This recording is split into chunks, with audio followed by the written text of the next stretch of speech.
Hey, everybody, welcome to the beginning of the stream. Appreciate coming back and for clicking on the going live, wherever that may be. Hope you guys are having a nice middle of the week. I don't know how it's middle of the week, but it is. It's Wednesday.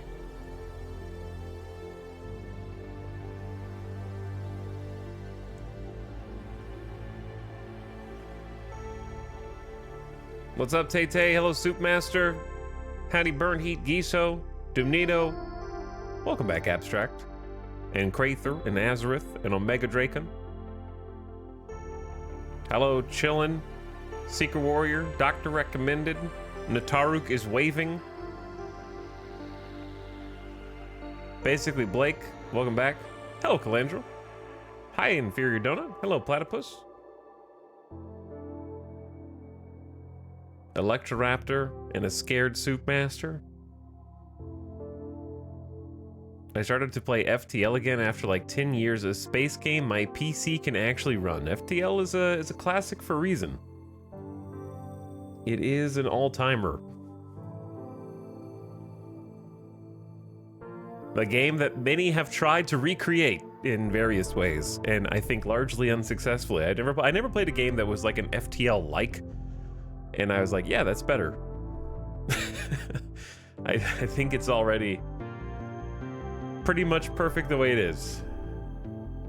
There's not too many ways to improve upon it.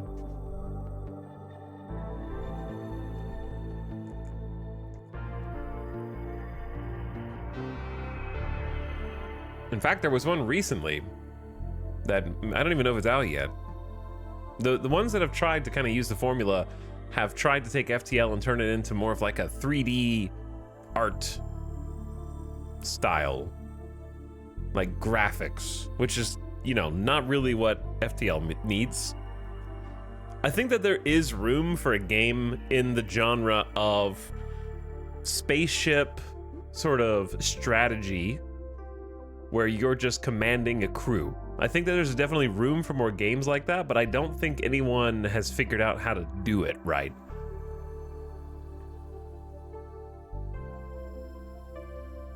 Because I think people definitely enjoy the roguelike aspects of FTL a lot, obviously. But I also think that people would just enjoy having like kind of a spaceship commander game. I think some have tried, but I don't think that there's one that's really succeeded in being able to kind of bark orders, and most of them end up being multiplayer focused, I guess. I don't know if there's really that many single player ones. Like an old one is Pulsar that kind of had that vibe that was multiplayer focused. There's also a popular board game that sort of focuses on that. I'm trying to remember what it is.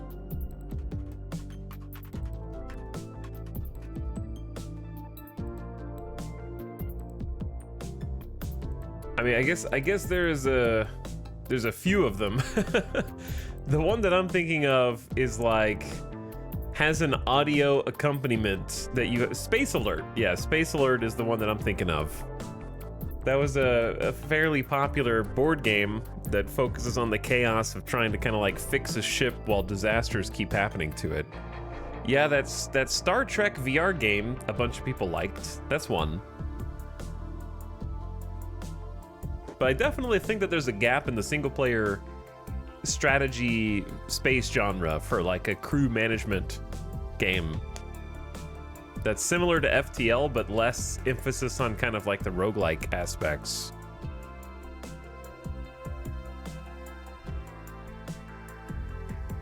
The thing about FTL that makes it really hard to copy is it's a very tight game.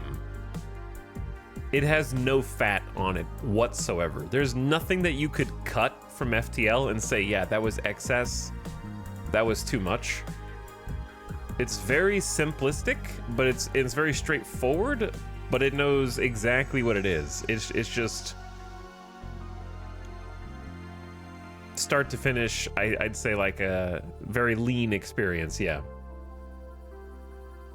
So if you can't really copy it and iterate on it because it doesn't really need anything else. So if you just like try and steal the formula, it's a dead end.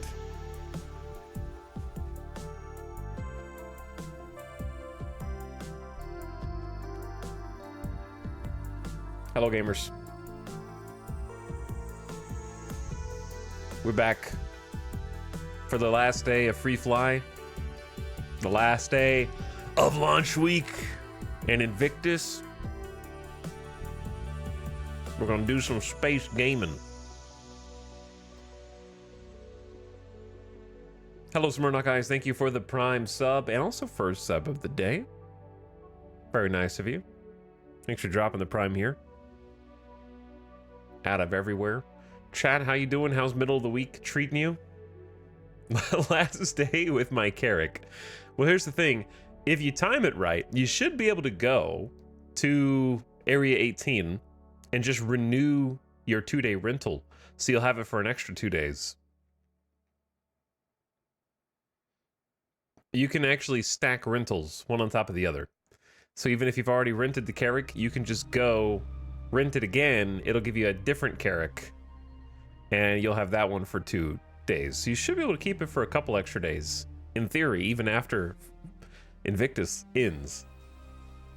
If not, that'd be weird. That'd be really strange if they were like, it's over, all rented ships are out. Why does your launcher look different? I don't know. This is just how my launcher looks. This is the standard launcher without any changes. Did you like customize yours? Maybe you've got some kind of special launcher skin. Maybe there's a setting somewhere in there. I just have this is what the launcher looks like when you download it off of Robert Space Industries.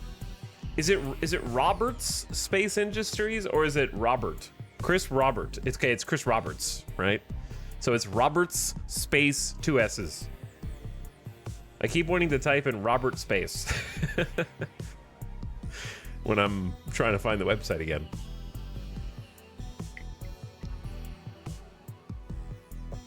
We got some coffee. Chat, are the Golden Knights out? Are they in? I don't know. I haven't been watching hockey. Let's see.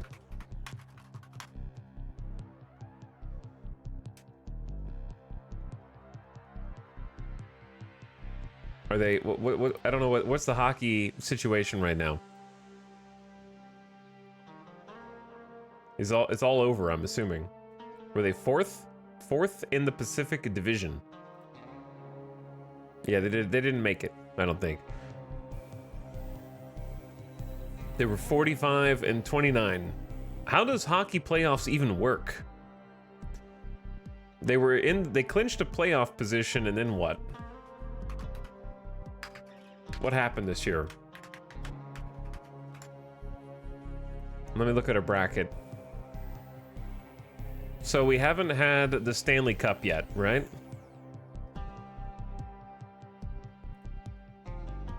But we're in the like that's next. We've already had the semifinals,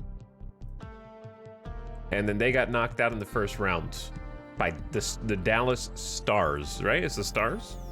I know some of the team names. And then the Dallas Stars beat the Colorado Avalanche. Right? Avalanche.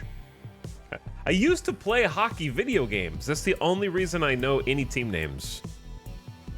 Hockey video games taught me this.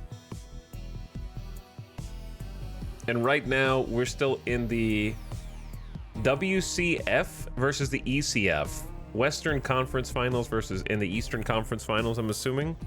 Is that right? Or is that something completely different? NHL 98. I remember NHL 98. Those are good times. Hockey video games are actually quite fun. Yeah, the Edmonton Oilers, and on the other side, it's the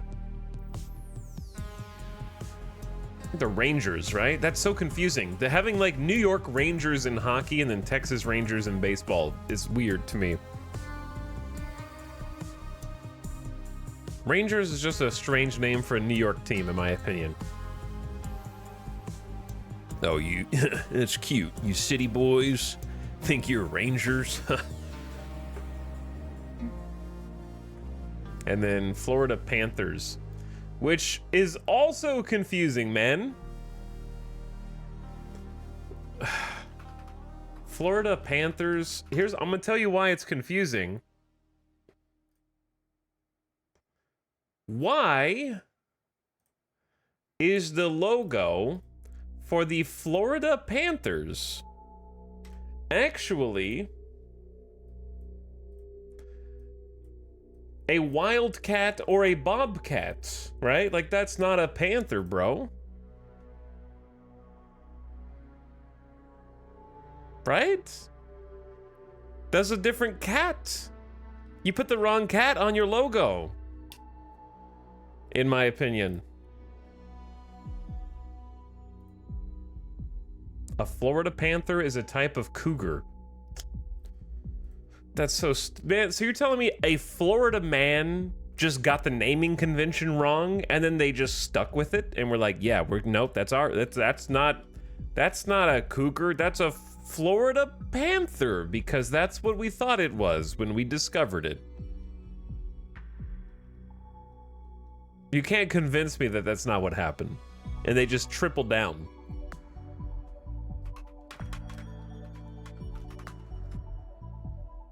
Okay, there is a Florida panther that apparently looks like that. It's actually a subspecies of a mountain lion.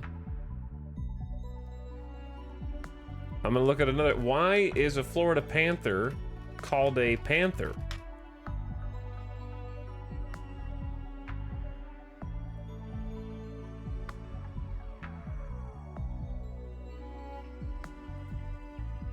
That's their state animal? Oh my god, that's quadrupling down on it.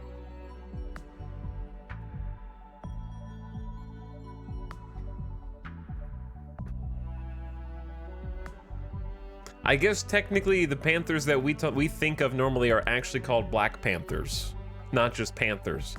But they're so synonymous with the word panther that I don't think black panther, I just think panther. But yeah, that's fine.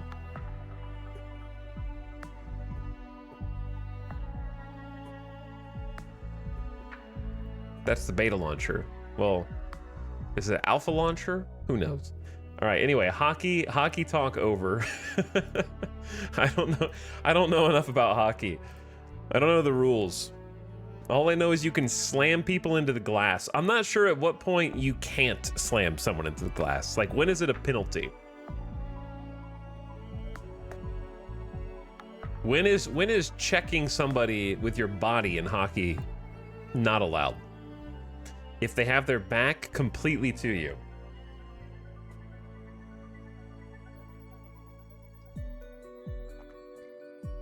I think football has a lot of rules like that too. Like, you can't dive at someone's legs, right? To try and take out their legs.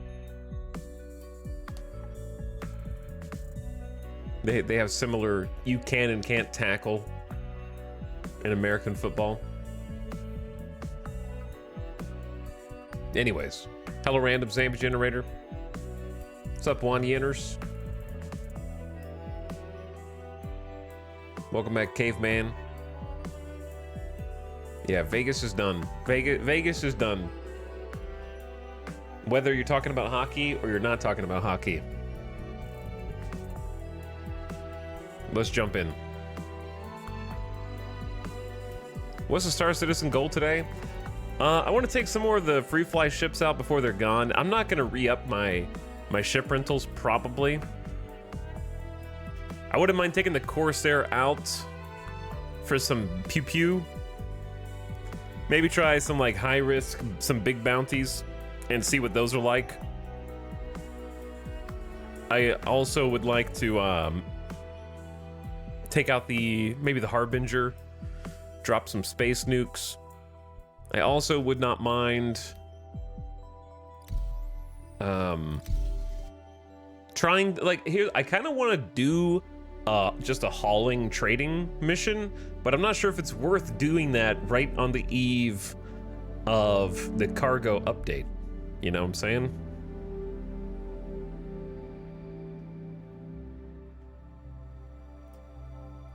Not sure if it's worth even bothering until they've actually implemented cargo elevators and all that. But it wouldn't be a bad thing to kind of learn how to haul and where to haul.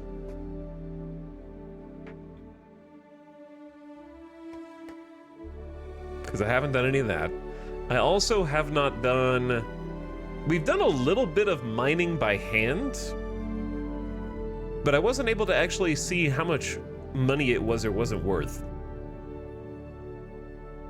So I might do like a little cave spelunking today, just to kind of get an idea of how much money hand mining can get. Because I'm just trying to, I know it's not as good as salvaging and other stuff, but I'm kind of just trying to establish baselines as to what everything's worth.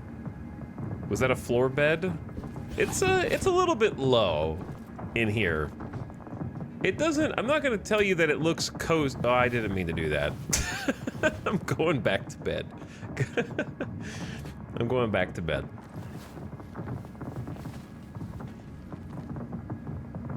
Let me see what my server stats are.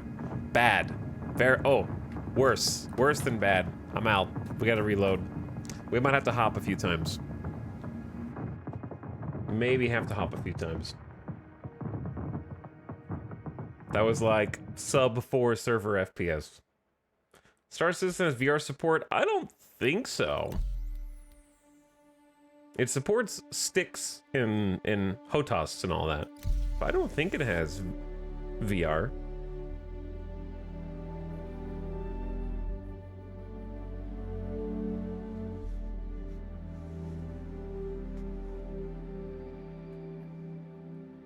Okay, if this server is bad, I actually might want to watch just like a little Star Citizen vid to start the stream. Or we can watch it later. I'm starting to watch some more Star Citizen content creators. I'm like soaking in all the content I can. I'm a sponge right now. I can't get enough. When I'm not streaming Star Citizen, I'm watching somebody else do stuff. I know it won't last forever. The hype never lasts forever, but it's fun when it is fresh in your brain.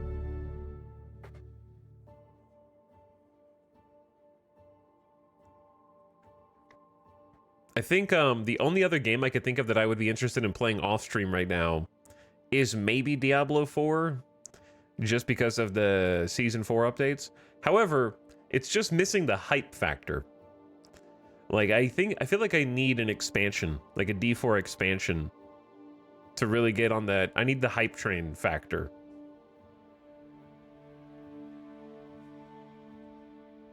Because the changes and updates are nice. But for D4, I would kind of just have to do the same stuff I was doing before, just with different loot. I guess it has changed somewhat. They have bosses now. You can actually get the Uber uniques, right? They're not, the Uber uniques are not like 5 people. Why am I suffocating in bed? I just choked awake and I'm down 12% HP.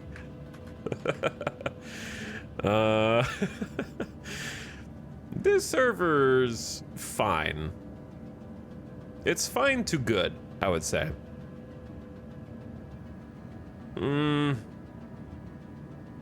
It's okay. Yeah, it's probably okay. Not great. Dude, last night I was on a server with like 12 to 14 server FPS. It was crazy. Everything was so crisp and smooth. It was so nice. After I ate dinner, I kind of hopped on to try a couple things, and then smooth as butter, man. Same here, you gave me the Star Citizen bug. Oh no. Oh no. They added bosses to Diablo? Yeah, you kind of do a, let me check this one more time. They let you fight, ooh, yeah, it tanked. 3.9. We're gonna end up the same as yesterday. Double-digit server FPS is a myth. I think it is, Kimmy Kicks. It is. All right, before we jump into this, since I'm having to server hop anyways, let's do this. I wanted to watch this video, so I figured we may as well watch it together.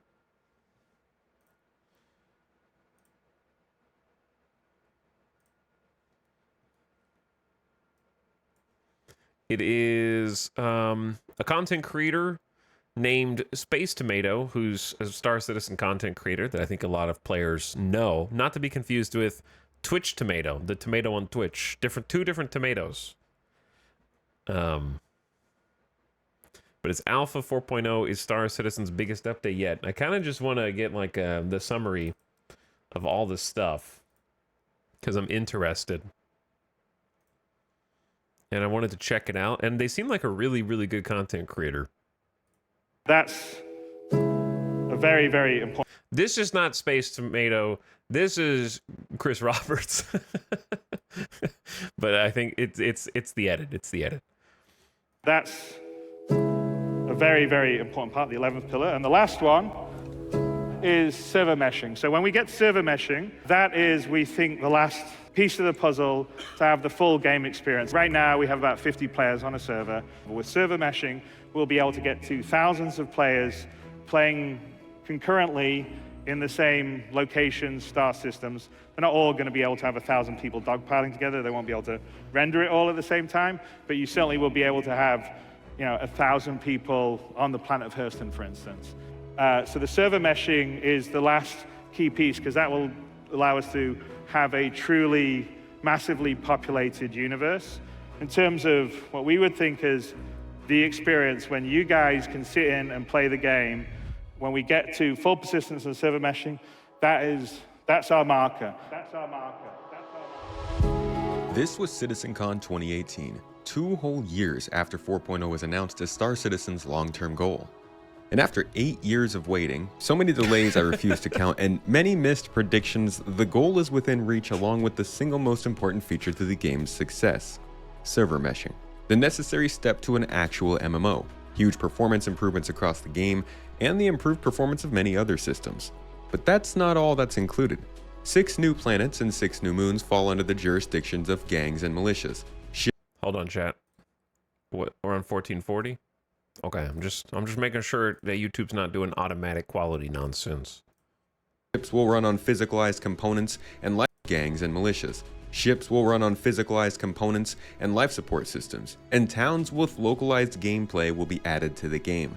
Much like 3.0 all those years ago and 2.0 before it, this will be a paradigm shift for players, and the beginning of a new phase in Star Citizen's development.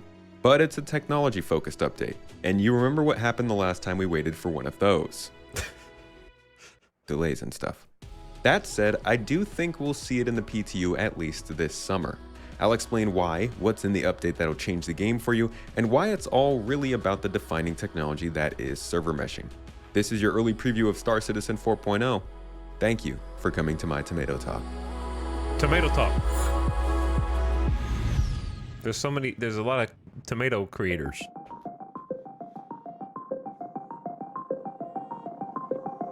Outposts are expanding in the colonialism archetype, adding larger settlements meant to support localized gameplay and missions. We've seen these settlements teased as far back as 2020 when colonialism was just a 2D idea.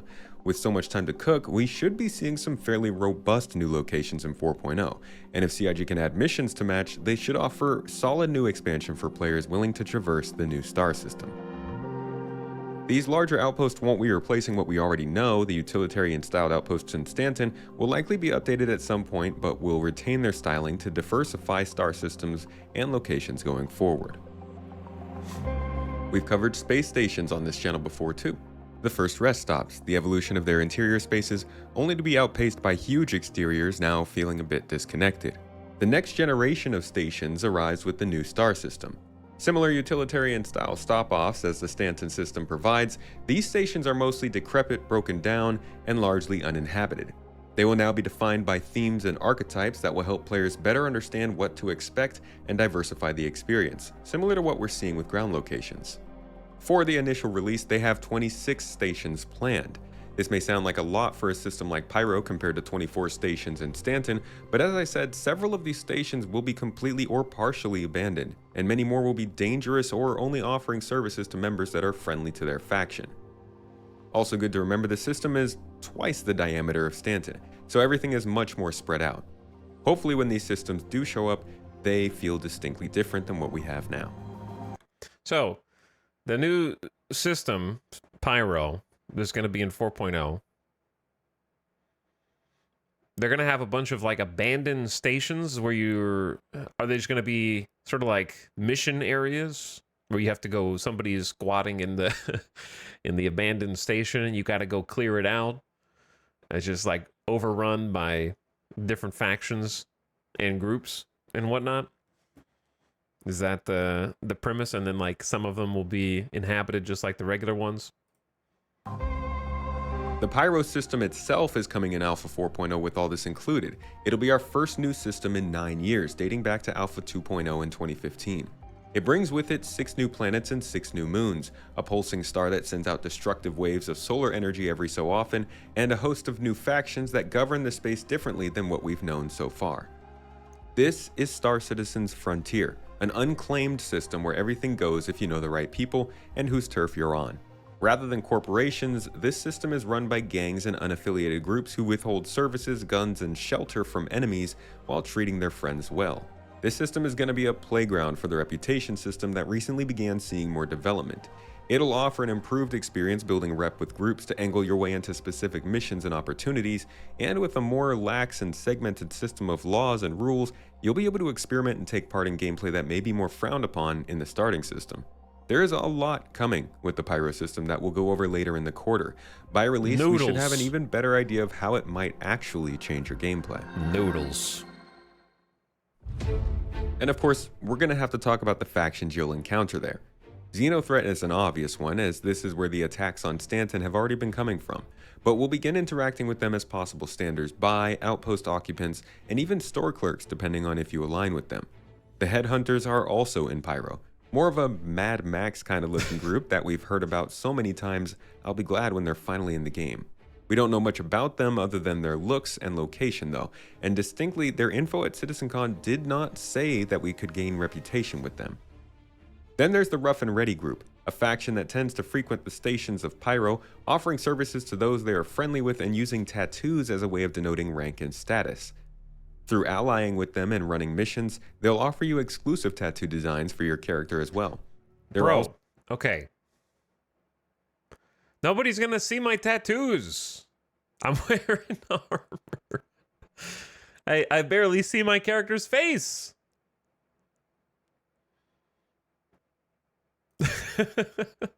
Only when I take off my helmet to eat, for the most part. People are just gonna be walking around naked like, yo, check out my tats, man. My rep with the Mad Max gang is huge, dude. So the Citizens for Pyro, an unaffiliated group who wants to expand the non-outlaw population in Pyro until it can become a part of the human government. They just may use outlaw behavior to do it. After these groups, there are the Overlords and the Fire Rats, which are 2 additional Pyro gangs that we still haven't seen confirmed since last CitizenCon. It would be a disappointment to see the system launch without all the factions, so we'll see if they're added between now and then.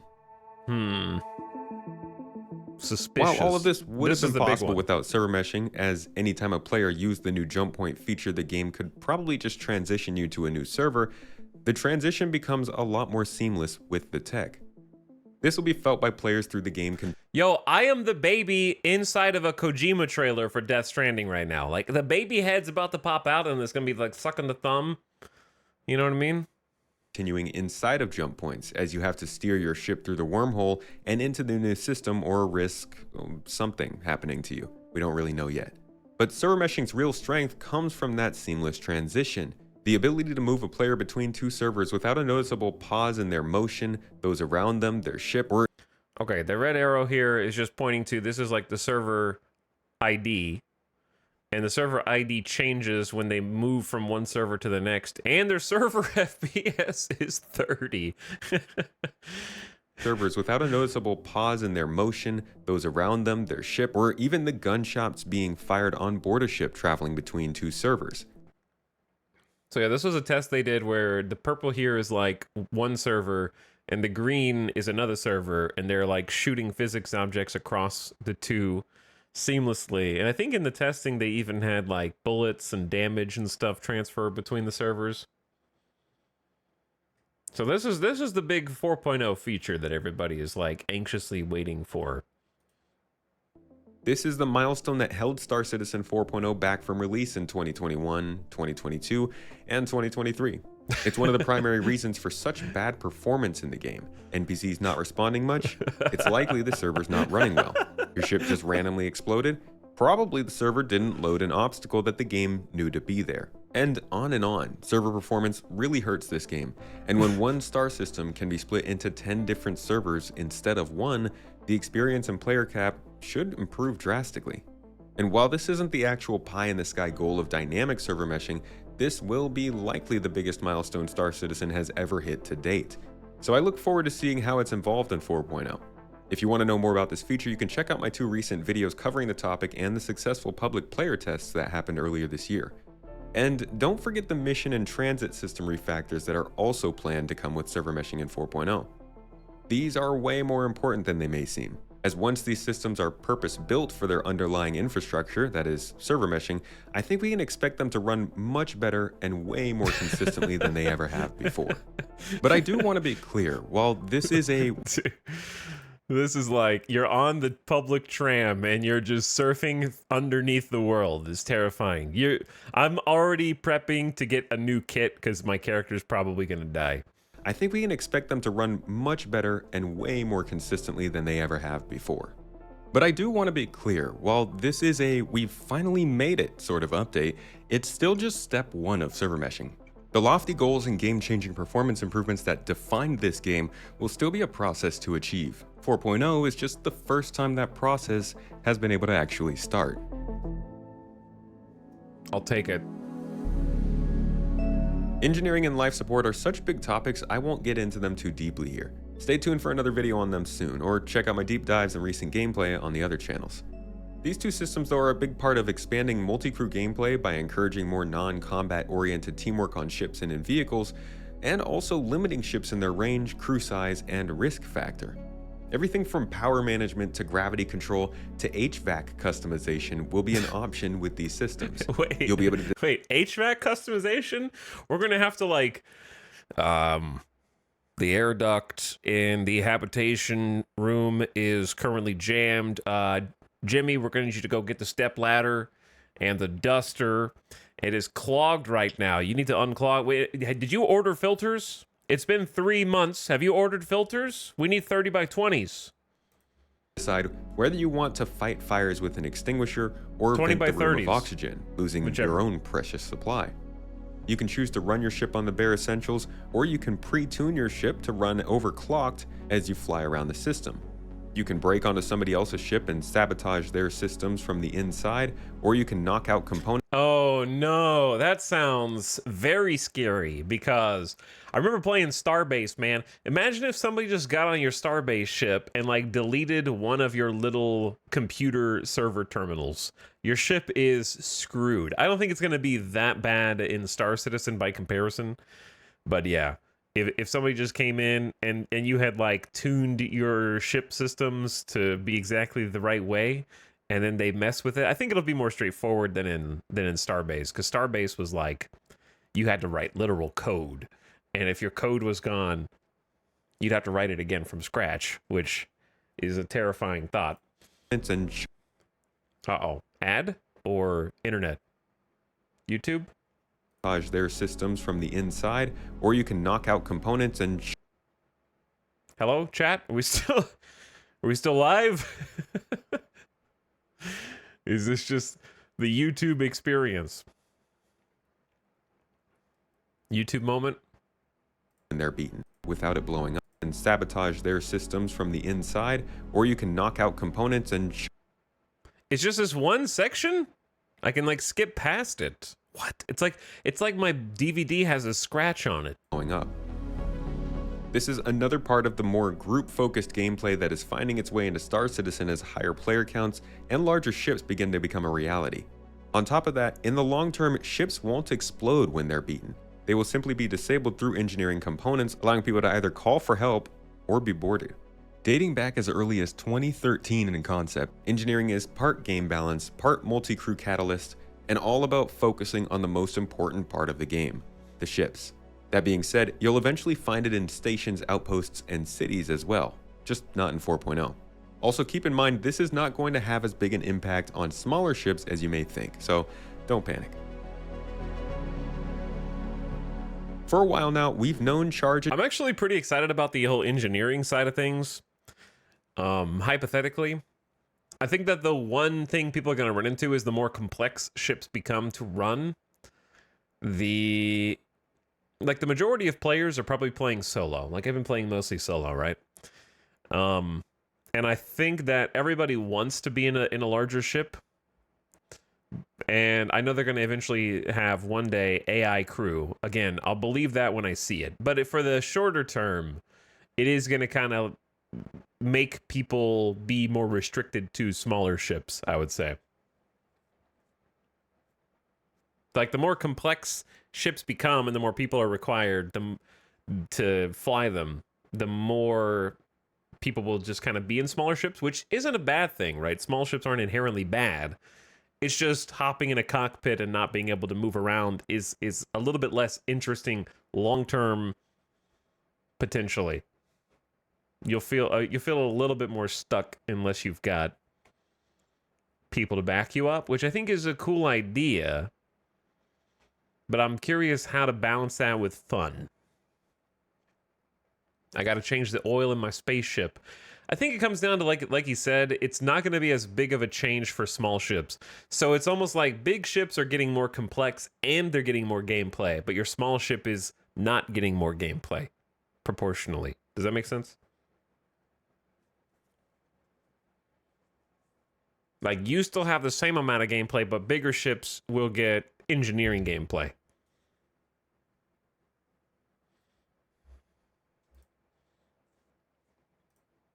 Drain functionality was planned for the game. The progress tracker shows as much, but it showed development ending a while ago. Without warning, it's been scheduled for the next update, providing multi-tools the ability to charge and drain power from objects in the game. Many items in the game will run on batteries and portable generators. This, combined with the resource network that drives engineering gameplay, should mean there will be systems and ships, space stations, towns, outposts, caves, and other locations that will react to you power balancing the system. Shutting things off, starting them back up, and interacting more with the environment is the goal here. But we'll have to wait and see just how pervasive this will be in the game. Early signs tease the ability to remove distortion damage from components as well, which will make this a key development for mechanic engineers. Under what circumstances, real question here as an aside, no ship is ever going to push the close button on the components, right? Isn't that like... Isn't every single ship just going to ride with every component bay door open just so that they have faster access to them? I feel like there needs to be, I don't think there will be, but I think that there needs to be some kind of balance thing where they need to be closed in order for them to have maximum efficiency or something like that. Or some kind of protection, right? Like, make it where if it's closed, you can't access it if you're not in the party without a cutter tool or something like that. You know what I mean? Like, you can leave it open, but they're more exposed to people who board your ship.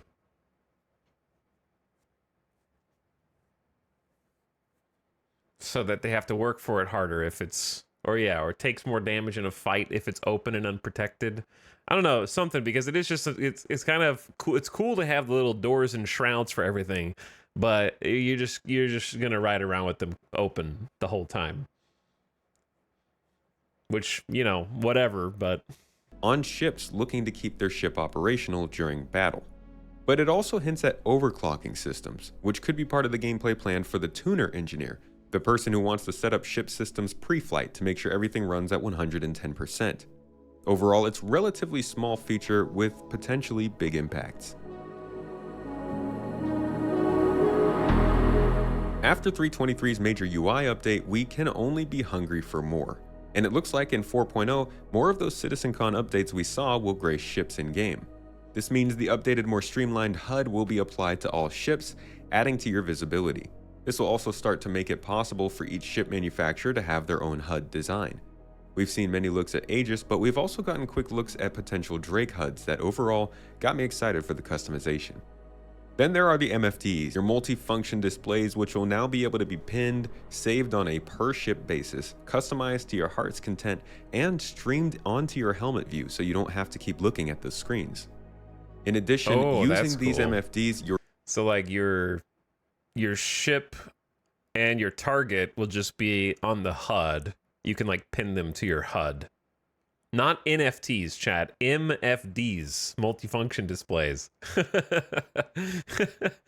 Not your ship NFTs. Those are called war bonds in this game. ship-specific key bindings can be set and saved, screen functionality can be customized, and about 100 key bindings have been added to allow better navigation and use, similar to what you'd find in Elite Dangerous. This is part of the ongoing effort to update all UI in Star Citizen to use their own system and pick up the quality of the game overall. The Zeus is the newest series of ships in the certified Fresh Zone. That's what I'm calling all the 2 to 4 person ships between 25 and 60 or so meters in length. I'll be covering this group of ships in a later video, but know the Zeus ES is a perfect example of this class. Coming in at 45 meters in length, this is a 3-person ship with good shielding, robust scanning and radar capabilities, and adequate interior for long trips, and some cargo space. Okay, but scanning and radar doesn't do anything right now. So we don't know what that means, right? For transportation and some possible light trading. Overall, this looks set to be one of the best small to medium daily driver general purpose ships meant for a multitude of gameplay styles. For that reason, it'll likely be one of the more common ships you see out there. I'll have more to say about it in the lead up to 4.0, as I'm quite a fan of what it stands for, though the jury's still out on the looks. Meanwhile, the other 2 ships in this series will come in the following up. The thing is, I like the looks, like I like the profile. I just don't love the nose cockpit. The only reason I don't love the nose cockpit is just sitting in the front and rotating. I don't like rotating where the tail of the ship is way behind where I feel like the middle is. You know what I mean? It's hard to explain. You do have way better visibility here though, because it looks like you sit in the chair and it pushes you forward, so you have like you can see down, up, and on side to side with free look. But I like the actual profile on the wings, but I don't love the nose. That's it. A lot of front command centers in this game. There are a lot of front command centers, yeah. Ships in this series will come in the following update. I like the interior design, though. I like how it sort of expands as you go back. Where you got like cargo in the back, and then bunks here, like a little, is that a ramp, sort of, to a side. I'm going to call it an emergency exit. And then like a weapons and armor room over here. So just this one scheduled for 4.0. This is probably the least consequential addition on the list, besides the additional character features we aren't really covering, but cows still matter. Cows? After the first full function fauna, the Copion being more of a predatory animal, the next will be the Kazi Grazer, or space cow. It's a seed animal that is often used as part of the ecosystem terraforming process on new planets in human space. For this reason, it'll likely be the most common animal we see in the game, showing up on farms, in villages and towns, in the wild, and in some dishes. Jeez. Each full-function fauna added will essentially be an NPC, so behaviors, timelines, and interactions with others whenever the system can actually handle computing all of that will hopefully be visible in this patch or shortly after. Some other things that currently aren't listed but might be included in this update just based on my own hunches include the new quantum travel system, which brings with it quantum boost, the ability to short jump in any direction, and improved effects, UI, and controls. Then there is the quantum economy simulation, which we know will have a Star Citizen Live episode this quarter, so that could point towards more progress on the implementation of it in 4.0. Then there are investigation missions, which have been on the back burner for a while after being introduced at CitizenCon 2022. These could bring some more much needed narrative and diverse gameplay to the game. There are still several first-person features that we haven't seen: item wear and tear, player sliding, FPS scan and radar, radiation damage, more interaction improvements, and a couple of new weapons.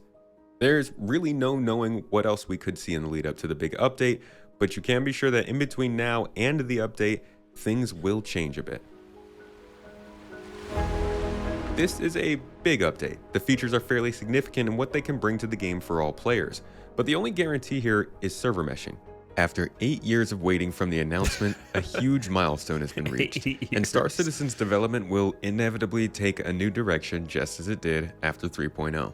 Nobody really knows what direction that will be, but I imagine it'll have more to do with in-depth missions, base building, crafting, and other things that players might consider late game, along with polishing up systems and building out the professions. And again, I want to stress the benefits of server meshing will ultimately take some time, but 4.0 could be the beginning of the end for Star Citizen in alpha. If you'd like to get high quality updates on what's going on, you can subscribe here. You'll also see weekly feature updates from me, live streams multiple times a week, and more content on my long form channel Space Tomato 2 and my new game. Everyone's got a second channel. Everyone's got 2 channels. Channel. You have a sponsor? If you'd like to support me and my wife doing all of this, you can also get exclusive higher quality updates every month, or even your referral code. I am so out of the YouTube loop, chat. Are members just YouTube subscribers? That's how little I know about YouTube now. It's embarrassing. Anyways. Good video. Space Tomato. I subbed. Nice vid. I enjoyed it. Okay, I wanted to watch that just to get an idea.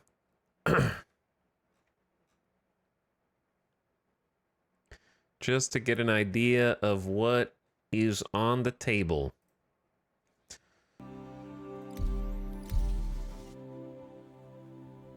Metallics 2 win. It's a good question.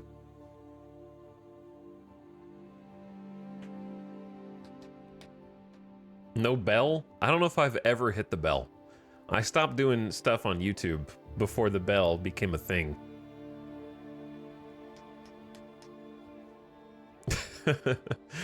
Either way, yeah, I'm excited. They're planning on all of that in Q3, which more power to them if they can make it before September's over. I'll be surprised if it's Q3. I'm setting my expectations firmly for November. My guess on 4.0 is November. We'll see if I'm right. Have you ever smashed a like button? I have not. Also, this is a good server, chat. We were rewarded. Well, I mean, time will tell if it's a good server. I should say the initial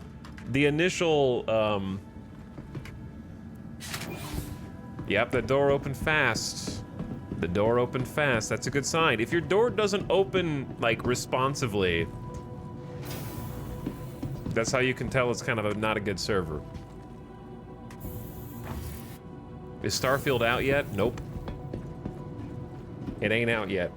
What's up, Super VDF? Thank you for the 2-month sub. Appreciate the $5 sub. Welcome back. Wabbit Requiem pumping it.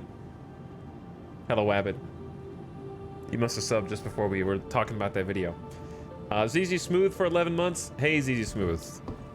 Thanks for coming back. Switched says E. And Tristan also says E. Very original. Very original. Thanks for 32 months.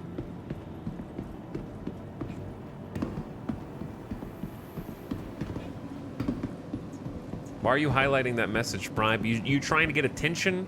Welcome to the ASOP Vehicle Retrieval System. Please visit us again.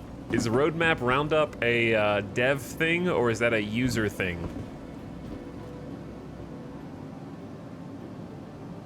What's on the activity list for tonight? Well, I'm for sure gonna try to the ASOP Vehicle Retrieval System.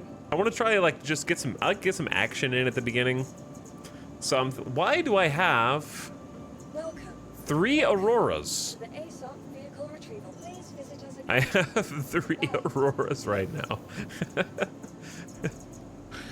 Okay. They're multiplying. They're having babies. They're having babies, dude. They're breeding. I'll tell you what I want to do. I want to either take the Corsair out. I tried the Buccaneer off stream last night. The default loadout is not my favorite. I'd probably want to change the loadout. I wouldn't mind taking the Harbinger out for a spin. Let's take the Harbinger out Your vehicle has been. Please visit us again. and just do a bounty first, just to kind of get some pew pew.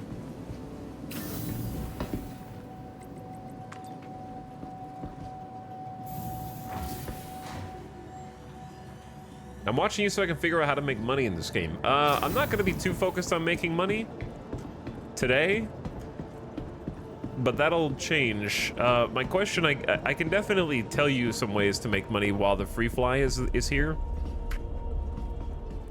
The number one way to make money right now, if your only goal is just make as much money as possible, is go to Area 18, go to the DrakeCon. So like once you get, I don't know if you know where the convention is right now. If you go to the hangars, like you just land at Area 18, you get out, don't get on the tram, just go to the side of the right side of the hangars, turn right when you come out of the elevators, and there's DrakeCon, go in there, and then rent the Vulture. Rent a Vulture, and then look up a tutorial on how to do salvaging. And then watch that tutorial, and you will make oodles of money.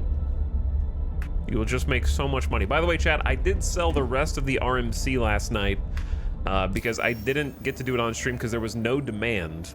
But we did one panel run with the Vulture, and I'm up to 971K. So almost my first milli. I think we made over 325K in one run. A single run. Did you manage to sell the guns? No, we ended up salvaging panels though for recycled material. And the recycled material is worth 14,000 credits per SCU. And you can have like over 26 SCU of stuff. So this is a pretty cool ship right here. This is the Harbinger. What did I just click? I did not mean to click that, but I guess I'm going up.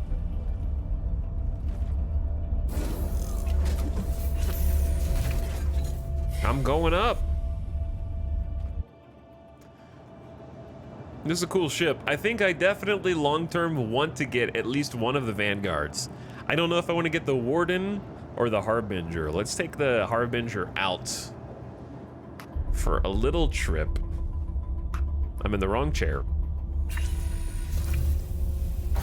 This is the gunner seat. I think the gunner on the Harbinger shoots missiles. I could be wrong. I think it shoots missiles. Got like a little server rack down there. I think this is the bomb/torpedo bay. I might need to restock it.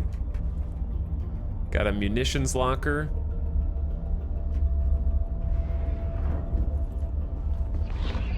Second locker for storage.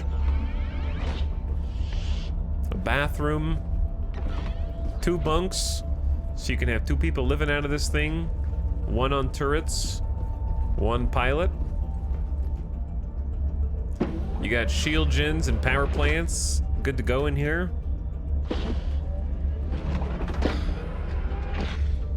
Make some nice mechanical noises. Yeah, it's cool. Don't know what's supposed to go in there, but somebody stole my fuse out of the fuse box. I don't know what that is, actually. Cooling modules.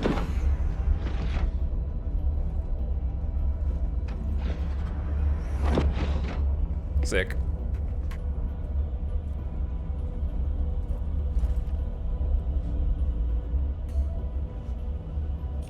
But yeah, you could definitely make mega millions salvaging panels if you rent out a Vulture and learn how to do salvaging. You might find it boring, or you might find your calling. You might find that you actually love salvaging. Possible. If you're the kind of person that enjoyed like Power Wash Simulator, you might be in for a surprise. All right, so let's get permission to leave. You are clear to launch. I'm gonna hold T to turn off auto-targeting down there until it's gray. G-Safe is already off, so it's not gonna limit my speed based on what it thinks is a safe G-force rating for acceleration. I usually will hit... I bound my speed limiter for landing gear, so we toggle that off. I don't like going 30 meters per second while landing gear's down. And then I bound lag pip toggle to pause, so we do that. And then another thing I like to do before I go out is I check my decoys, and I think the default key binding is right Alt plus H. So we hit that a couple times until we see at least a number 3. And that means every time that I pop decoys for missiles, it'll pop 3 at a time instead of 1 at a time, so it's just more likely not to get hit by missiles. Engines online, and for the Harbinger, we don't want the wings to unfold probably until we're out, so we just want to hold the landing gear out until we clear the dock, and then we put the landing gear up, which also extends our little fish wings. I feel like a whale. I feel like an orca or something with like 2 fins in the back. Can you use the bathroom in game? No. One day, maybe. I assume that's gonna be a thing, otherwise why are there so many interactable bathrooms? What's up, Johnny? We just watched a video on upcoming 4.0 features, and now we're hopping in to the driver's seat. Has the parade started yet? You mean like the fireworks, or do they do something special on the last day?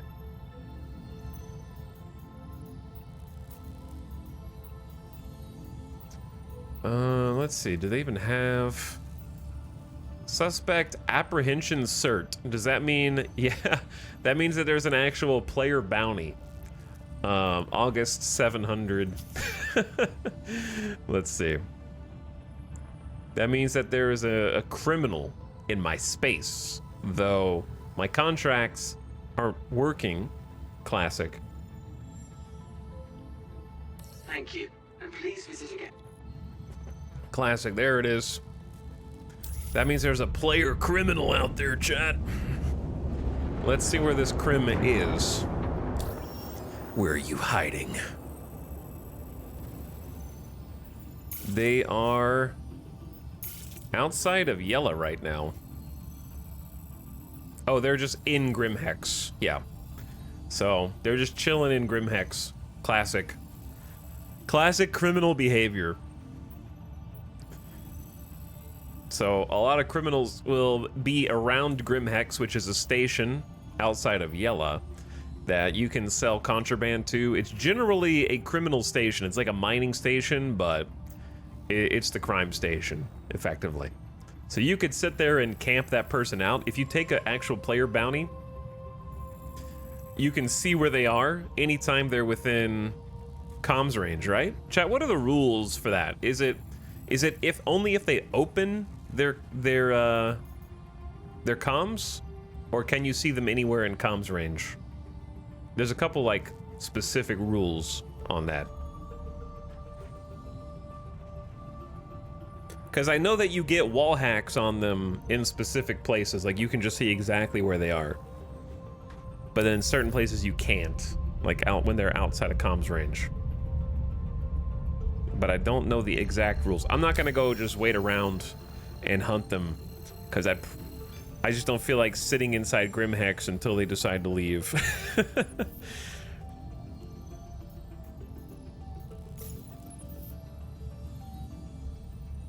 Just comms range. If they go out, you get a last known position instead. I did think that there's something to whether they open their comms or not in certain areas, but I don't remember what the specifics on that are.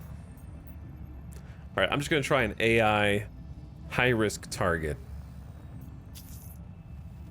and we'll see what happens.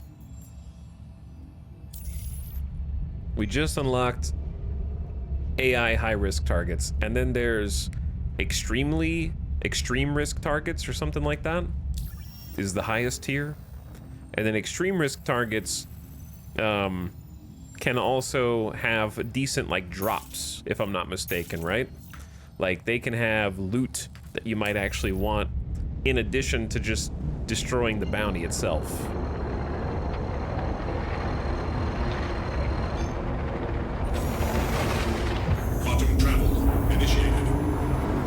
So in that situation, if you took like an extreme risk target and you wanted to loot it as well, how do you go about doing that?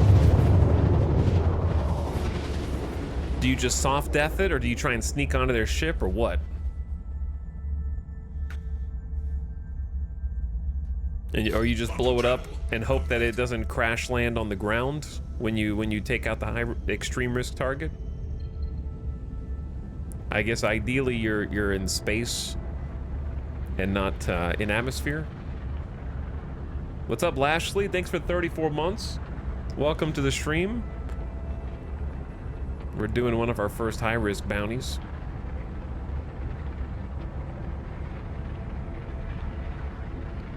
And we're in a pretty beefy ship.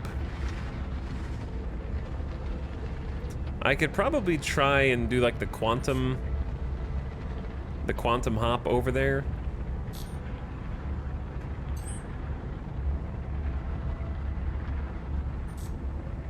But I don't think it's gonna take very long.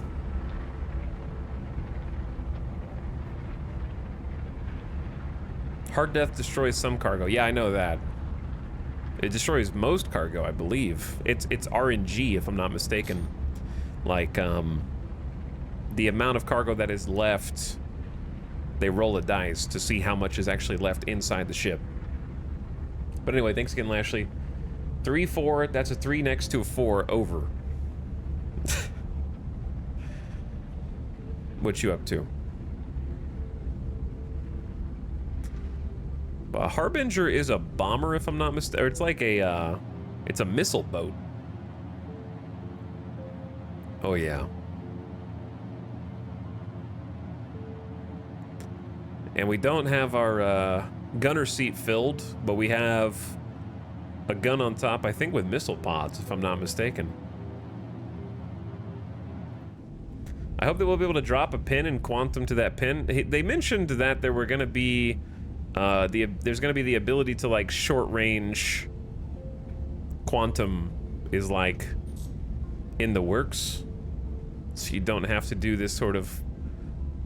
The way to do it right now is you pick a spot that crosses paths with where you intend to go, and then quantum, and when you're sort of over it, you just kill your engines with you and drop yourself out of quantum, which seems like, you know, in lore would be extremely dangerous. I managed to quantum my Pisces right into the space station. What were you aiming for? Were you aiming for the space station and it just took you too far? Or were you aiming past the space station? Because if you were quantuming to the space station and it crashed you into the space station, then that's a bug. For sure. Quantum, you know what? I could buy that a quantum travel system in the future would be incredibly dangerous. But no, it's a bug. I don't think you did anything wrong. However, if you're ever quantuming and it looks like, and you're panicking because it looks like something's going very wrong, hit U to kill your engines and it should drop you out of quantum. All right, let's go ahead and drop out of travel mode to get our shields up. I'm gonna reset. I'm probably gonna go like full power 2 shields actually, just so we can tank. Oh, Chad, I forgot to restock this thing. I forgot to restock it, so I don't know how many missiles we have. I have missiles. Okay. We have 1 Stalker 5, which is a pretty big missile. And then we just have some Arrestor 3s, which is like not too bad. I keep wanting to call these Dementors, but that's not what that is. It looks like this is Dementor to me. You can't convince me otherwise now. All right, let's just queue up the Stalker 5 first and see who our high-risk target is. There's another ship down there, but nobody's in it. So I wonder what that's about. But yeah, I am in a heavy fight. Did you guys see that? Is there just somebody's like ship light is on down there? But I can't see it in first person. All right, Jordan, you're my target, big boy. Missile lock That's not my target. They're in a Vanguard Warden. Okay, wait for the animation to finish. And this missile has a max range of like 15 kilometers. And I am at 11 kilometers, so I'm just gonna send it and hope we just nuke him. Oh yeah, that's a big missile, chat. Missile lock. The question is, where is it going? Where is it going? It exploded into the ground. What do missiles do in this game? It doesn't make any sense. Contact. All right, that one hit, I'm pretty sure. We're gonna go 3 arresters. Contact. Contact. Okay, Shields under fire. did I get hit by that? I popped, I might be dead here. These missiles aren't doing anything, man.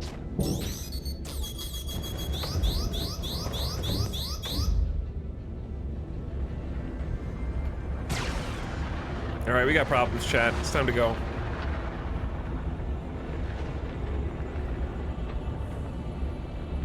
It is time to go.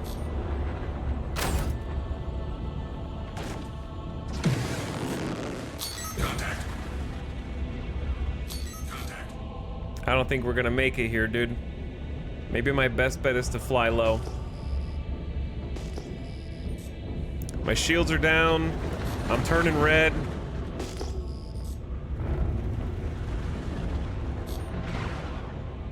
May as well switch to travel mode and try and get some speed. It ain't gonna work. We're gonna go down, chat. I'm going down.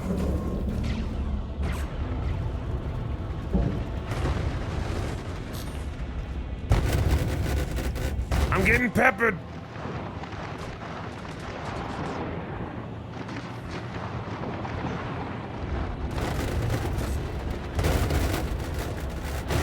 Hold!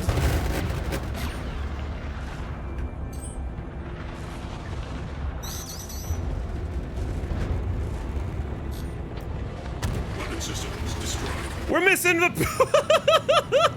We're missing a big piece. Why is the ramp down? Oh my god! I'm... I'm blacking out! This is too many G's!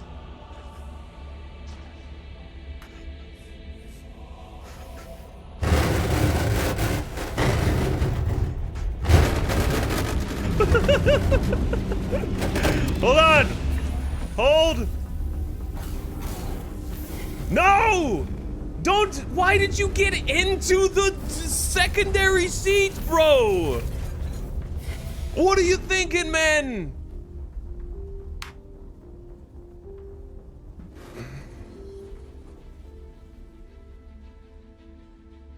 Wake up! I'm blacked out. I don't think I'm dead. I'm blacked out. Trying to get one last shot off. I think your screen's not supposed... Is it just supposed to stay completely black the whole time? I still hear stuff. But I'm surprised there's not like text, because it tells you when you're incapacitated. Normally it... Oh. Yeah, I think I'm incapacitated now.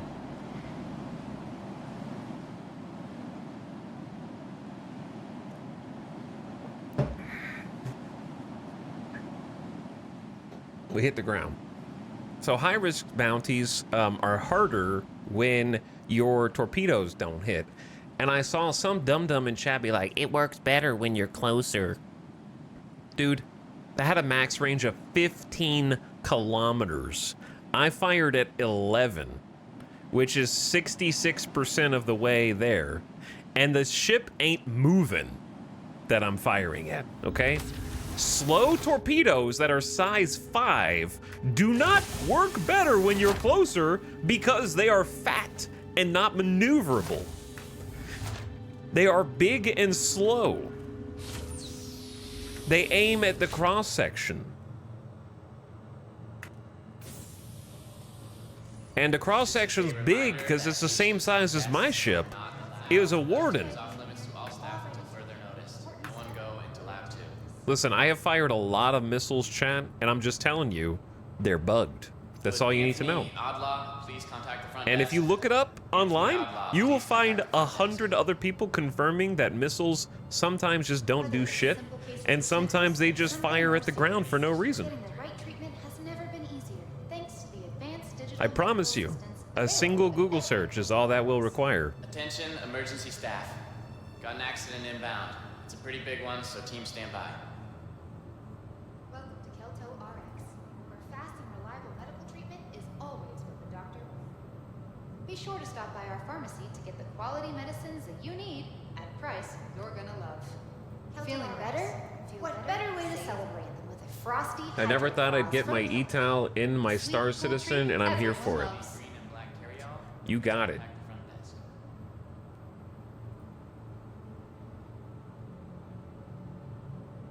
I am less maneuverable, can confirm. Cleanup team down in the South Hall. Urgent page for nurse. But yes, I took the same ship out last night, chat, and I used it last night. That's why we didn't have all of our missiles. And in the exact same situation, all of the missiles hit. Because usually when you get to a PvE bounty, Feel better? Save more. they're just standing completely stationary because they don't know that they're under attack yet, right? It's about being your best. I wonder if, I doubt my body is there, but actually it is. I have not been able to recover my body yet. Medical concerns got you worried? Every single time I go to my body, it is Here at also Kelto bugged. RX is gonna take great care of you. Why should healthcare be a hassle? Let's just put on some Recently light ranked armor. fifth in patient wait times. Choose convenience. Choose Kelto RX. With the family But of yeah, I got patient's absolutely best, shredded. Please contact Dr. Hyman. Thanks.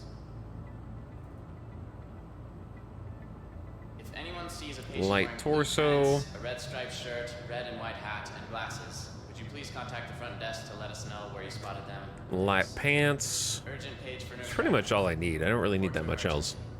Nurse Ratcliffe to emergency. Okay. Turn off my flashlight, which defaults to on for some reason. And then Security, please come to storage room 3 right now. just give me a Security, basic storage room pistol. Welcome to Kelto RX, where fast and reliable medical treatment is always what the doctor ordered.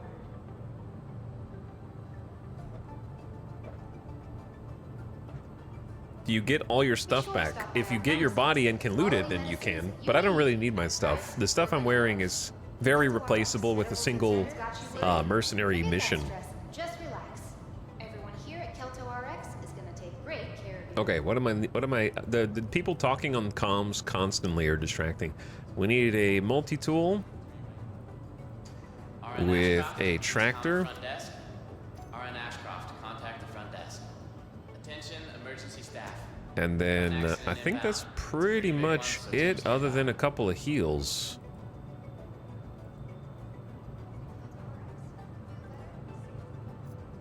Whether it's a simple case of the sniffles or something more serious. Okay, Getting sick. the right Let's go. treatment has never been easier. Start the treatment now. Wrong way. Medical assistance available at every Kelto RX. Report to emergency. Nurse Ratcliffe to emergency. But yeah, the only way that I could do that specific bounty is if I actually was able to eliminate a target before they all swarm. Welcome to the Because there were ASOP 4 vehicle ships retrieval there. I didn't get system. to see what the other ones were. I just know I was getting peppered. So let's reclaim the Your insurance Harbinger. claim has been sent. And then maybe just call in the Warden. Your vehicle has been. Please visit. And then we ride again.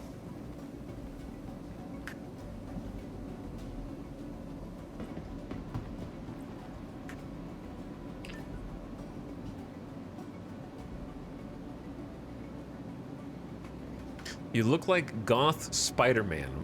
What? How's that?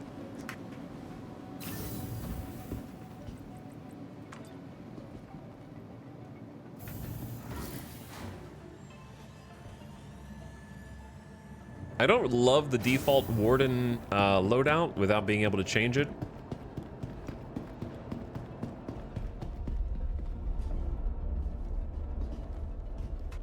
So this is almost the same ship, it's just that this one is not as missile bomber focused.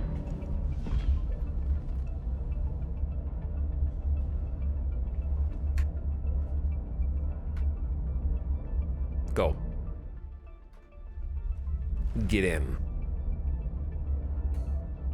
The other thing with these bounties are, if you can just nuke your target, you can and escape, that's viable too. The problem is, once I'm in there, I'm pretty slow. Aegis combat assist activated. You are clear to launch.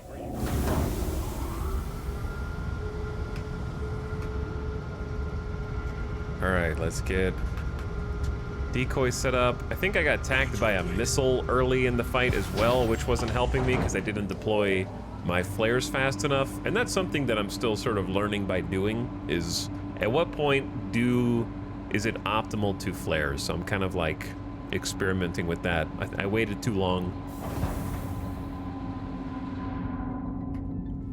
I think I got hit pretty early. That like spin out was hilarious.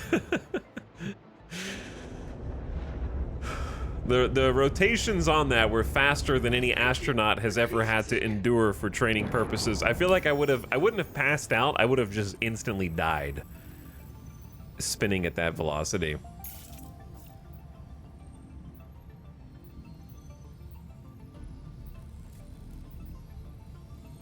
I wonder if I actually set a different route.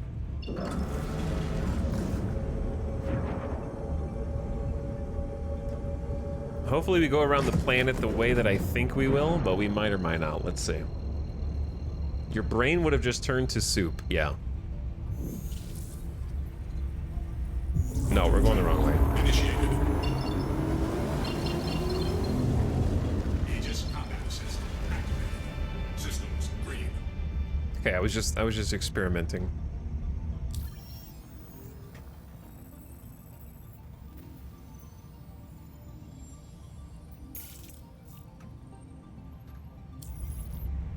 Try this again. That was Kerbal Space Program levels of spinning. It like hurts to think about Kerbal Space Program now. Very sad. What?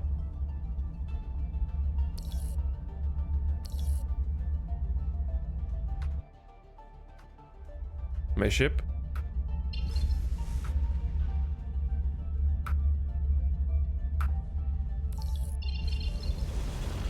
Aegis combat assist activated. Systems green. What is going on here? I got stuck. I had turned my ship systems off and on. Travel initiated. Chad, I can't. I'm broken. Travel initiated. There we go. Travel. Wait. I'm very confused with what is going on here.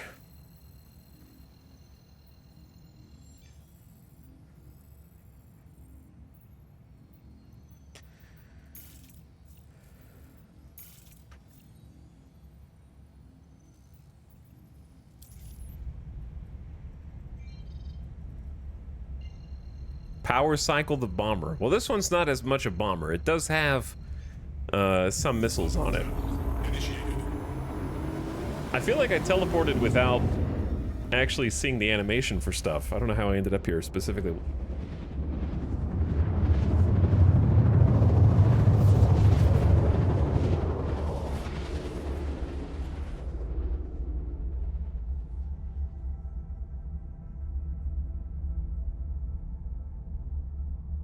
Okay, round two. Possibly just gonna get destroyed a second time, but let's see what we got. So I've got 4. Is that an MV or an M5? I don't know. but it's like the front-mounted lasers right here that repopulate, and then we have a Deadbolt 5, which is a chunky, basically a ballistic cannon.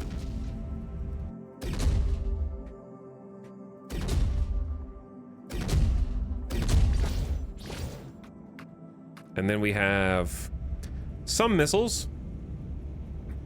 I have 4 Arrestor 3s that I would probably open with against the target. Because I think those are my biggest ones. Okay, actually, let's try this again. Let me see if there's a way to kind of get there a little faster.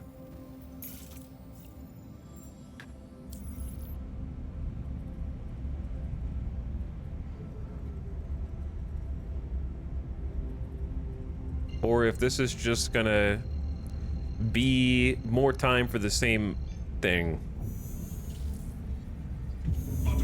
So we kind of like travel toward a path that's almost lined up with our target. This is what we learned yesterday. We were learning, so we're going, and kill the engines when we're kind of like pretty close. Turn ship and engines back on, and we just kind of fast traveled like 100 kilometers. It's pretty reasonable.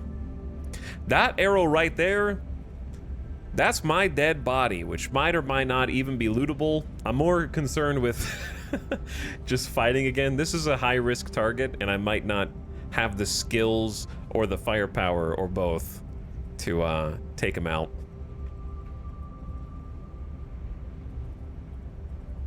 I really need to, I know that I can't escape, and I need to just commit to killing off the other targets, I think.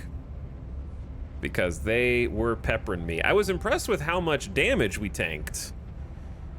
It's called the Vanguard for a reason.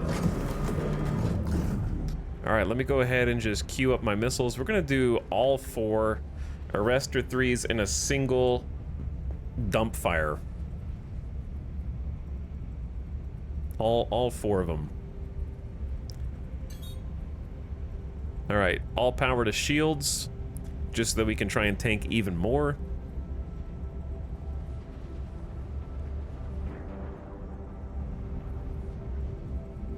And we're gonna give this another go. So our max range is 10 kilometers for the Arrestor 3, min is 1.2.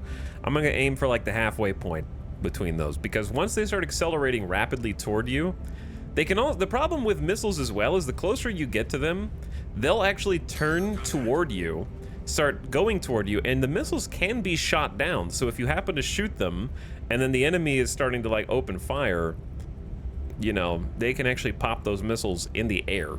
So there's Jordan again, still in the Warden. I'm in a Warden, but he has like 3 other dudes.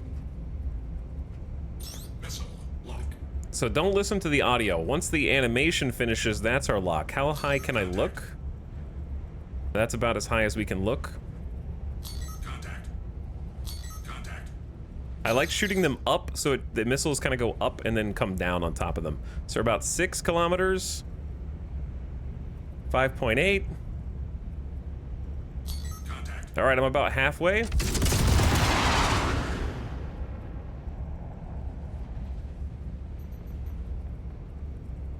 I definitely scored hits because he is red.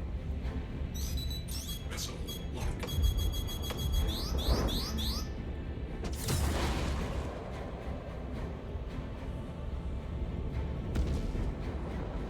Chat, where are my pips?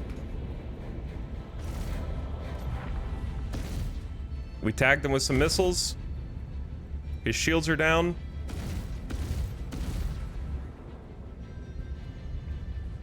Let's just stay on his ass. His shields are up?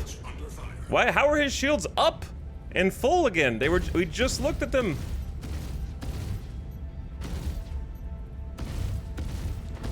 Don't ram him, please. Don't ram him.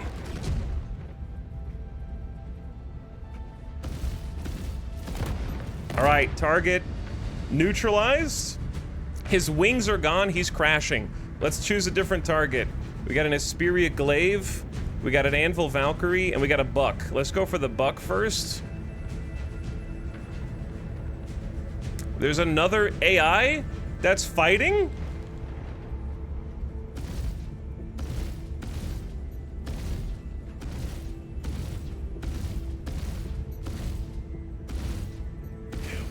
Kill. Good kill, good kill, good kill. This is the Warden. All right, Asperia Glaive. Chat, why are there so many red targets all around us? Our main target lost both wings and just like hurtled into the earth. Shields under fire.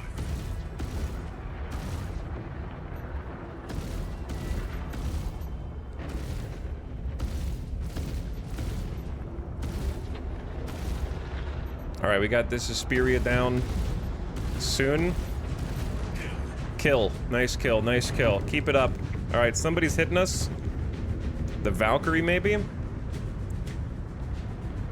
I still have full power to shields. Let's get all the small targets down. This Buccaneer is almost dead. I can see him on the bottom right. His shields are gone.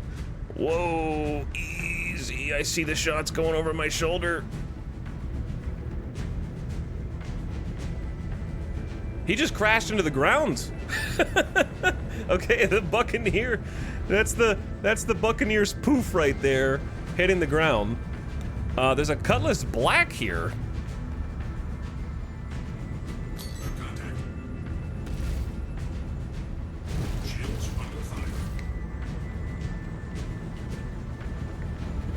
I have some more missiles if I could get like far enough away. I don't know if he's gonna give me enough distance to do it, so right now I'm just gonna go full payload.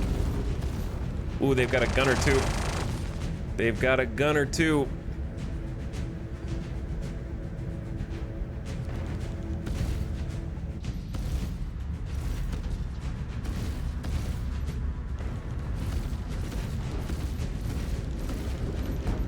Nice shots. My shields are under fire.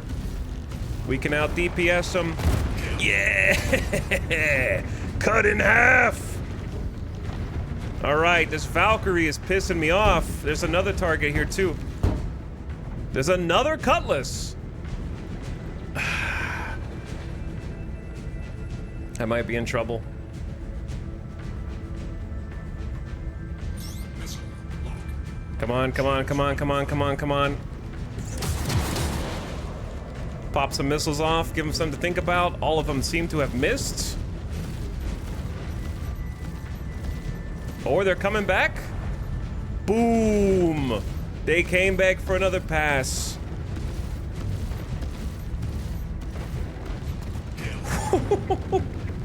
Okay, now it's just this stupid Valkyrie on my tail. I'm gonna try and just like boost away, drop some noise, get them to untarget me, switch to missiles. We don't have any big missiles, and a Valkyrie is pretty big, but I'm just gonna use all my ignites if they're far enough for a lock. Missile lock. All right, wait for it. Missile lock and send them off. Good hits. Don't know if it did much, but I figure I may as well use all the payload.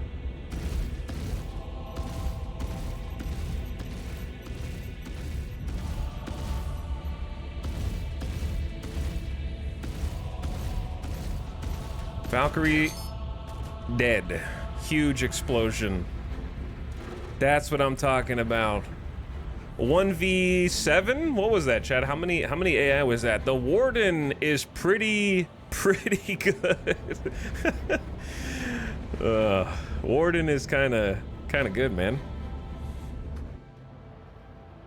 Imagine there's a gunner on top too. I got space for a gunner to do even more shots on target. Actually, I want to go up there and see what kind of gun it's got. So this should hover in place. That was a good fight. How do you get your pip to stay fixed to your crosshair instead of the enemy? Like, I'm using lag pips, which means I'm not aiming for a circle that's in front of them. I'm aiming at a circle that's behind my own crosshair. And then I put that circle on top of the enemy, and then all of my shots will hit there. So what I do is I just go keybinds. It'll take me a minute to remember which keybind it is.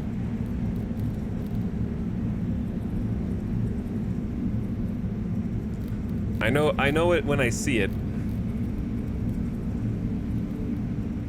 Is it just under vehicles, weapons? Yep. Vehicles, weapons, and then toggle lead/lag pip. Bind that to whatever you want, and then you can toggle between lead or lag pips at will. And you can try both out and see which one you like more. I will say that for some ships, it's better to do lead because the lag pip will go off the screen and you can't physically see it because of how fast you're turning. So for those, I like lead pips. And then for slower ships, I like lag pips a lot. And also lag pips are, people will say lag pips are better when you're shooting at bigger ships, but I haven't had any problem shooting at smaller ships with them. But that was a much better fight than the first go round with the Harbinger. I don't know if that was the Harbinger's fault. I think it was my fault. But still, where's power? Okay. So this is two Sawbucks with 1,000 rounds. So ballistic rounds primarily. See, if I bought a Warden, I think I would replace this with like lasers. I think. Because having a turret gunner up here with just 1,000 rounds and they don't even hit shields, I'd probably replace this. Or, like, if I didn't replace this, I would replace my big ballistic cannon with, like, a laser cannon or something. But yeah, I'd probably replace the turret with lasers. Because what size guns are these? They're not huge.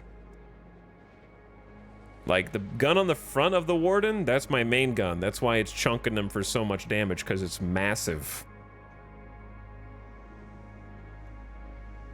These look like size 2s to me. If I had the ballpark based on... He's so happy. He's so happy. Spin. Spin and cheer. But it's a nice looking ship.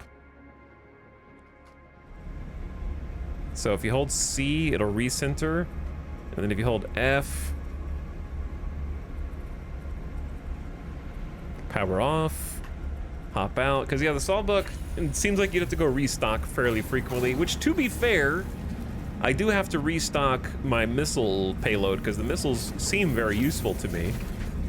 But I can't imagine, like, a size 2 ballistic is gonna be the difference maker there, because if they have their shields up, most of the time your gunner would kind of have to sit and wait until their shields were gone before firing. Otherwise, each bullet's gonna do like 20% damage with a size 2, which doesn't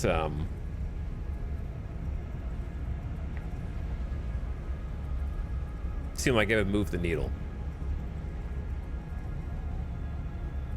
What are you guys talking about for starter ships?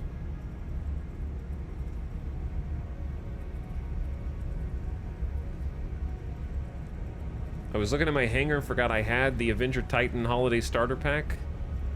So, Avenger Titan is the one everybody likes. That's a good one to start with, yeah. What I like about lag pips is that you aim at the enemy ship rather than at a... Yeah, I like looking at the enemy ship and seeing kind of what they're doing and getting an idea of which direction they're going. When I look at the lead pips, I'm not really paying attention to what the other ship's doing, which can be a difference maker.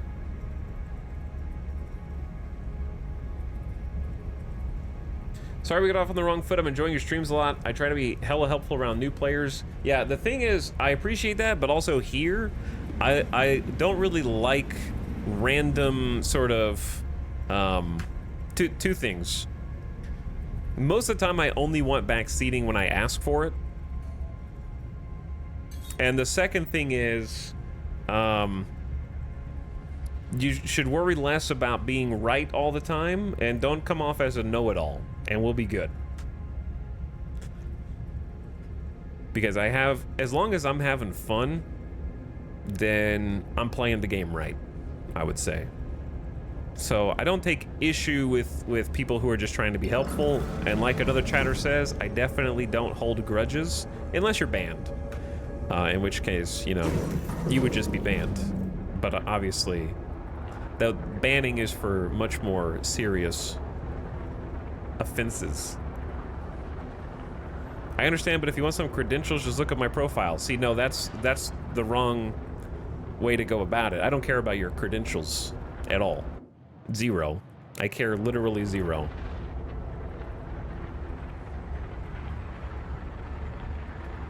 I don't care how many thousands of hours you have in the game or how many ships are in your hangar.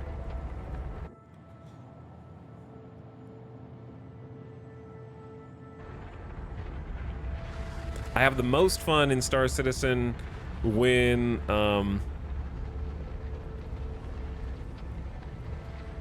I need help and I ask for it and I get it, and then the rest of the time, if people are trying to micromanage me, then I don't have fun. So as long as you don't try to micromanage me, we're good. Because we're just playing, we're making sandcastles in the sandbox right now.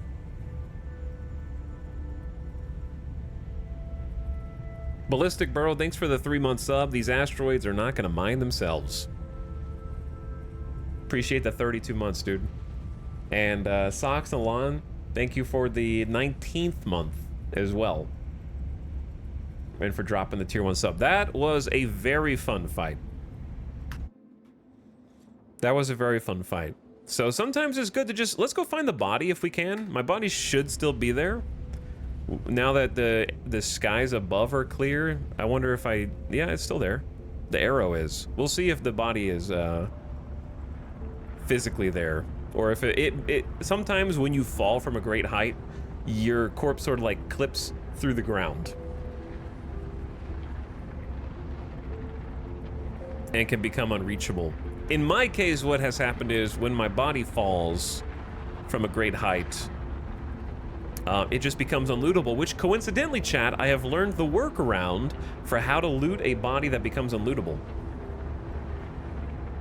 If you've ever been playing Star Citizen with this last patch, and you go up and you hit loot, like tap F, and the inventory opens and closes real quick, and you're like, huh, why can't I loot that? I actually know the workaround. The workaround, if you find an unlootable body, is you have to tap F to loot and hit I immediately afterwards, and it'll open the old inventory and you'll be able to loot the body. That's the workaround. It opens the new inventory and the old inventory immediately overrides it, and then you can actually check it out. Landing gear deployed.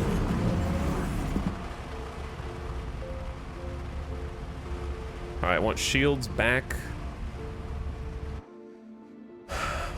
I do think the Warden has cemented itself as probably like my dream ship. I think the Harbinger would also be up there if missiles were more... Oh no. Did they Bro. Docking request initiated. Docking request denied. Contact. Yep, contact. Contact. We got a freelancer. Oh my god.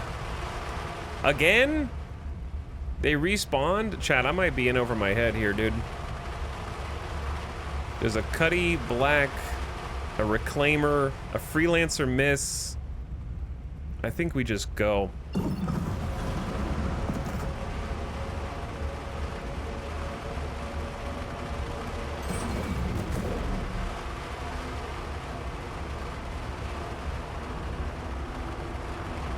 I'm just so slow, dude. I'm so slow. I'm in travel mode and I can only go like 280 while boosting, man. I'm faster than a Reclaimer though. I'm picking distance up on the Starfarer. What? A Starfarer? Why is there a Starfarer here? This Cutlass Black is 35 and getting further away. All right, I can see their distance over here, which is nice.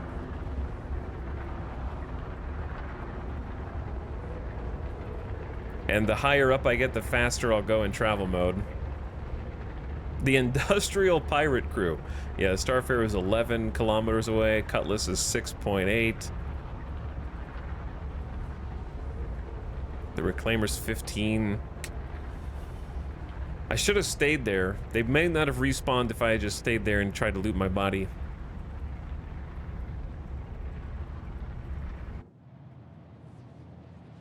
But yeah, sometimes just pop in travel mode. I actually think flying in space would give me a huge advantage also.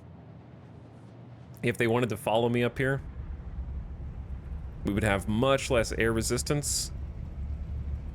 This Cuddy Black might chase me. Yeah, he's chasing. That's fine. I will simply turn around and wait. If I was in a Cutlass Black, I don't know if I would be charging headfirst into a Warden. Yeah, I have the high ground.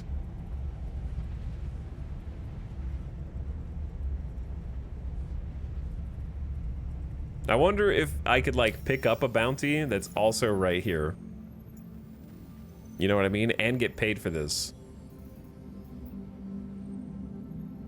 This is Ghost Hollow? We're not at Ghost Hollow, I don't think. Potential wildlife location.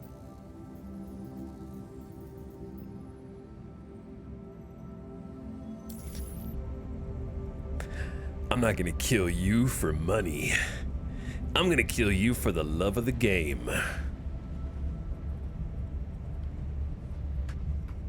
So we want to fire. Normally you want to fire when in burst when somebody's at like 500. Oh, missiles. Chat, when do you... Oh, that flare worked. I dropped... Yeah, that flare by itself I think worked. I need to toggle up and do some more flares though.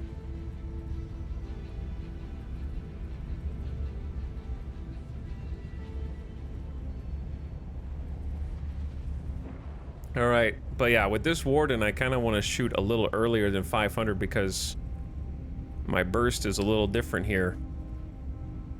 Well.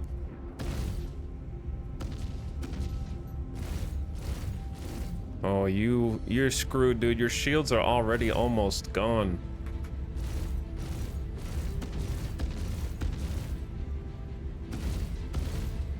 Let's use a little boost as well.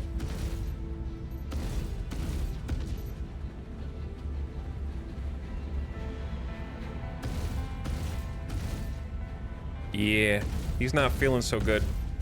We're shooting all lasers and my ballistic at the same time.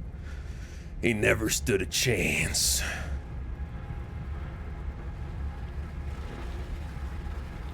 And yes, it will hurtle all the way back down, 21 kilometers.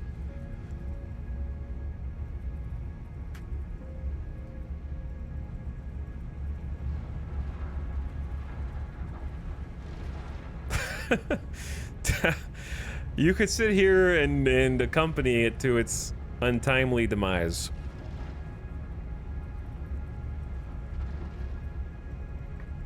But I don't know. I don't know if somebody would have picked up a bounty over there. I think that they would just respawn over time. I'm gonna go back. I took out one ship. Maybe I can just take out the rest. I'm sort of like spending more work than is required. My body is not that valuable. It's mostly just the point now.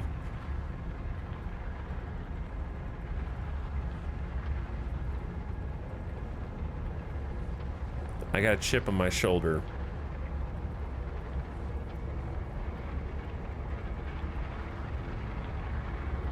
I wish more of them would have followed me up here,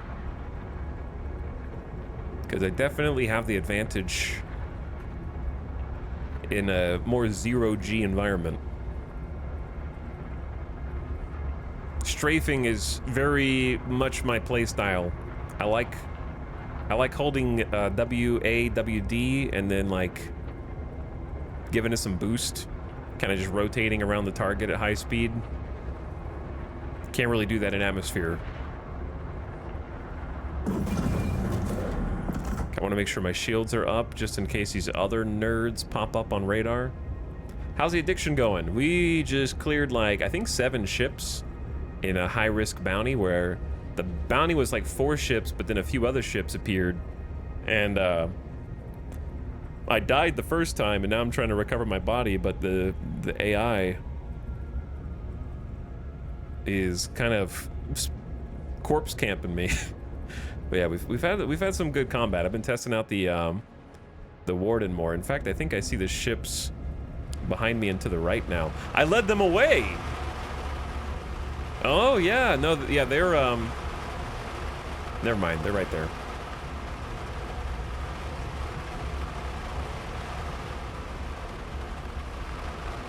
Though I don't know if they're gonna go. Oh, yep, here we go again.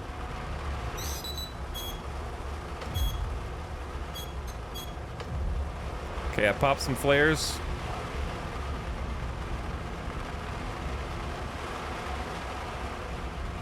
Should I go for the Cutlass first? Shields under fire. Chat, we may got a problem here, dude. Oh.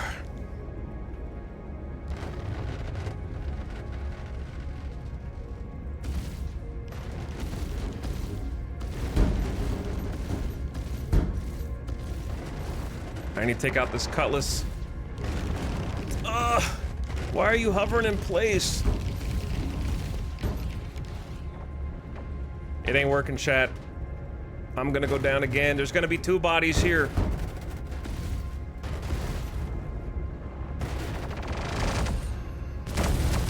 There's gonna be 2 corpses.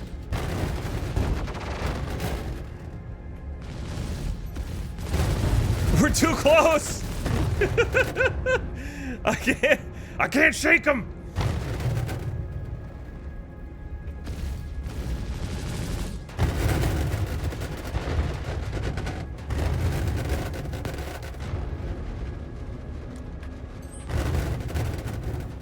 Here we go again.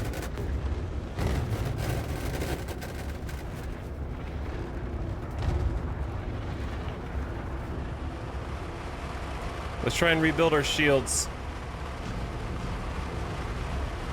Shields under fire.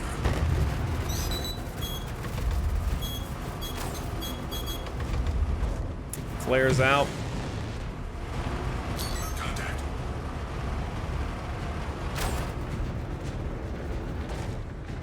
Contact. Contact. The reason you're hearing contact is because I'm using noise. Contact. Contact.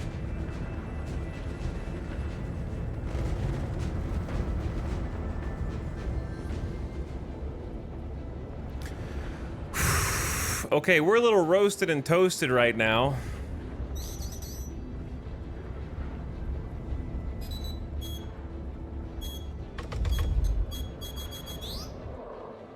Ooh, another missile.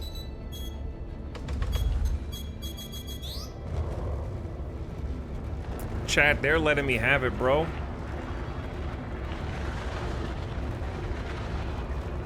They are letting me have it with missiles. Got any noise? I've already been popping noise. That's why you keep hearing contact over and over again, because they're reacquiring.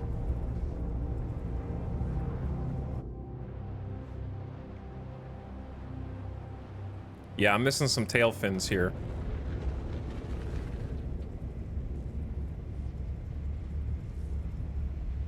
There's 4 dudes.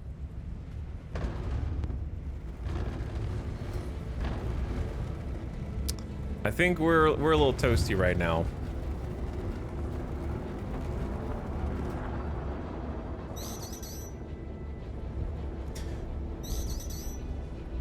Does that mean missile lock? Does that sound just missile lock, but they didn't actually fire yet?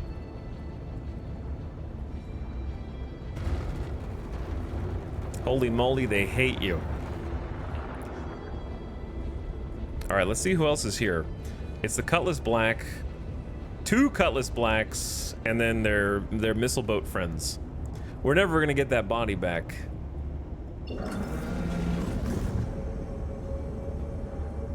Switch to travel mode. I say we go ahead and repair, restock, and then come back for rematch.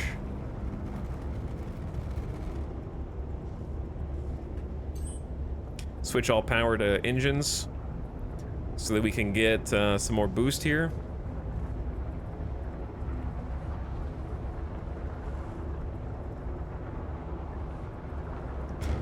And try and get some elevation.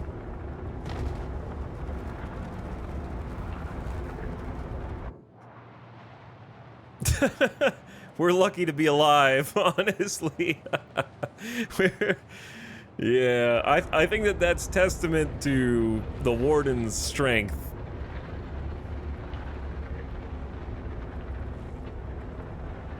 Just being able to withstand all that from 2 Cutlass Blacks, and dropped a bunch of flares to get some successful missile deterrence, I guess we could say. They're still behind me, man. I gotta just find somewhere and just find a line to anywhere and just get out of here. The problem is I still have... Hold on, I know what to do. Let me just put on cruise control. Alt-C. Then I can open up the map while still flying. Let's head back to Tressler.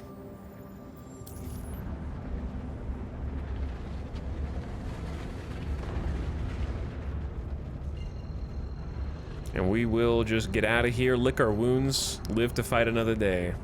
Quantum travel initiated. Quantum travel complete. Okay, we should actually be free now. There's a ship 900 meters away. What? Why is there just a Connie, right? A Constellation Andromeda right here? I want to be cool and use all the shorthand. Constellation? No one says that. Connie? Yeah, it's called a Connie. That Andromeda would kick my ass, but I don't know why it's here. You want to scan it? It's yours now. Could be. Could be mine.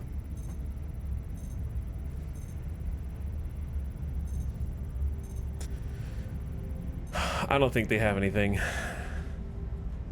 But yeah, you can scan any ship in the game. Kind of pick up their, if they had cargo, it would show right here. If there was someone on board, it would show here. It's pretty cool.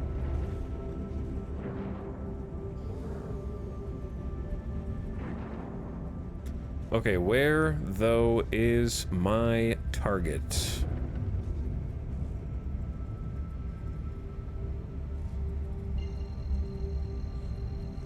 Nobody's actually inside that ship. It's like an abandoned ship.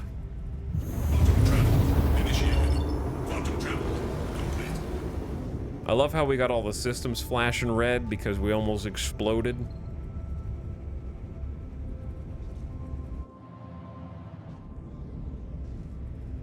That's not a Constellation Andromeda. That's not a Connie. That's a Con-An. A Con-An. That's how you know it's you gotta get it as short as possible for the zoomers. I need to know what that is with as few syllables as possible. Yeah, there's a lot of flashing red on the console. You might notice that we're missing a few ship parts from the last engagement.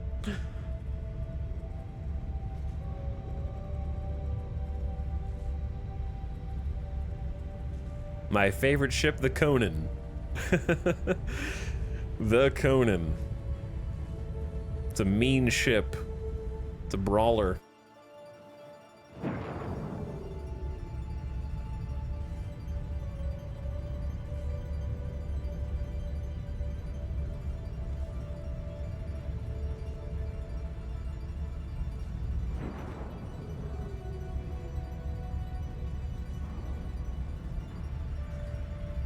All right, landing gear down.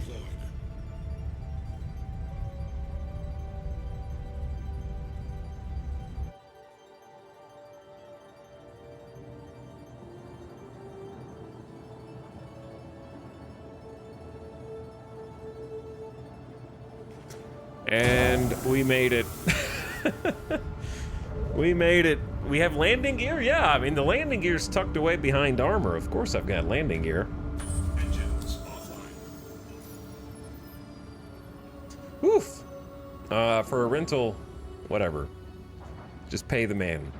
7K for a restock and refit. Why not? Can you attack the space station if you have a death wish?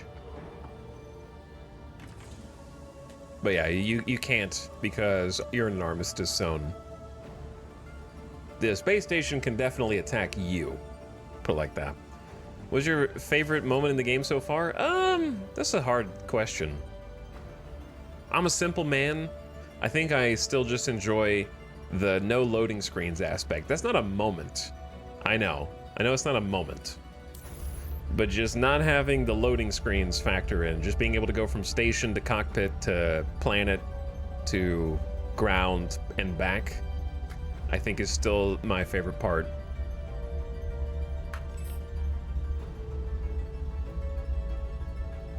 It doesn't really get old for me. Do I really, really, really want that body back? Chat, do I really want that body back? It's kind of principle at this point. Engines online. Launch complete. You are clear to launch. Bodies? No, it's just one. I only died once. So far. There could be more.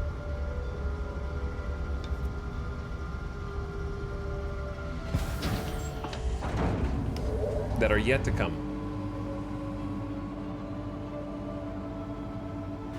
That haven't happened yet.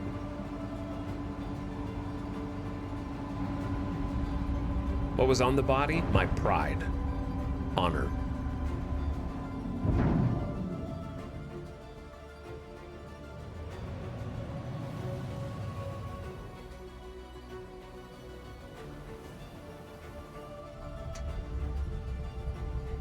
Thank you. One thing that really kind of annoys me, I have to reset how many flares deploy with each click. Every single time I change from travel mode back to SEM. Quantum travel initiated. And it doesn't remember.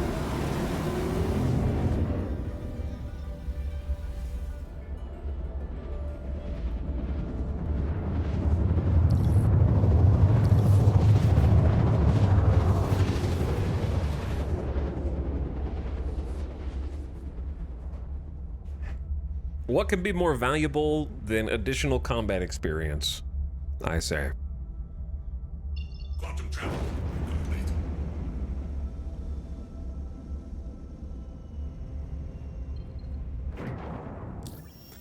I wish you could see that white icon on the map, though. I think if we go toward Ghost Hollow without actually going to Ghost Hollow,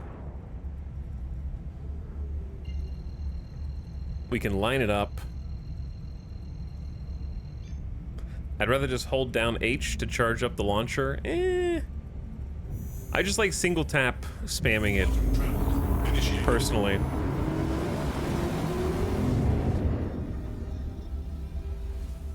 What's up, Colomonstera? How's it going, dude? All right, cut power, turn engines back on before we fall to the planet. Systems green.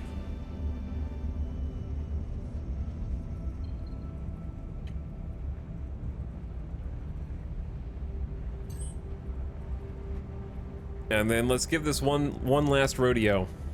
One last combat rodeo. Laughing Bear, thank you for 66 months. I appreciate you dropping the Prime again. Welcome back. Ballistic Burrow, I don't think we'll do any asteroid mining today, but we might do some cave mining and see how that's going. Have we gotten any PvP yet? No. I haven't really been looking for it, but I would say more specifically, I haven't been doing any of the jobs where it comes looking for me. The only way you really get into PvP in this game is if you're the one instigating it, or you get interdicted randomly and try to fight for your life, or you're in a hauler in a high-risk buy or sell zone. I think you get the full 2 days, so you can go renew your rentals, Okrim, and you should get 2 days on the rentals.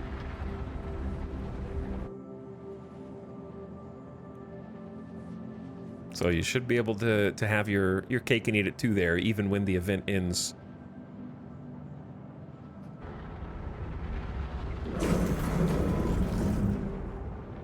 Yeah, they upped the cloud tech, I think, for this last patch, and I definitely appreciate it as a Microsoft Flight Sim enthusiast. Okay, we're gonna do two things here. We're gonna go 3 decoys per volley. We're gonna switch to 4 arrestor 3s, and we're gonna try and just... Actually, let's do 2 arresters per cutty and see what the damage to the Cutlass Blacks are, and just kind of take the Cutlasses out.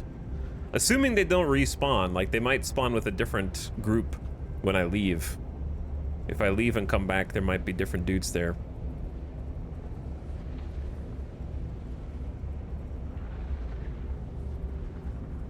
Lighting, are you okay? Are these planets actually realistic scale? Well, here's the thing. There are small planets in real life, too.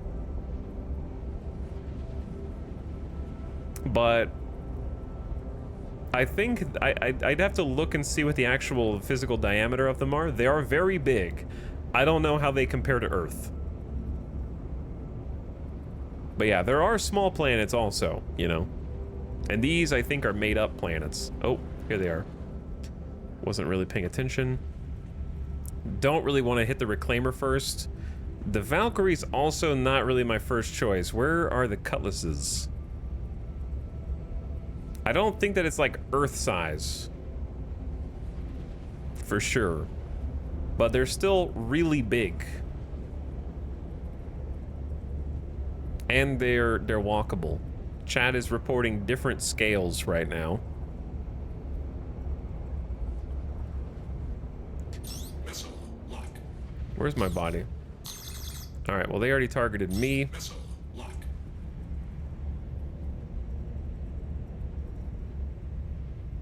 I don't really want to fight a Valkyrie, and I don't even know if I can punch through the shields of a Reclaimer. We were having trouble fighting Reclaimers before. I don't see the Cutlasses now, but they might just be hiding. All right, if we're gonna kill this Valkyrie, why are the shields on the Valkyrie going down? What? There's a Freelancer miss, and there's the Cutlass. Okay, there's the Cutlass. I'm gonna go ahead and send a couple arresters his way. 2 hits, barely did anything. 2 more. That didn't do anything. Chat, what are missiles doing, bro? His shields are full and he's not red at all. Oh my god, dude. Relax, bro. What do missiles do, man? I hit him with 4 arrestor 3s and nothing changed. I will ram you. Glorified fireworks. It literally didn't change. I'm so confused. I saw them explode this time also.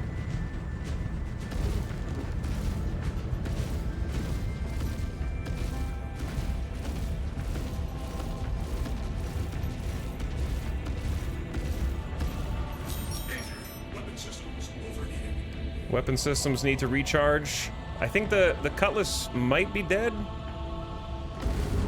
He's not dead. Shields under fire. I tried to ram him. He's missing like a front wing and is still in the fight somehow.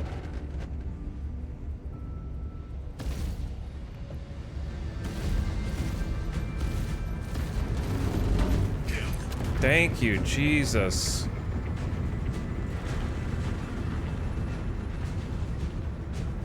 It's probably some server nonsense where they didn't even hit server side. Yeah, the prospectors are bugged if you're trying to attack those for sure. We should probably go for the Freelancer next.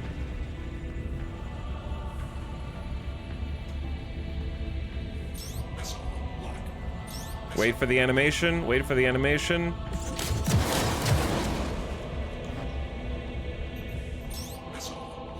That one hit a couple.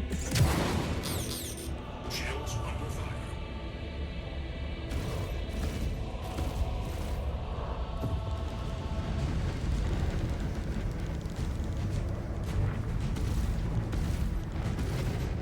It got hit by something, maybe a missile that whiffed. Maybe a miss. Ooh, engines exploded? Oh, nice. All right, Valkyrie's next, and then question marks on the Reclaimer.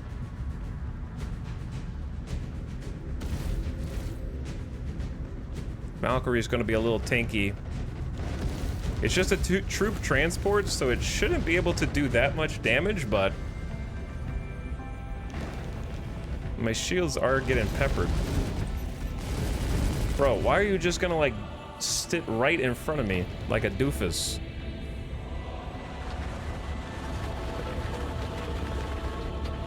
Look at that maneuver. Oh, look at that maneuver. How did I do that? How can I repeat that? That was a sick corkscrew, dude. That was a fast turn.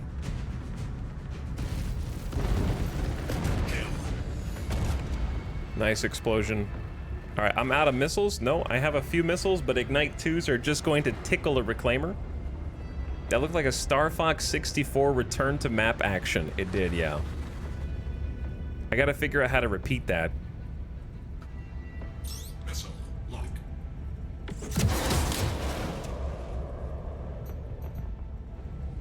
All right, we don't know if we can kill a Reclaimer because I have killed a Reclaimer in a Warden, and then the other time we tried, I could not kill a Reclaimer. And there was really, like, no rhyme or reason. I'm gonna do all power to guns so that we can reload the lasers faster.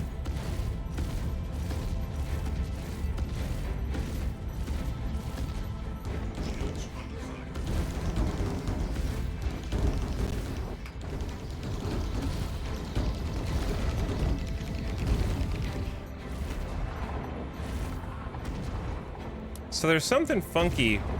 I've done a lot of shooting in this mode, and there have never been lead or lag pips in this mode, so I'm really confused on what is going on in this mode. We had this conversation yesterday. The whole point of this mode is that the bullets are supposed to go where the crosshair is, and there are not supposed to be any lead or lag pips. See how I'm missing with this gun? Because that gun is doing what it's supposed to do. It's not hitting the ship because it's firing not with lead or lag pips, but then the laser is hitting because the laser is going where the lag pip is. Do you see what I'm saying? I'll show you again, right? The ballistic cannon is not going where the lag pip is, whereas the laser is. So something's funky. No, it's not a gravity thing. Chat, stop, don't just type random bullshit. It's bugged, bro. The precision mode is supposed to do what the ballistic cannon is doing. That's what it's done every single time I've used it. Until yesterday.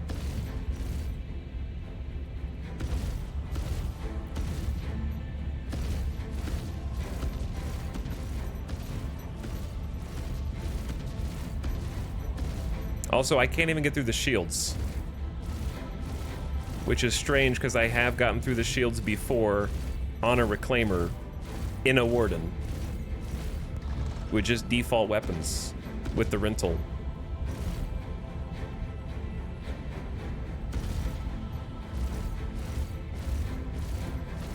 But yeah, the whole benefit of this mode is that you can aim for components. And we have fought like 6 Reclaimers in this mode just using the crosshair with no pips.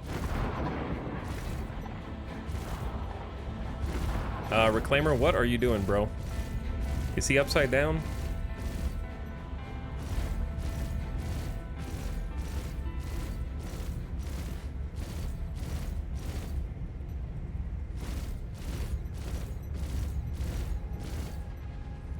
Chat, you have to hit G to turn on a gimbal.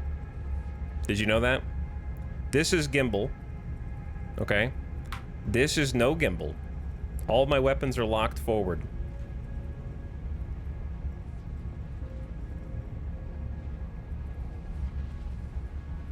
If you hit G, now weapons with gimbals will gimbal. If you don't hit G, weapons with gimbals will non-gimbal. That's the whole point of the gimbal mode.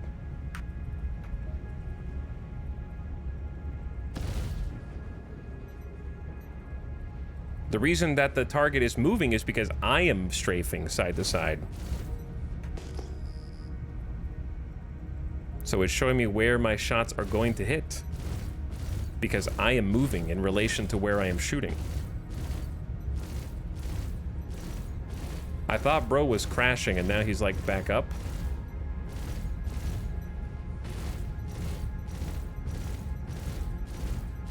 No, I'm gonna end up crashing.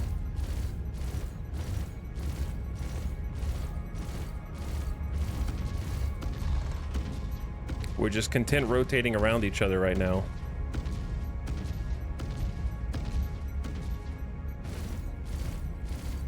But the other thing that's bugged is this is supposed to show, it doesn't, you can see this, I think that's his shield. So I have no idea what's going on with reclaimers right now. I understand they're tanky, but we have blown a reclaimer up doing exactly what I'm doing right now. And then we have also not been able to blow up a reclaimer doing exactly what I'm doing right now. Chat, if he just stays there, I might be able to board him.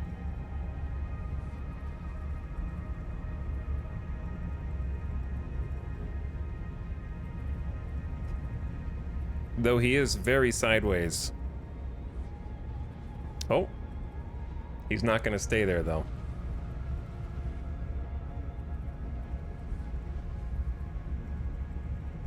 T. Easy. I should probably not be that close.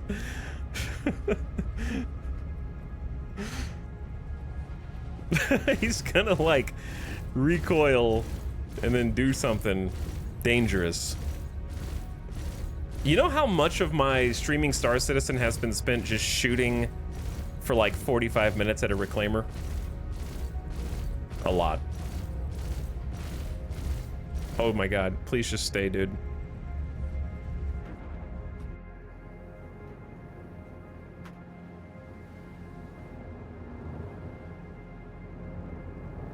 Okay, dude.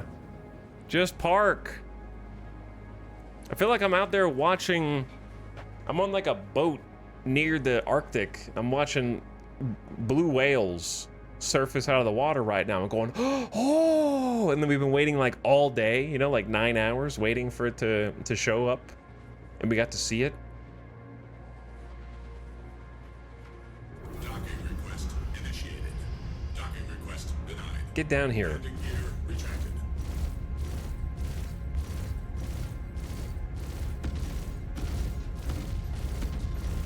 Get down here, bro.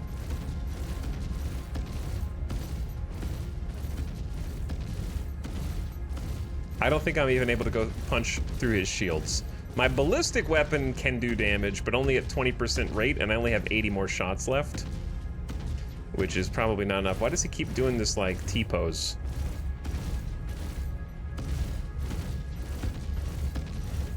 You want me to ram a reclaimer that's like 4 times my ship size? I don't think that's gonna end well for me, dude.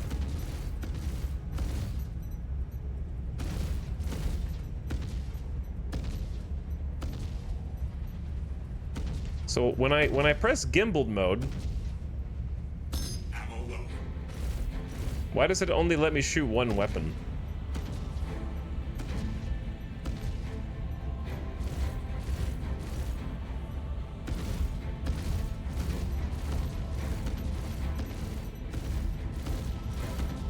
Not 100% sure. I am determined to like actually disable one of these dudes and then loot them.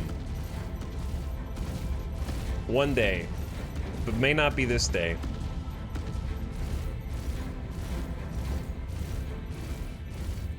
How weak are my top mounted turrets?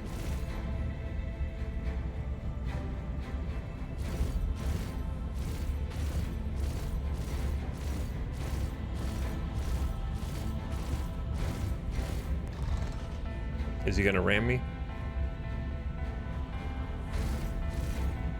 I wish I could at least see if he has a shield or if the shield is actually taking any damage.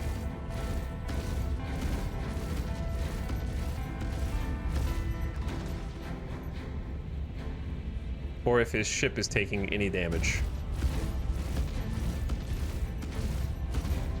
Alright, I'm almost out of deadbolts and he's T-posing again.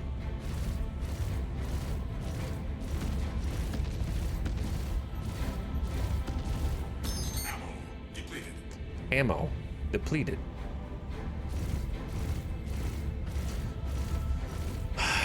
He's got shields. There, I can see...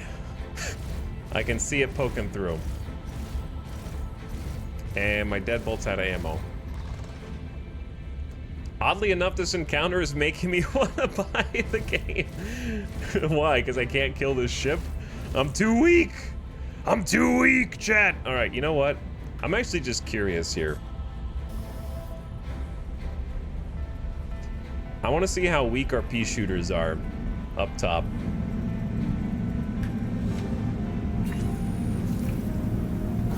Imperial Gothic, thank you for the brand new sub. Welcome to the stream as I waste yet more time trying to futilely kill a reclaimer, or at least put it on the ground. Aegis combat assist. Oh, this is these are ballistic weapons, which are not very big.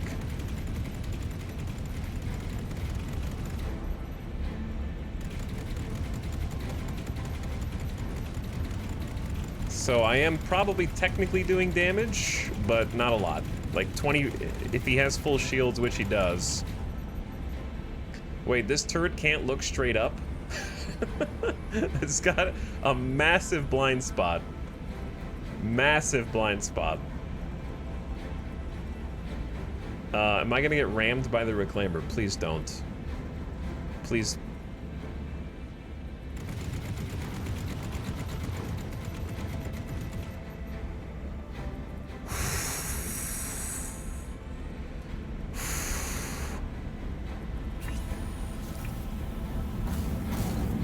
Close one. Close one, Chad.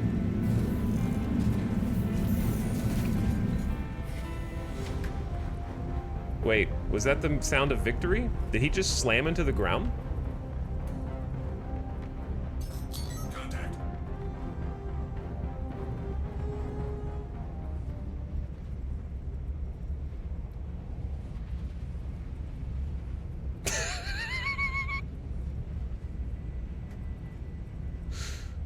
Just give up, man. No, he's still alive. Just give up, man. Landing gear detected. Just land. I will board you. All right, fine, I'm leaving. Docking request initiated. Docking request denied. Landing gear retracted.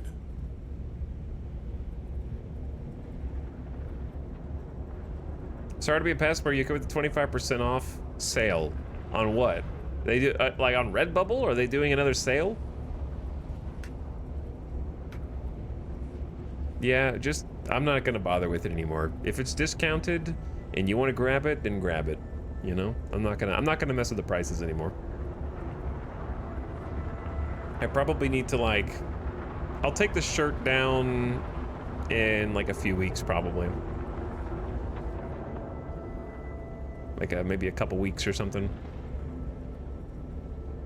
But yeah, it's all good. I did not know there was a sale. But apparently there's a Redbubble sale, chat, if you still need the Algarada shirt.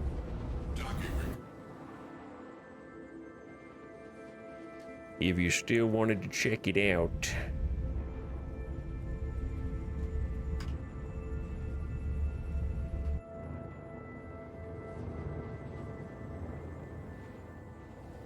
This looks like a bit of a slope here.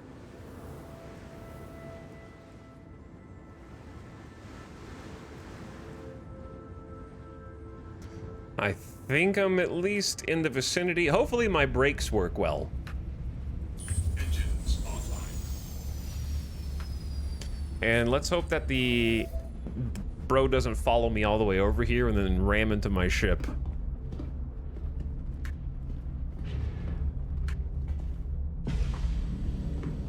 Let's actually just do this.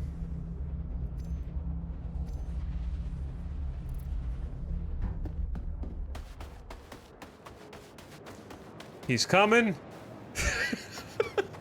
It's terrifying, actually. Yeah, this is what I expected. Marker? Oh, really? My body marker? Where's my body?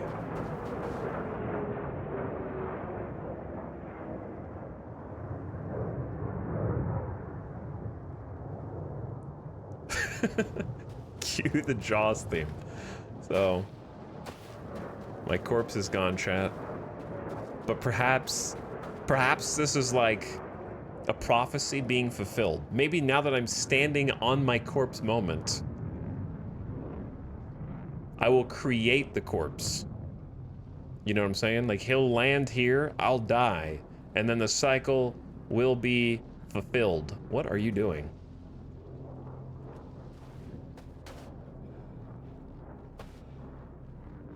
Are you turning your light on?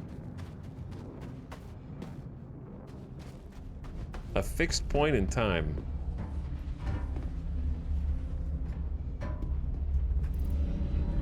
Well, rip that gear, but that's okay.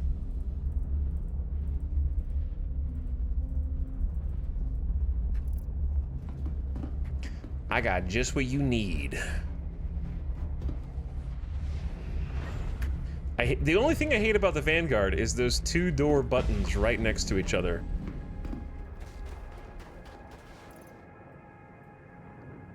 I'll use it! I've got a med pin, and I'm not afraid to use it. Yeah, what do you think about that? Bop. Blap. Blap. You better run.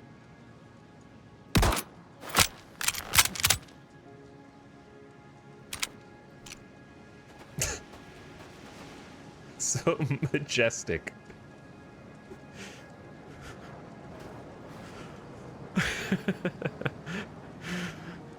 He's still trying to set up his joystick sensitivity, you know. He's in the keybinds right now trying to figure out how to fly.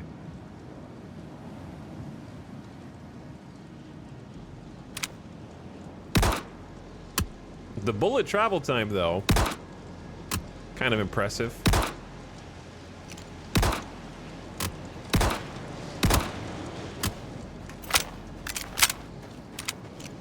Okay.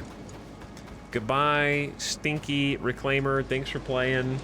I can't kill you. You can't kill me. My body's not even here.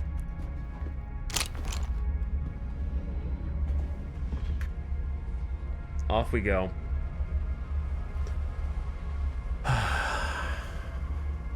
We had our fun. Engines online. Launch complete.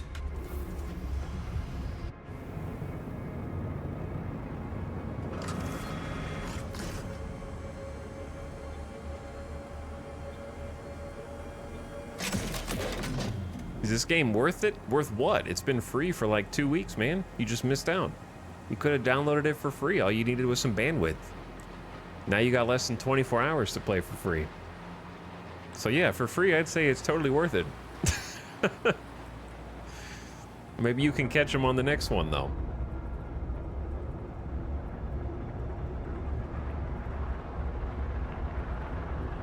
But if you want to pay for it, it highly depends on how patient you are as a person and your tolerance for bugs and for janky servers. Because like 50% of the servers or more are terrible, and I have to keep server hopping or the server crashes. You gotta Google a bunch of stuff. It's the kind of game you gotta work for, you know what I mean? But I'm addicted as hell. So for me, very worth it. For you, I don't know. I've already more than gotten my money's worth just because I like being a dude in space doing space stuff.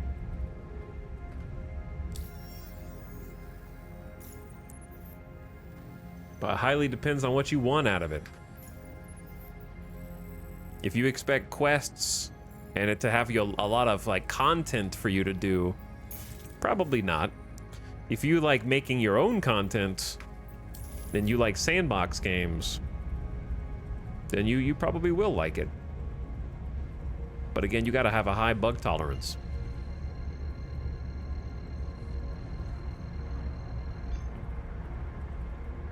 Quantum travel initiated. Quantum travel complete. This is not the game for the TikTok generation, okay? for sure. If you could actually be a dude in space doing space stuff, what profession would you prefer? Well, space mining has got to be like one of the most dangerous things you can do. So definitely not that. Space trucker would be fun, but I feel like I would just like kind of fall asleep at the wheel. Quantum travel initiated. That's a tough call. Travel complete. What generation is this game for? I would say that it's for millennials up to boomers.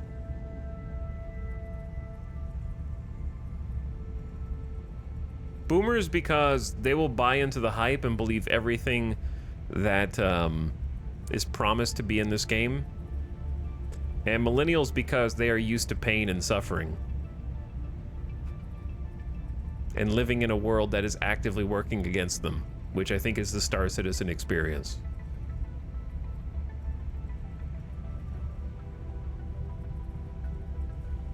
Too real. Landing. And then Gen X, they're probably not even playing this. They're probably like still updating their life journals.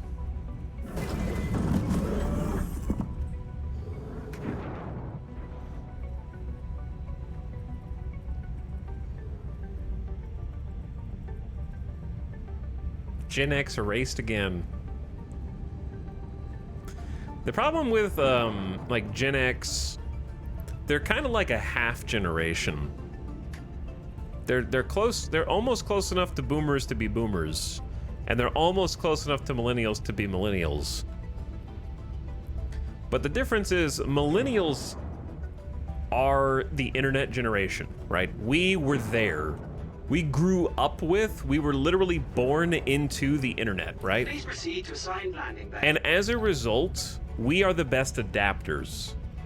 Whereas Gen X was born, grew up, and then immediately left behind by technology. You know what I mean? And not to say that Gen Xers don't know how the internet works, but it's different when it's your entire life from birth.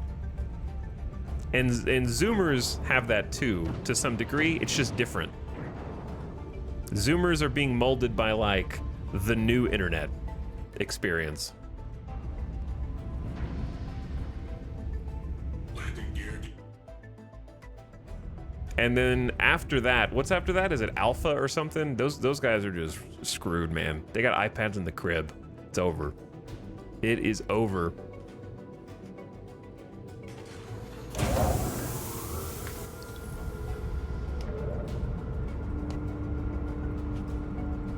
But yeah, I think that the Gen X that I, like, people that are Gen X that I have known have one foot in the past and one foot in the present, is what I would say. Whereas millennials, in my experience, they might bemoan the good old days of the internet, but they very much live in the present and are happy to participate in all of the new things. Like, millennials are on TikTok, you're still watching millennials content creators on YouTube, you're watching millennial streamers on Twitch. Like, they are still right there at the forefront. They don't like live in the past as much. We miss it, but we don't like refuse to progress. I feel like Gen X is more like, I refuse to participate in certain aspects of modernity. You know what I mean? Whereas millennials are kind of like all in. We get nostalgic, but we're not like reluctant participants in what is currently here. At least that's how it feels to me. Maybe I'm sure I'm oversimplifying, but that's how it feels. Whereas boomers are getting fooled by AI on Facebook right now, right? They're in a different ballpark. It's a completely different place. As Gen X, I can agree with that. We want it to be 1985 again. Like, I love the 90s when I grew up, but I do not miss it. I like it from like yeah, I'll listen to Backstreet Boys sometimes. But I'm not like, damn. Can I go back to dial-up, and before dial-up, can I go back to DOS? No, man. No. I ain't going back. I made it through the dark ages of technology to get to here. I ain't going back.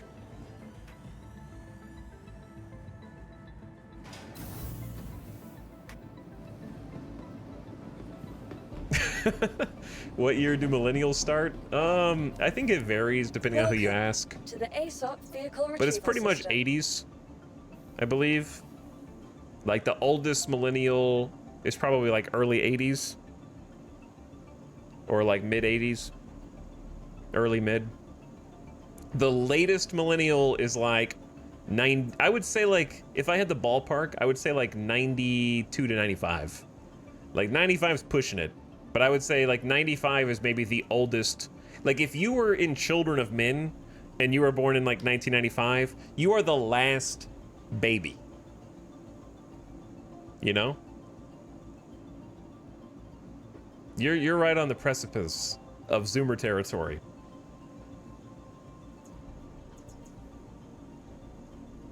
I think if you were born in 1996, you get to choose whether you're a Zoomer or a millennial. To the ASOP They just vehicle offer you a retrieval choice. You go to the sorting hat and you go, I want to be this or that, and they go, okay.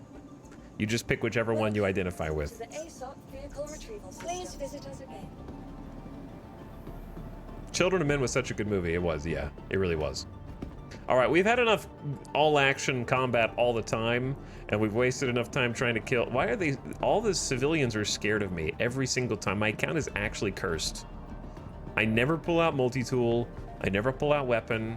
When I come through, this is the result. They're terrified.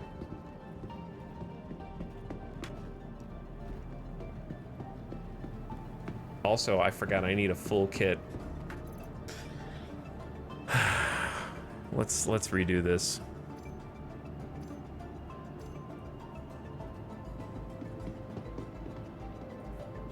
In fact, I want to go buy some undersuits or something. Etel has bad space scav karma. That's possible.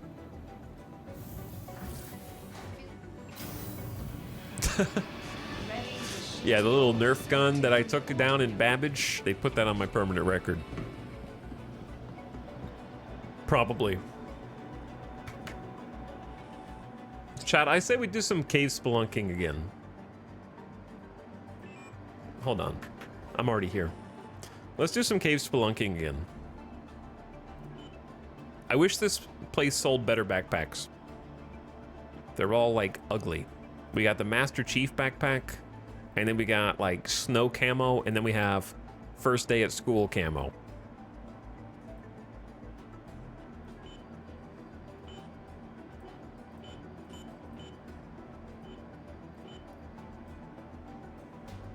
Honestly, their undersuits aren't that good here either. Stone Skin's probably the best one.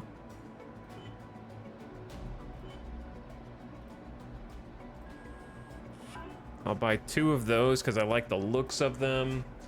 The Odyssey 2 is okay if you want more of like the white and black and white vibe. I'll buy one of those. They have an olive. Meh. I don't like the Venture ones. They're too shiny. They have like a sheen. The FBL Arctic. FBL's okay. That one's very white. Yeah, I don't love the choices here.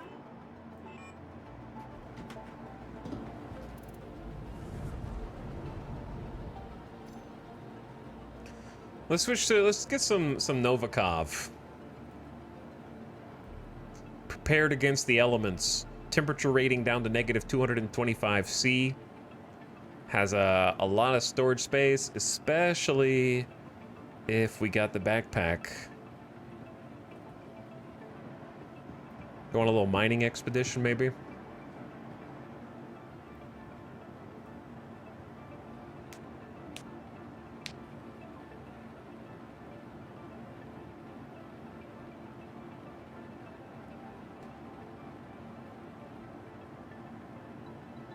They heard about the Reclaimer, but I didn't kill the Reclaimer.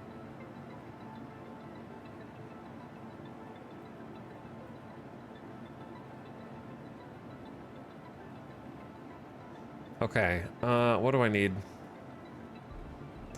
I need a weapon. A suit is a suit. Why do you need 40 versions? Why do you need 40 different types of blue jeans?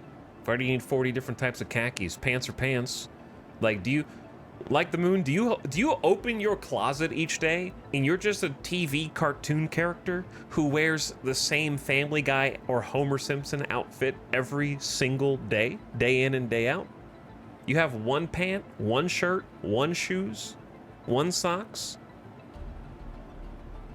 and you open it and it's just a rack of identical clothes? I feel attacked. Chat, if that's you, you might be someone's grandpa. Because the only person I could think of in my life that did that was like my grandpa. Wore like the same type of shirt, the same pants every day. But the real answer is that there's different types of armor, and there's going to be different stats on different suits. They're going to have different costs, different temperature ratings, different armor densities, different amount of pockets so that you can have more or fewer amount of like utility belt pouches and things like that. Some of that's in the game already, and some of it's not. For example, if I have the Novikov, this is one of the best temperature ratings for cold environments. It's an undersuit that lets me basically tolerate extremely cold temps so I can go stay outside longer. And it's also a heavy armor, so it's got 40% damage reduction. And then I can combo that. We got some space on here for some flares. So I got spots for flares. And then if I want to take a weapon, I probably want to take something that's decent for close range, that's not too fancy. So maybe a SMG, and we've got some basic P4s. I got the P8 SMG, which I haven't really gotten to play with yet. So why don't we take that? Because I don't think I've even shot it. So if I've got the P8 on my back, then I need to find out which of these magazines is a P8 mag. I think that they could do the inventory organization significantly better than they're doing now, for sure. Because I have to just like hunt and peck. Do I even have Yeah, I do have. I have 3 P8 magazines, so those are quick access on my utility belt. Oh, we have like 19. So the Novikov has room for 8. And if those are not on your belt, you have to dig for them in your backpack, which takes a lot longer. And then they have more capacity potentially inside of the cargo area of your armor. So like backpack and core armor has different amounts of space. So we want to take some drink, some smoothies, and I'll grab 2 food bars just in case we end up out there for a while. And then we need some heals. I don't think we'll need oxygen, but I always like taking at least 1. So I got space for only 2 pins. So we'll do 1 med pin, 1 oxy pin, and then we'll take 2 additional med pins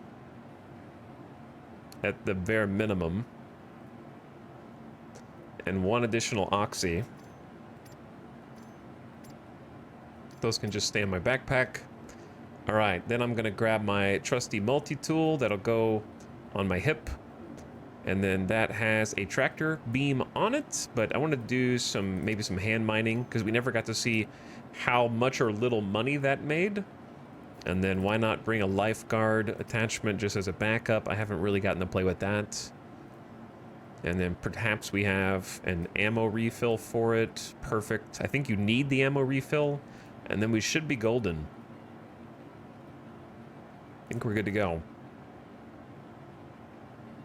I don't think we need a oxy-torch cutter attachment, but I might bring it out of curiosity just to see what it is. Ditto for the Cambio Light SRT, but do you have to have canisters for this? I feel like you have to have canisters to make this thing work for the salvage and repair tool.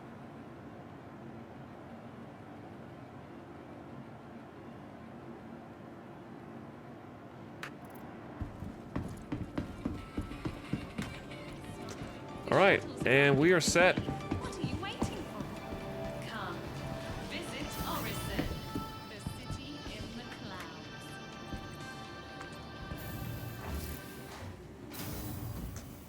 That suit lets you survive in near absolute zero temperatures. Yeah, it's pretty expensive. It's pretty pricey. I actually died with a Novikov suit in Armistice because I just exploded. I think it did. Welcome That time it to the actually did go ASOP back vehicle to retrieval my local system. storage, which is nice.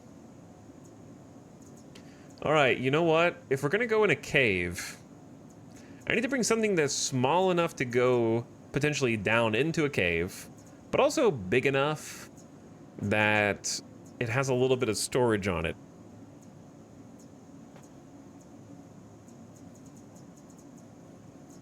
I was talking about possibly getting either a cutter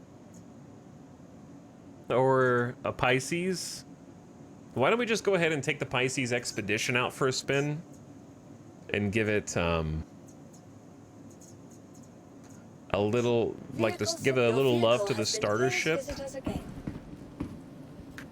That way I can actually kind of test fly it and see what I think. Hangar 1.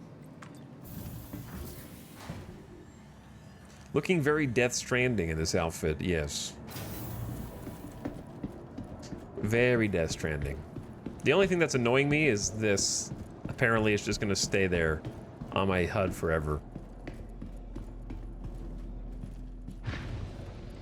So here's a little C8X starter ship. It ain't too crazy.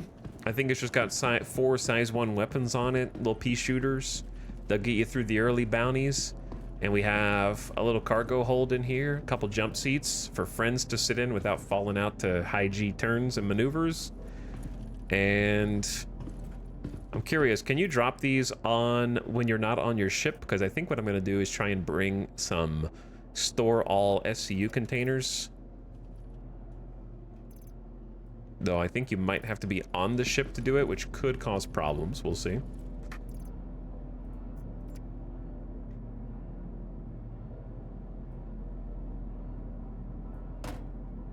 I heard it.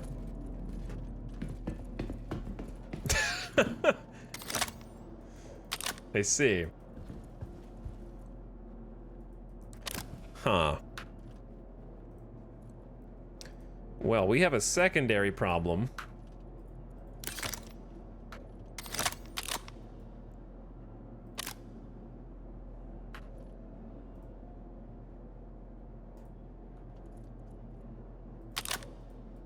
Which is my tractor beam is not firing.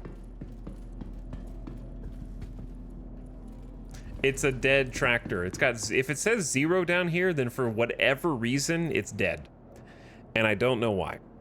So we're just gonna yeet that onto the ground. And then equip a different multi-tool and a different tractor.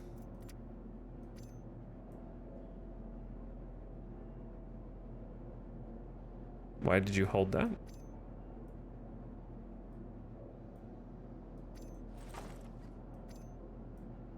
Okay.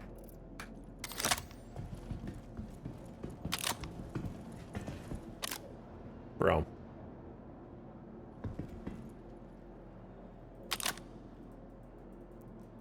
What? You definitely can use tractors in this situation, for sure. I've done it multiple times.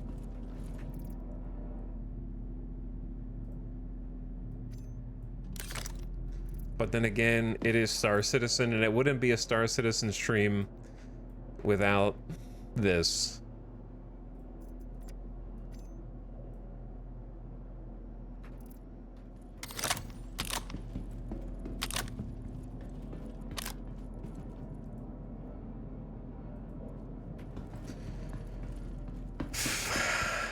There's no way all of them are broken.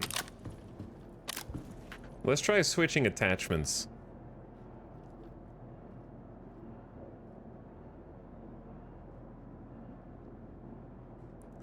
Let's try like a medical attachment. Okay, reload it.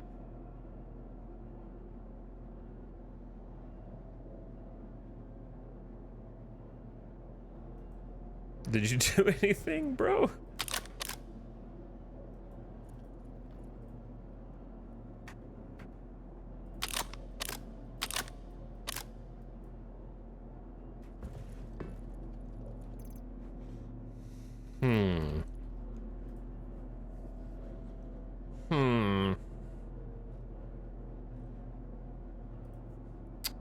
So odd.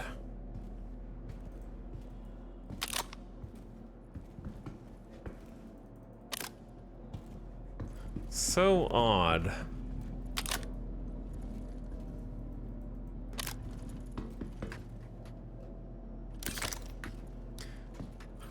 Well, if that box is just stuck up there, it's gonna be a problem. I got an idea though, hold up. How close do I need to be to sort of like snag it? Oh, do you think I could jump on top of this ship? Now I can't even put the multi-tool away, so this is going great.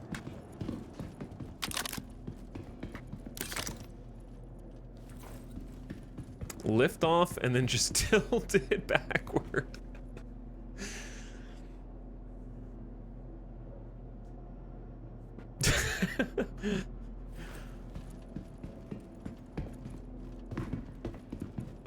Yeah, but that still doesn't solve the other problem.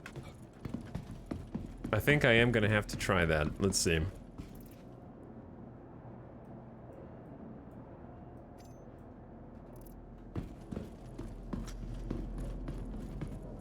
The other problem is I need to be able to use the tractor beam for any of this to work. And it's not because we're in an armistice zone, chat. I just said that again. I'll say it again. This is how you load your ship. How do you think when they introduced the cargo elevators next patch, you're gonna load your ship? But yeah, that...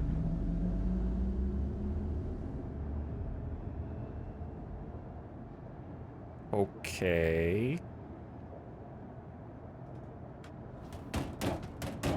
I'm gonna explode, bro. It's in the ship now. What? What?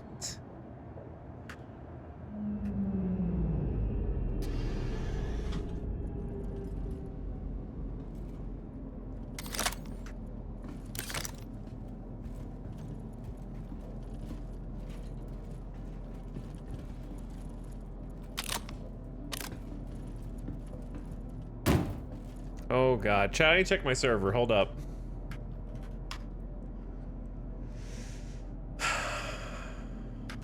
Yeah. Yeah, I think that's a sign. Let's do this. I can at least rescue the box now. I can't put my multi-tool up. I also can't sprint. Let's go put the ship in storage and server hop. Yeah, exactly like that, Epi. It's easy. It's easy. The best time to server hop is when you haven't even left the station.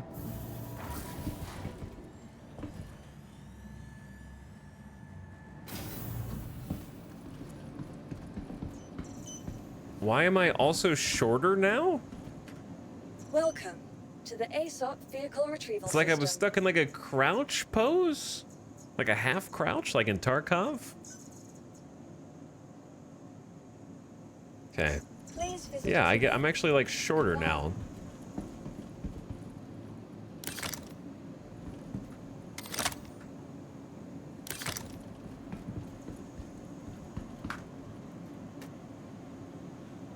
I got compressed by the seat. The Novikov just squashed me up a little bit. All right, how about this? While we reload and then go on a bit of a mining expedition to see how much money you can make hand mining. This makes me want to make a YouTube series if I knew how to edit videos anymore. You know what I'm saying? Like, the title of the series would be, I tested all the ways to make money in Star Citizen so you don't have to. That'd be the name of the series. and I just go around doing every single possible way to make money and keep detailed documentation of how much time I spent and how much money I made and how much effort was required on like a graph. It would just be a bug montage. All right, while we're loading back in here, I'll be right back. It should load in momentarily. My dude's just gonna take a nap. Thanks for hanging out today. Hope you're having a nice middle of the week. Actually, I guess I should check the server FPS here before I go, so that way I can load into a different one if this one sucks. It's thinking about it. Okay, let me check. This one's better than the last one, but not by much. Yeah, not by much. All right, let's try again. Let's try again. What did you have to eat today, chat? Chat, what did you have to eat? Dog, what did you have to eat? Why are you whining? Midas, why are you whining? He's like, I gotta go to the bathroom, Dad. What are you talking about? All right, BRB.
Gamer Deathbot. You're right on time. We made it in.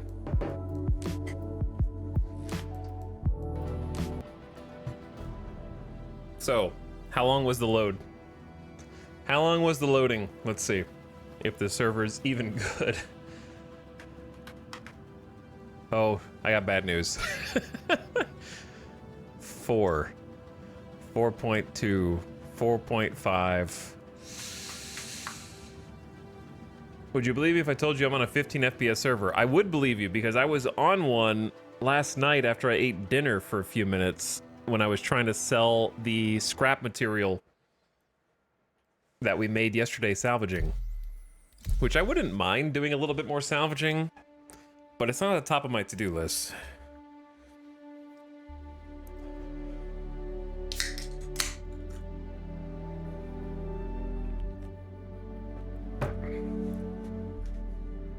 What's up, gamers?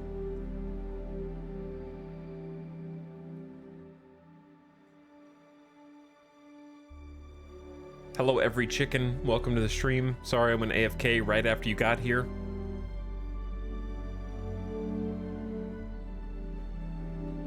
I'm back now. I kind of want to just take the Corsair out, to be honest. I want to fly the Corsair before free fly's over. I am not going to be re-renting any more ships to try and stretch the extra 2 days.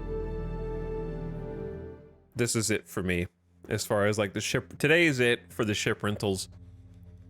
So I feel like I should check out some of the ships. The sooner, like, it's weird for me to say, but the sooner that free fly is over, the more I will enjoy the game. That's not a sentence that really makes sense in English, but you understand my meaning.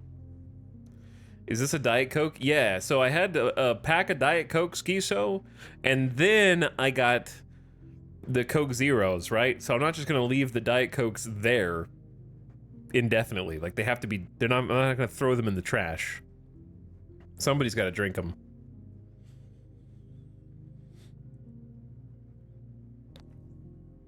So you intend to stream this more after the free fly? Yeah, I intend to kind of just stream it as long as I'm addicted to it. I'm gonna try and get some variety in tomorrow and maybe Friday.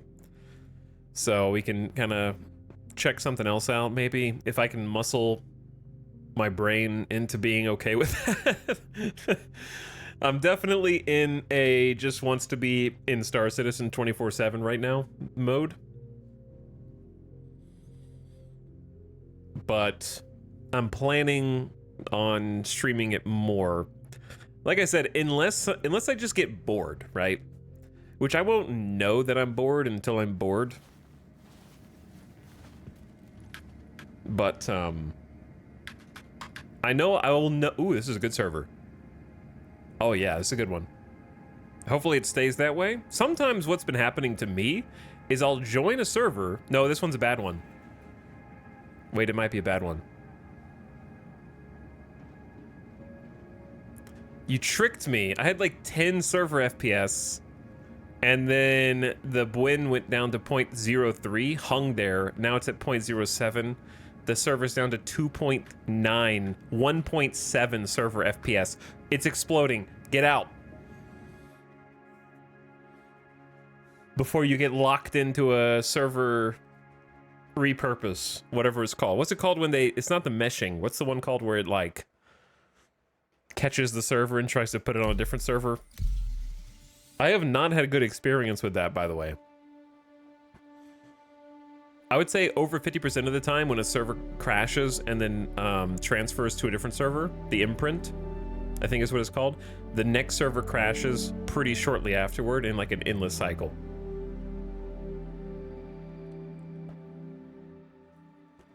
I get addicted and then burn out on Star Citizen at least once a year. That's fair, Hackett. I think that's what I'm gonna enjoy about it. I think I picked a decent time to kind of hop onto the hype train. I can't imagine hopping on the hype train. No, listen, I know some of you guys have been suffering. But I can't imagine having server meshing get announced in like 2016 and then waiting 8 years for it. You know what I'm saying? Oh, did you... the lag. All the servers are just terrible right now. I'm sorry for loading screen boss, but this is the Star Citizen experience for me. Once you get past the loading screen boss, though, it's smooth sailing usually. But yeah, like, now I can hop on the hype train, and server meshing will definitely be a thing within the next year, and by their standards, by quarter 3, which is not very long. So I think I picked the right time to just jump on. I've been having fun, enjoying myself, having a good time, and I think that there's more good times to come, because I like, chat, I know this is a hot take, I like live service games. I have the courage to say it when nobody else does. I think games like the old days of having a beginning, a middle, and an end, those are good too. But the dopamine receptors in my brain, I want something that's constant stimulation and constant updates and patches.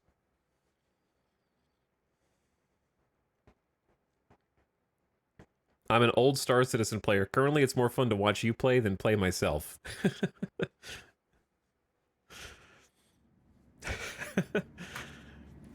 I do too, but I wish 80% of them didn't shit the bed. I think that that's a fair take.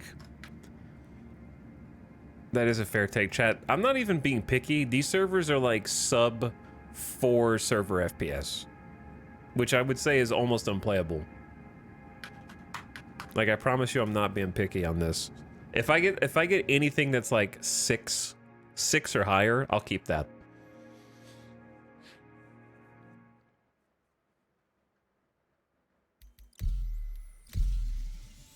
My standards are not that high. They just need to restart all the damn servers. But I would say that it's fair to say most live service games just go down the tube. Most of them do. Or at the very least, they do something that I find, like, unforgivable, and it shakes my addiction to the game. In the case of Marvel Snap and Diablo 4. Both of those are examples. Starbase, I was excited to be a live service game, and then they're like, we're not developing this anymore. Just kidding. Now we are.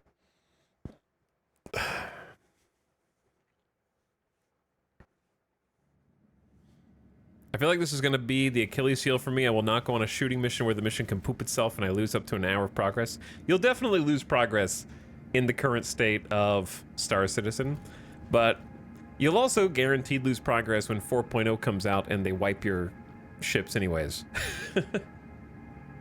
So, it'll come for you. All right, this server is good enough. Yeah, we'll see if this one's good enough. Stats are good. Let's do this is the door test. I give it like a 6 out of 10 in responsiveness there. 6 out of 10. Why am I suffocating? What? Why am I just randomly suffocating? What?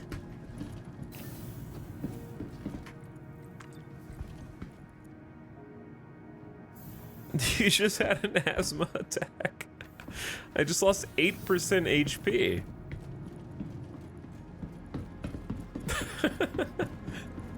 It's so weird. Dr. Bolin, you're needed in recovery. Okay, here's the thing, chat. My take is that games, like old-fashioned games that have a beginning, a middle, and an end, that are just done. You play them and then they're done. Those are like, to me, the Oscars of video games, right? Those are like the Oscar bait games. Live service games are like the Fast and Furious movies. Incredibly popular, but they're not gonna win any awards. Does that make sense? It's like Like, live service games are the crowd pleaser popcorn flick, and you're like God of War 2018s, and you're The Last of Us's, and your Ghost of Tsushima's. Why can I only think of PlayStation games? Please Are check like the terminals. the sophisticated games. Live service is like the McDonald's. Yeah, it's like junk food, gamer junk food, which I'm sure is not what Chris Roberts would want to hear, but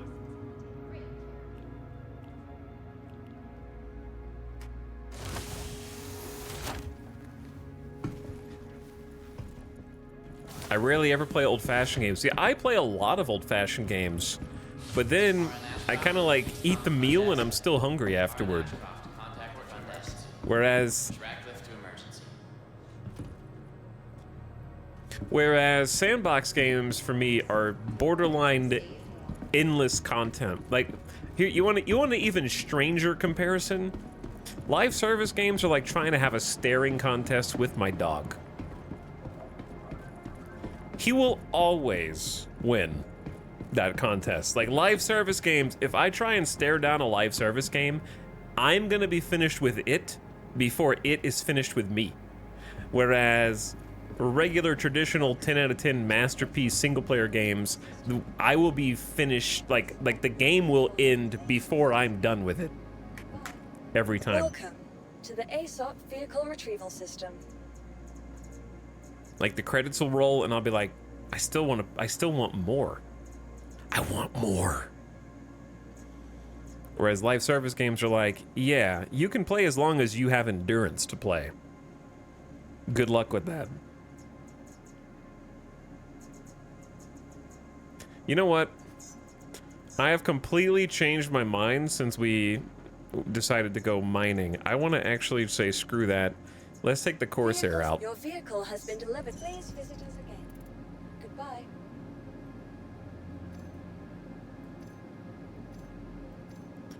A very quick swapperoo here.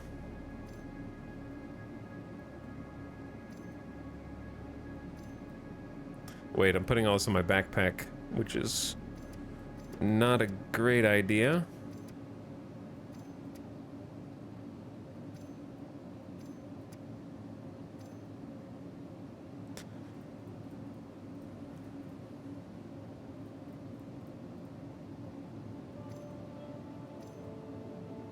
Just stripping down right here in the hangar.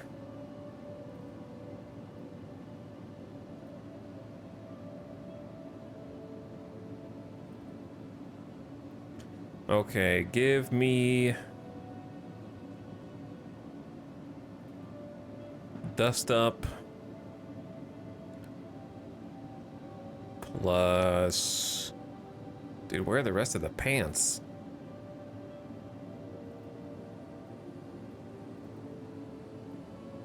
Every time you hit the sort button and then try to put clothes on, it's a bit of a risk. Yeah, I don't really love this undersuit. Oh, we have dust up tactical legs here. They're just a weird graphic. Killing me. There we go. Okay, arms.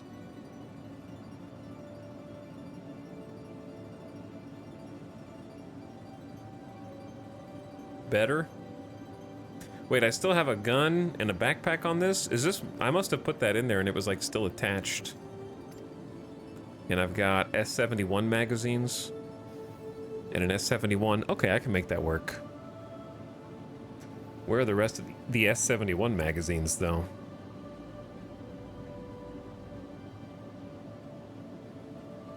Oh, they're on my chest already. Nice. Perfect, actually.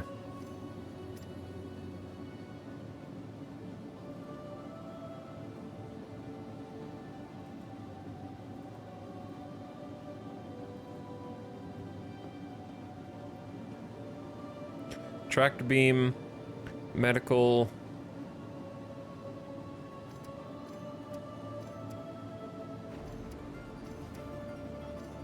Clean this up a little bit. Sustenance. Where's my food? Man, this thing really can't fit very much, can it?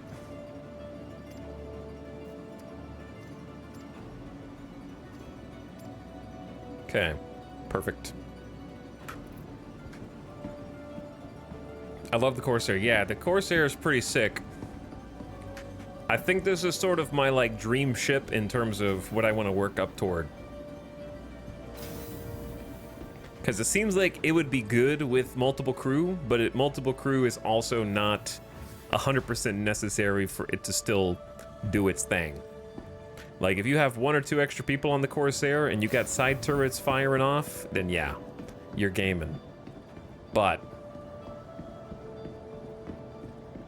even if you're solo, it's pretty solid. One thing just a bit more is how a game should end. I kind of agree. Usually when games have a little bit of extra content, like for example, I ended up 100% in God of War 2018, recently finished it again. Kind of did a playthrough with Alice, gonna do Ragnarok at some point off stream. Because I never played Ragnarok. This is my second time playing 2018 God of War. It was still fantastic, but yeah, I actually 100%ed the game. And did all of the side content, except if you go to Muspelheim and do the challenge runs. I did all the challenges in Muspelheim, and then they're like, we reset all the challenges and made them even harder. And I was like, I'm not doing that. Like, you found my limits. You found my limits. I am not gonna do those a second time, but even harder this time.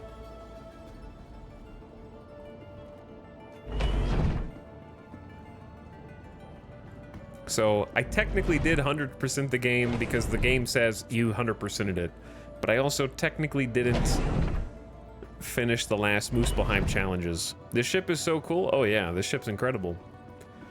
This ship is incredible. I guess I could give you the tour. I kind of just did, but we got the cockpit up here. We got a co-pilot seat. So it doesn't have the functionality right now. I don't know when it will, because Star Citizen time, it could be 6 months, it could be 6 years, who knows? But eventually, I believe the Corsair's co-pilot is supposed to lag the server.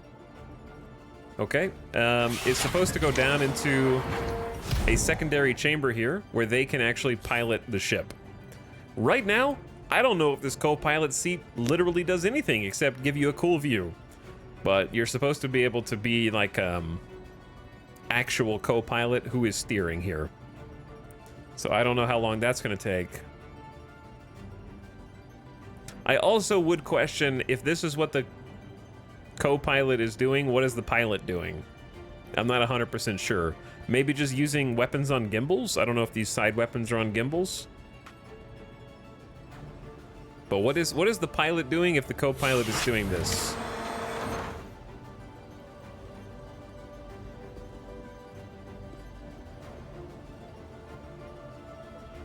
Co-pilots operate the tractor beams. All right, let's see. I am possibly lagging out here. Let's turn ship power on at least. I love the the Drake MFD boards with like the actual full keyboards. Like there's actually QWERTY keyboards. He's just like me for real. But yeah, the MFD setup is actually quite nice in my opinion.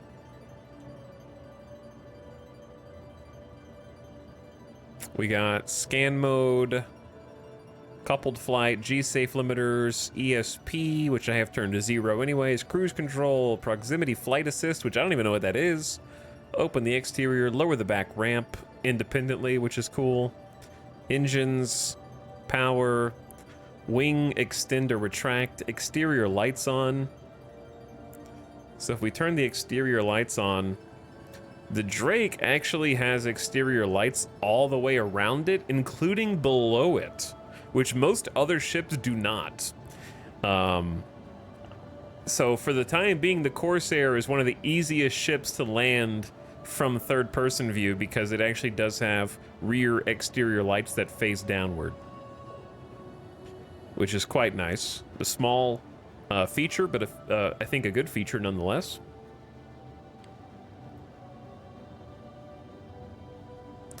And then we got the spool quantum button. Dude. Why is that down there? Who put that on the ground?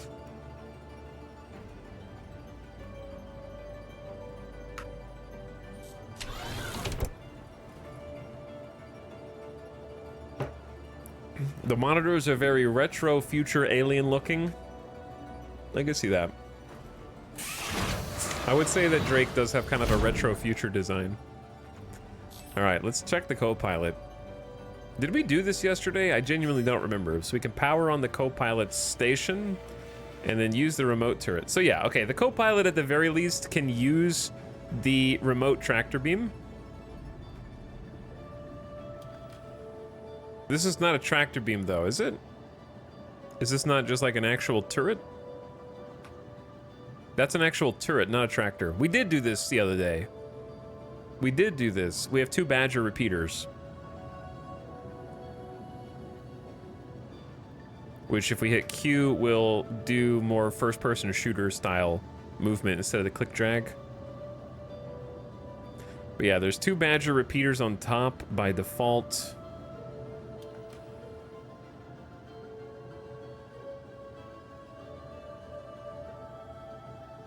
The Corsair has an elevator that goes up to the roof. Uh-huh.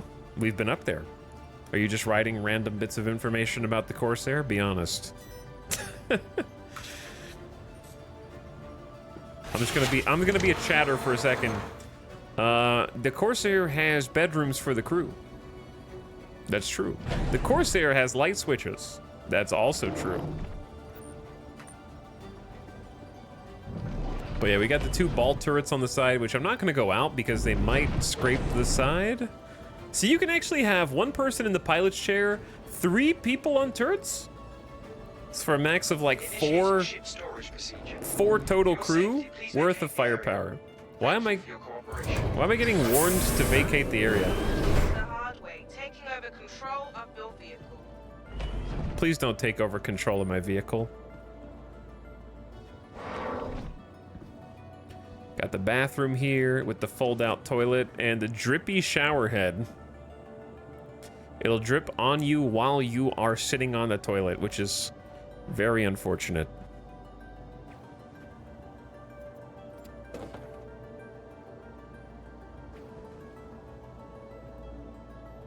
But yeah, they need to fix these buttons. The like hitbox of the buttons needs some polish, but the buttons are there. And then we go through this sort of back chamber. And then we hit the main cargo hold. So it is honestly, it's kind of a beautiful machine in my opinion. I'm a big fan.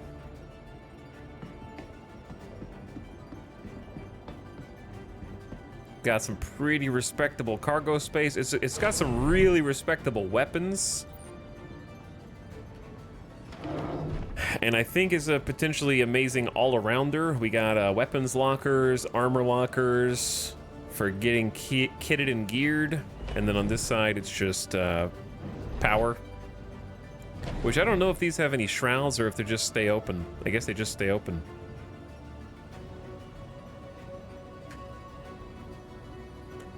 Let me in. There we go. Let's take it for a spin.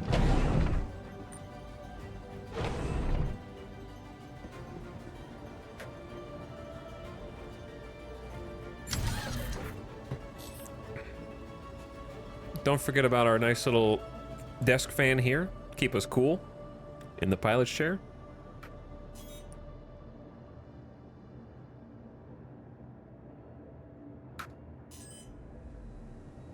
All right, let me out. You are clear to launch. G-safe off, auto target off.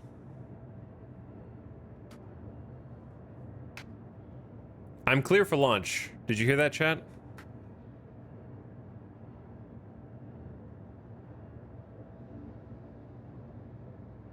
You are clear to launch. Chat, is my server dead?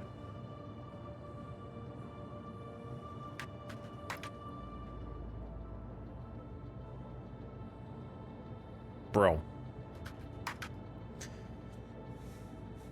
Am I having the Star Citizen kind of day? Is this just a Star Citizen kind of day, dude?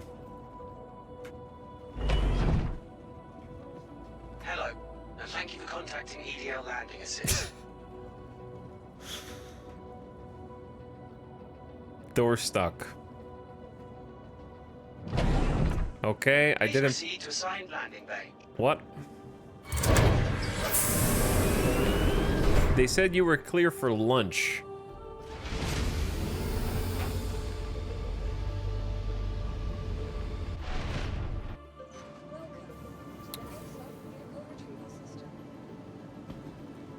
Hello?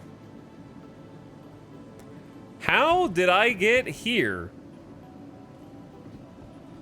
I just got teleported from my hangar Welcome back to the into ASOP vehicle the retrieval hangars. system. And they stored my Corsair automatically. I'm. To the ASOP You know what? Good luck on this server.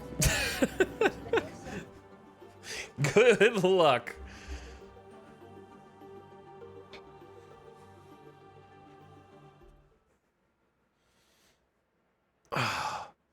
I don't think the other two people around me that were both spawned in the exact same place going back to their... By the way, that chat was also complaining about the servers simultaneously.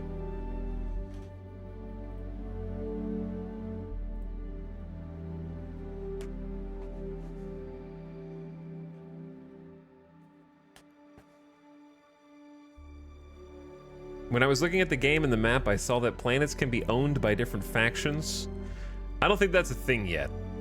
I think effectively in 4.0 when Pyro comes out, there's going to be sort of different... It's going to be an unclaimed kind of frontier system. And that's going to involve like a rep-based interaction with the factions that are present in Pyro. So I believe... All right, let's try and get in a server that has more than 4 server FPS. Hey, this one has more than 4. Let's see how long it holds up. I always get suspicious when I see high server FPS, because this is high, very high server FPS.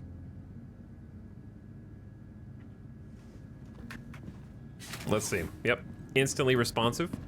While I was in the Corsair chat, I couldn't get out. I was tapping the door button, and then about 10 seconds later, the door would open and respond. Now, elevators, no matter what you're playing,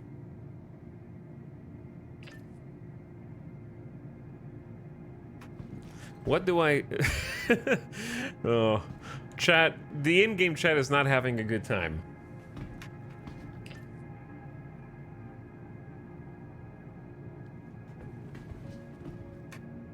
Oh, let me guess. I took too long calling the elevator.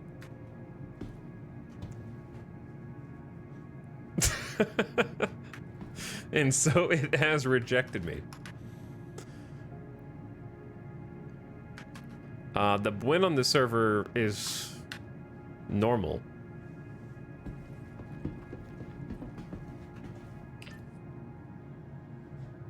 And the server FPS is really high. This happened to us yesterday. We got stuck with a dude waiting outside an elevator, didn't we?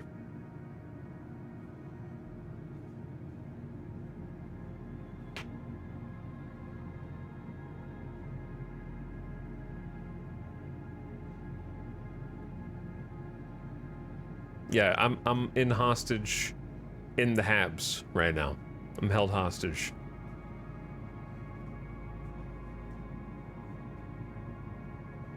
We were with a friend last time though.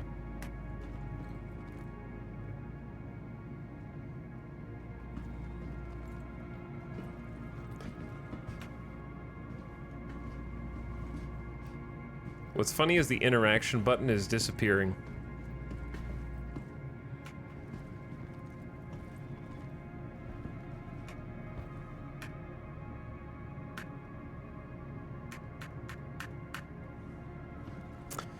Everyone in the game chat is saluting.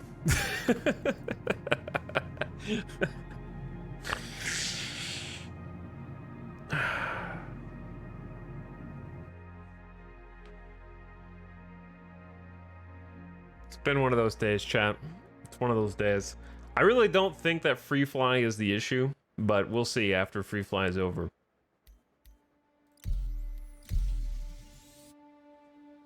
Relog citizen. Now you know why the FPS was high. Yep, that's what keeps happening. You get into a high FPS server because the server has just crashed and then merged onto a new server, and then that server crashes afterwards.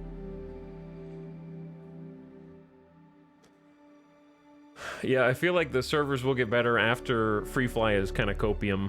I think the servers will get better after they restart all the servers. I think that's pretty factual.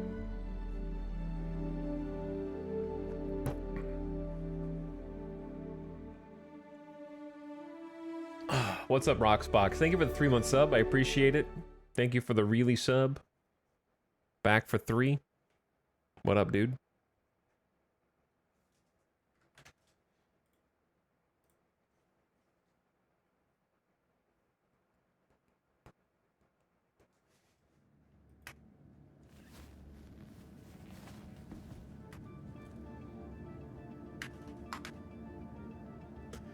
Okay. Maybe we just try EU, to be honest. I think it's EU time.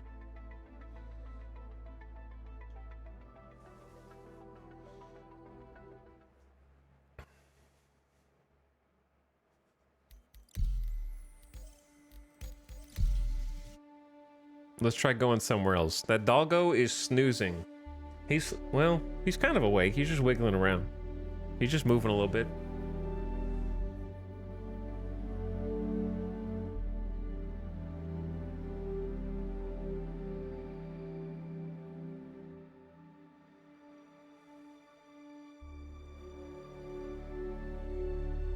I'm going to be an EU streamer now.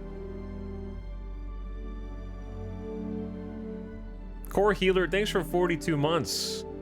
Welcome back. Appreciate the Prime, dude. Welcome to the server, boss.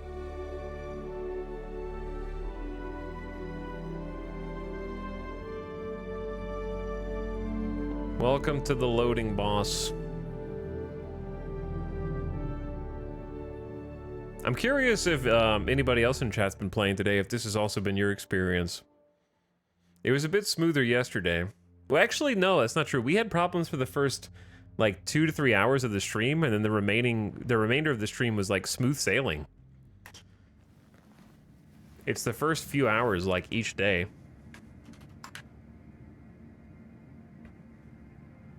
All right, we'll give this a go. We'll give this one a go.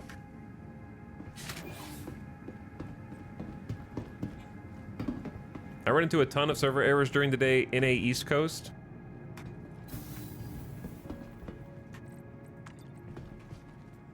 We'll see if EU treats us better. This is my everyday experience. I wonder if it's just everybody gets home from work and slams online in NA at the same time.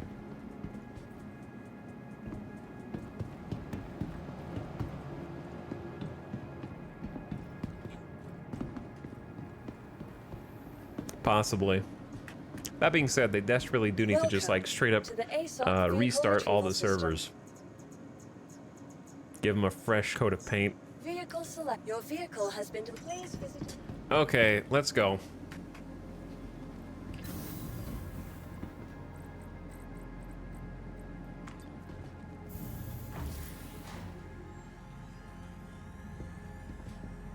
Yeah, honestly, the EU servers, the ping's not that bad. It's like 160.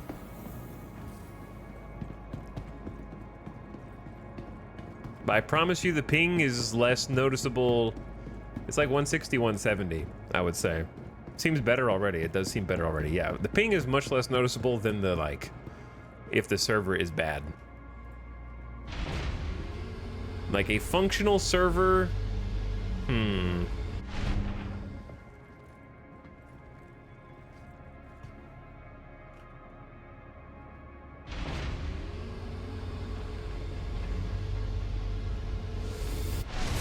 Okay.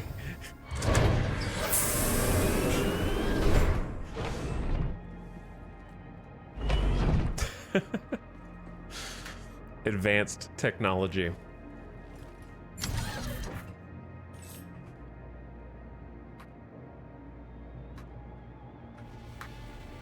Thank you, and please visit again.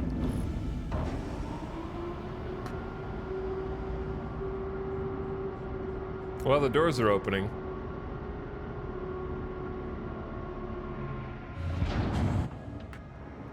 Big ship.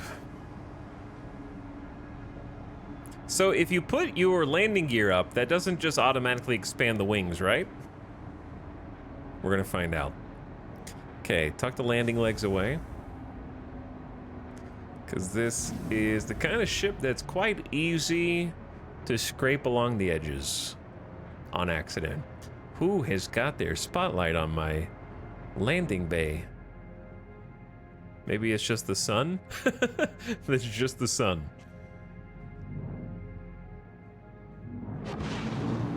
All right, and then we go.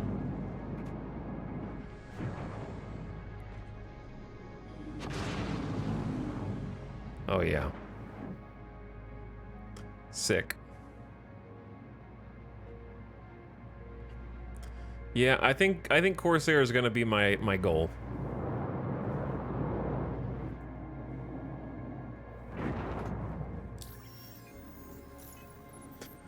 Let's go do something.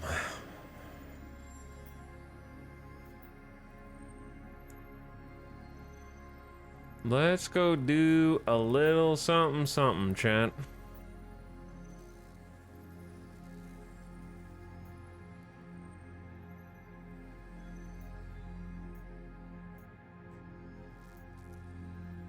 Sakura-san. Oh, I actually need to go back to Sakura-san Goldenrod Work Center anyways. Because I think I have a bunch of armor there that I need to loot. Go destroy that reclaim. Just go find the reclaimer again. What's the difference in mercenary and bounty hunting? Okay. The first thing is mercenary missions are almost always on the ground. Bounty hunting is usually in the sky, or at least has like an aerial component to it. However, not all bounties are in the sky. But typically bounties will have some kind of like other enemy ship component to it. Chat. Holg. Come on, servers. I joined one of my friends to a low pop server with 30 FPS right now. That's crazy.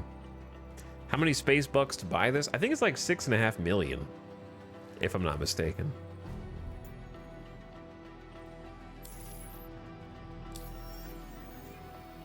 Yeah, you get 2 different reps for mercenary and bounty hunting. 2 different reps. Is it possible that somebody completed that contract as soon as I tried to take it?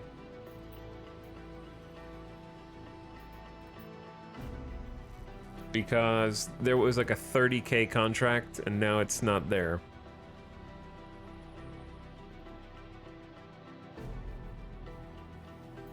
Right when I tried to accept it.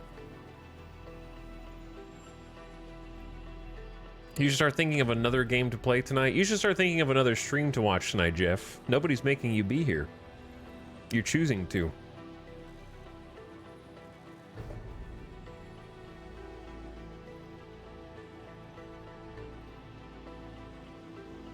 It's 3 a.m. in Europe. It's 3 a.m. in all of Europe right now, famously. That's because I like you. Well, if you like watching my stream, then I would suggest talking less in chat when you don't enjoy the game. Possibly not at all.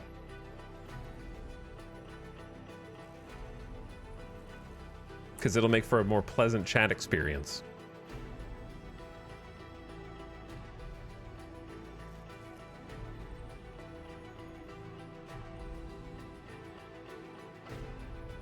But yeah, I was joking, Carlos. I know it's not actually the same time in all of Europe. I realize that it's not the same time everywhere.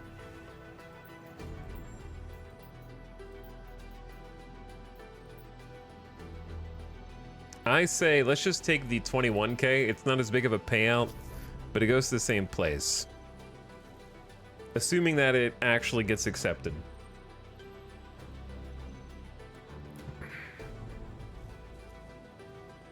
Anyone in chat played the new X4 release? I know that they're doing testing. And they've just released like another X4 patch for beta testing, kind of ahead of their expansion release. So it seems like they've been doing a consistent amount of work on X4, getting ready for it. Because the new patch is huge. It's changing fundamentals that we participated in the last like X4 campaign, to the point where I'm suspicious that like a dev was watching the stream. Because it's like we specifically did manual mining in small mining ships, and the things that we talked about while doing manual mining are completely changed in this update for X4. For the better, from what I can tell. See, what's interesting is these quests aren't there. I wonder if people took 2 Sakura Sun bound like mercenary missions and just did both of them at the same time or something, because now they're not even there. If you take a mission like a contract, other people can take that contract and complete it before you get there. That's possible.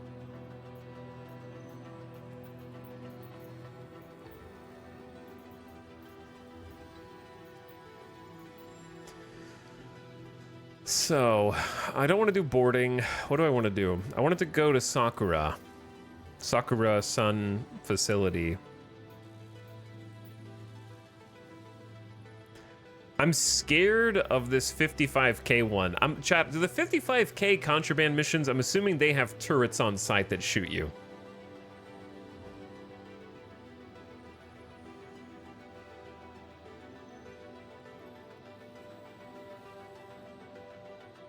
The new patch makes Ka'ak a lot easier to deal with, maybe in a way that some people won't like.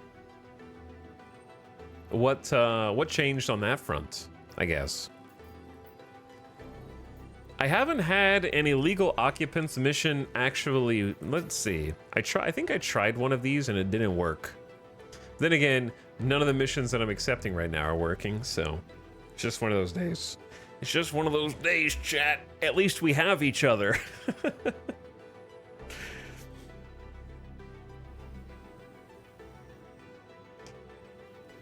Alex, fleet behavior overhauled.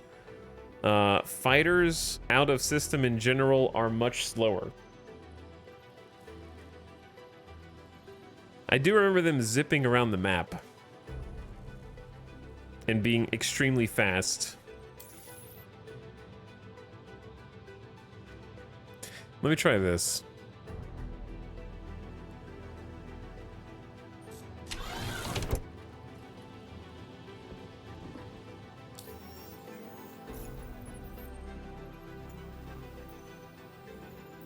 I will take whatever you will give me, game. Pickles.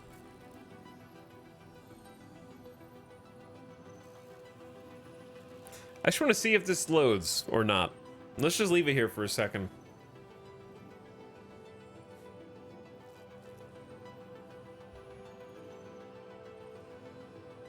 As much as I want to progress the campaigns of X4, I'm getting real tired of, what did you say?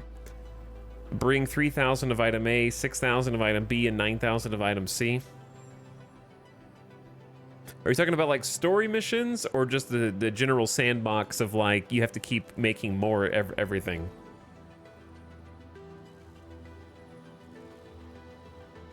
All the late story missions do that?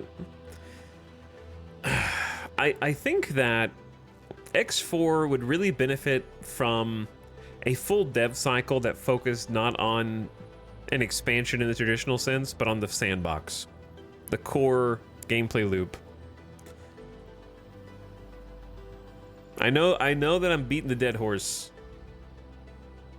but I think X4's beauty is in its sandbox, but the devs keep wanting me to look at the story missions and voice acting, which you only ever want to do one time, right? Like, there's no replayability in story missions, yet every time you start a campaign, even though you just want a pure sandbox, you have to do the story missions in order to literally unlock the rest of the game.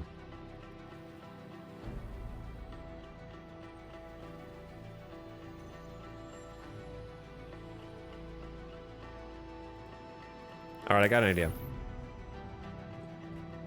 That will not necessitate us going back to port.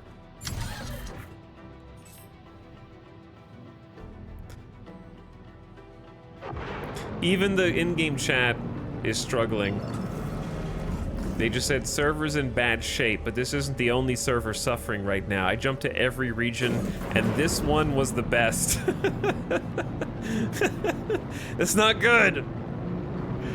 That's not good.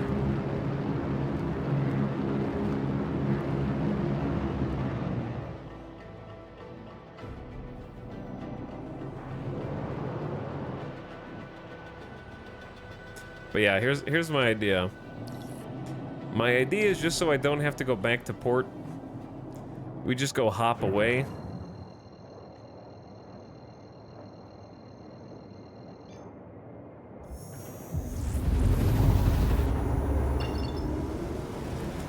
And then get a little distance. What's up, Psycho Merlin? How's it going? I was checking another streamer for a bit. Seems like a global issue. At least, I mean, misery loves company, so at least it's not just me. You got a bounty popping up? What? What? I do. They're all here.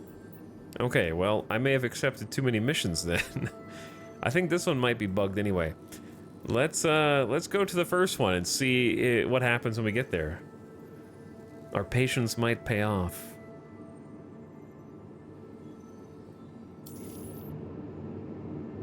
I wouldn't mind, like, I want to shoot the guns on this ship. Because this thing's got 4 M7As and 2 M6As.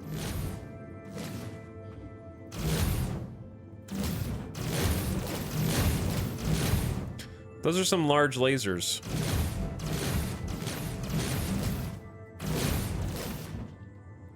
And then we've got 8 Arrestor 3s under our wing for support, and then 3 separate manable turrets. So you've got 1 turret on this side, right there, that somebody could hop into and protect your wing. You've got another turret on this side, somebody could hop in there and protect your other. And then you've got a top-mounted turret in the back with just a couple of Badgers. I don't know, maybe they all have Badgers. I hope they introduce a ship that sounds like a Gundam. Why would you want that?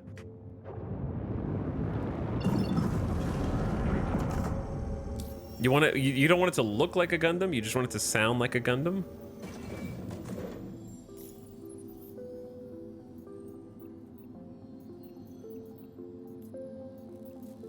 What does sounding like a Gundam mean?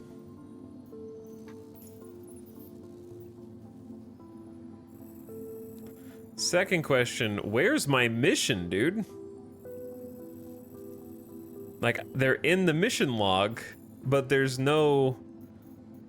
This is so strange. Like, I know where it is, Sakura Sun Goldenrod, but it should be yellow. Let's try tracking a different mission.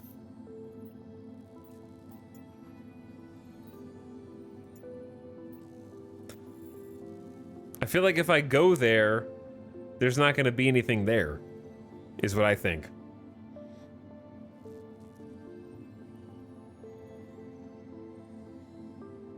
I have been summoned. Welcome back, QT. How's it going?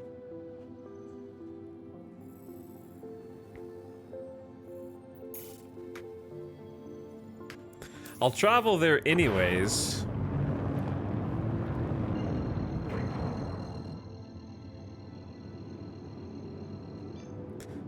I don't know. Hold on. Nothing populated on the map like that when I played last night. Thought that was weird. It is weird. Let's do engines off.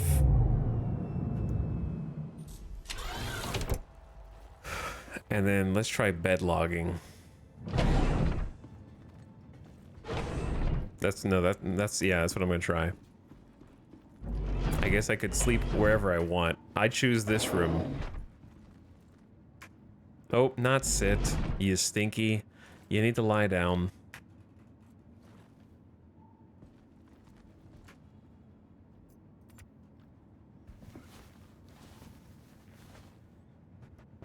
Okay, and then bed logging is weird. You have to hold F, get the mouse, look over.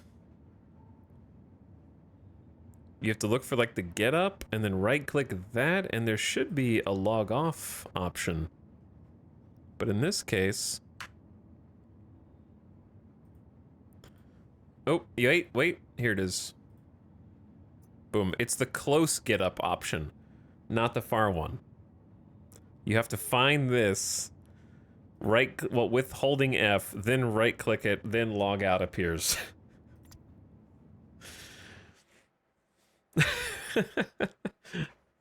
And that's how you bed log. Everything. You ever see one of those videos where the dude is getting in like the car in a junkyard and is like flipping switches and levers and spinning like a wheel, and there's a compressor, and they have like a microwave in the vehicle with a security code, and it's just like you have to do all of that just to get the car to start? I think that's kind of Star Citizen in a nutshell. You have to push a lot. You have to be pushing a lot of just random buttons and doing some weird mechanical solutions to get it to go. It's going well for the most part. A lot of progress on personal projects this week. Nice, QT.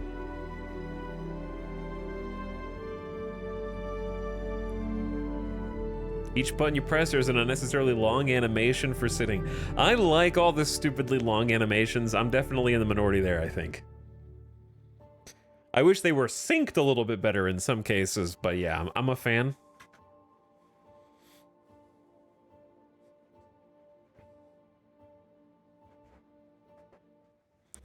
All right, I decided to try. I'm just gonna casually die of lack of oxygen in my bed, you know, as you do. Yo, the American servers are in the gutter right now, dude. They are in the gutter.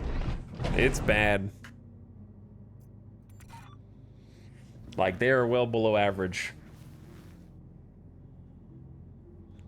Long animations are great until you're in a massive PvP battle and need to get in a ship. Yes, but also I think that is, you know, supposed to be a problem for you, let's say. If you're not on your ship and you're getting attacked, you probably deserve to get blown up.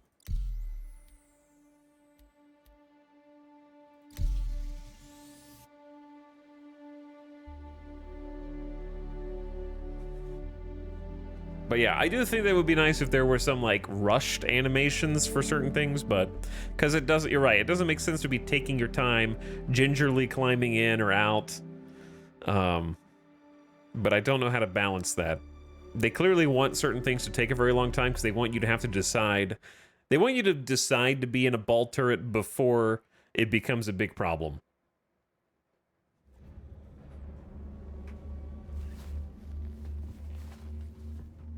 They want you to be like planning ahead to some extent. All right, we're gonna try this one and see if it works for us. Let's start with this.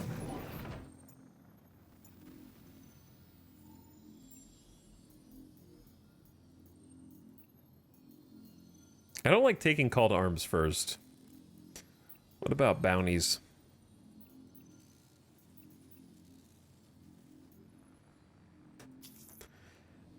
How does a Corsair do in atmosphere?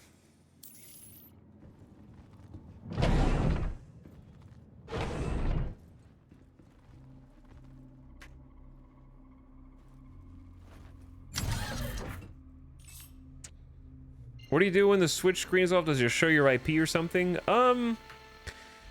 It just shows my server shard ID, which is not that big of a deal. But, you know, if I can push one button to reduce the chance of a single anonymous person trying to, like, figure out what server I'm on successfully, then all it takes is one dude to mess up a good time. I don't think it's something that it's not something that I, like, expect to happen.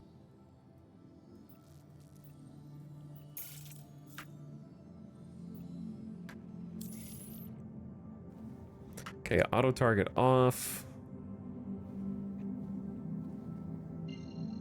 And we're gonna try, because Schaefer's last known position is kind of the middle of nowhere. So we're gonna fly past it.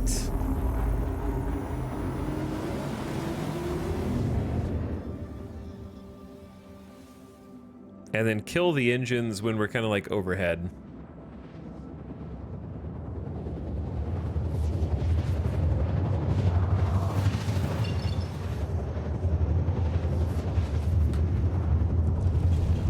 Uh-oh.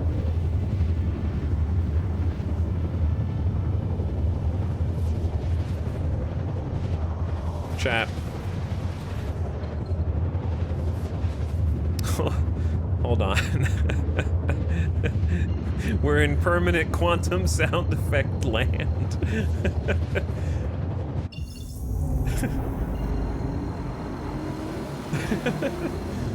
I wish I could change my home planet. You can change your home planet, you just change your respawn point, right?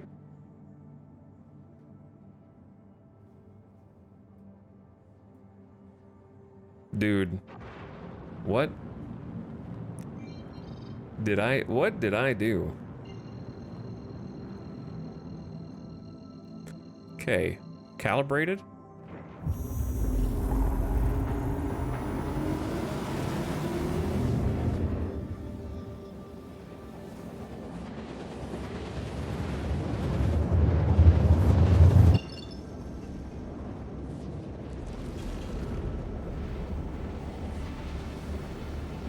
Okay, here we go. This should be good. It's stuck in... Okay. Little did chat know when they told me how to do that, that the Corsair gets a permanent quantum audio bug if you try and do the turn off engine mid-quantum. This is where being helpful sometimes is less helpful.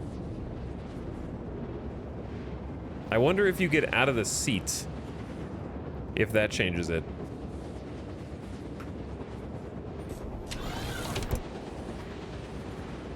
Or if it's just gonna follow me everywhere I go.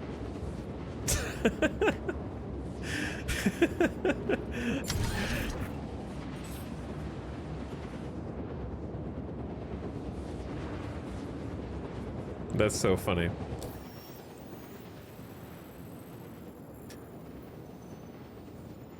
It'll stop when we quantum again, I think. It'll stop when we quantum again. Oh, my wings are... What? No idea.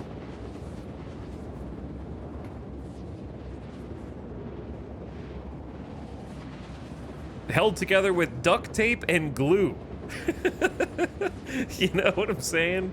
Actually just being held together with duct tape.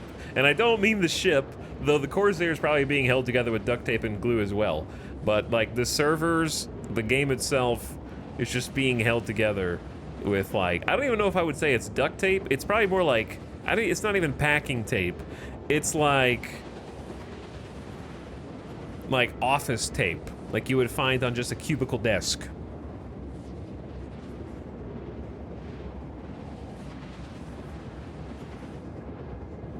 It's got the strength and constitution of like painter's tape.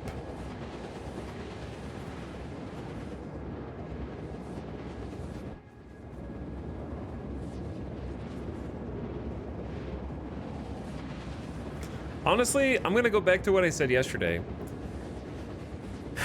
The actual core game of Star Citizen isn't that deep, but it is damn fun.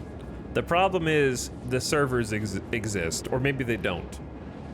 Like, if the servers worked, even at just a moderate 8 server FPS, 6, 7, 8 server FPS, but consistently worked,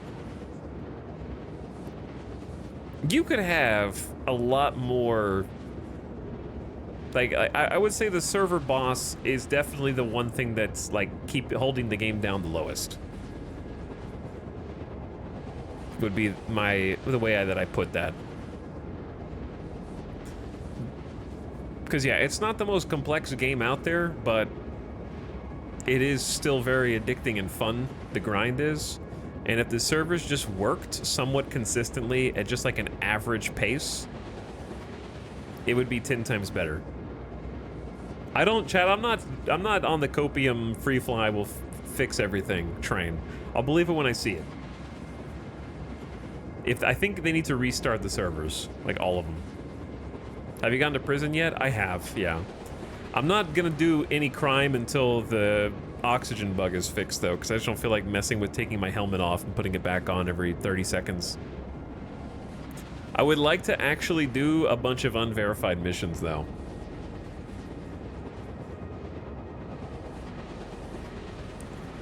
But yeah, we are going to do some variety tomorrow and the next day, kind of give things time to cool off, maybe see if they can upgrade the PTU patch to live over the weekend. And then I think I'm going to do... I've got an idea for next week to do some more Star Citizen once Free Fly's over. I'm addicted now. Me too. Me too.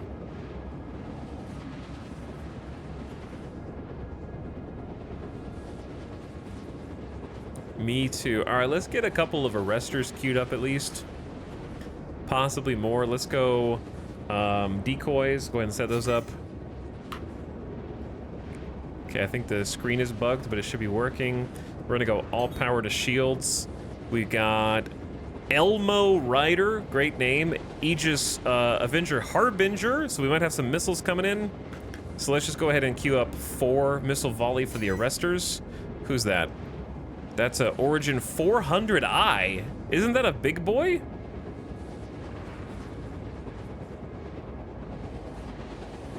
Is a 400i like a combat ship or like a tourism ship, chat?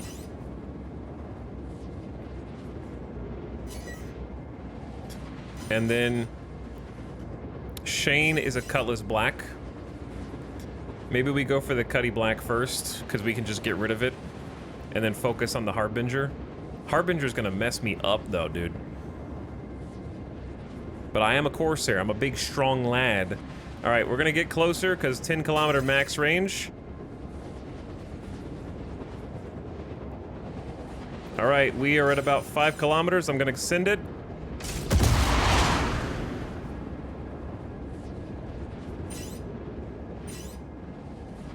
Missiles? They don't care. They just hit the ground. No one knows why. All right, 4 more.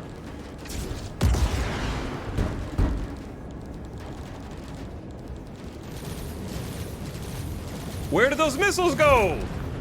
Okay, they hit. Those missiles hit. Bounty's dead. All right, Harbinger. I'm coming for you, Harbinger. Yeah, those ones definitely hit. Harbinger, you're... The Corsair is crazy! I was just driving the Harbinger and I was like, damn, the Harbinger's tanky. Wow, look how tanky the Harbinger is. And I just like 2-shot the Harbinger.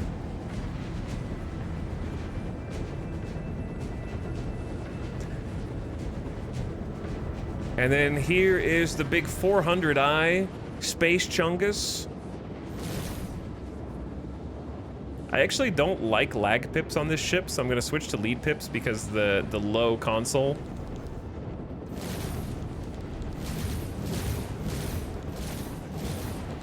We're just duking it out here, chat. I need more power to weapon systems, though.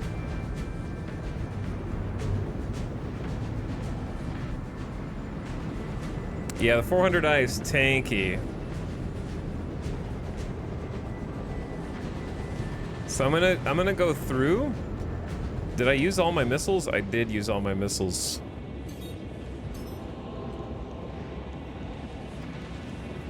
I'm gonna switch all power to guns temporarily. Why are you hitting me from 2 kilometers away?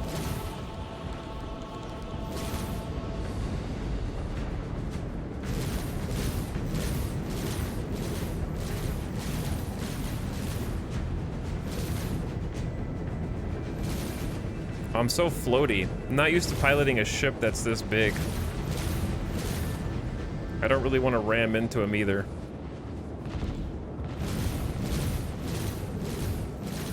He do be lagging a little bit.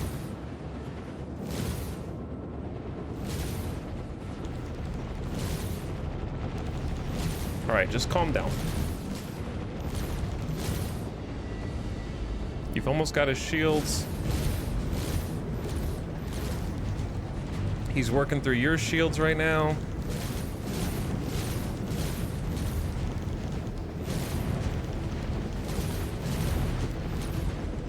You're getting some nice shots on him. He's not even through your shields yet. Easy. Easy. And that was with all power to weapons too, and we still have this much. It's kind of thin, but we still have this much shields.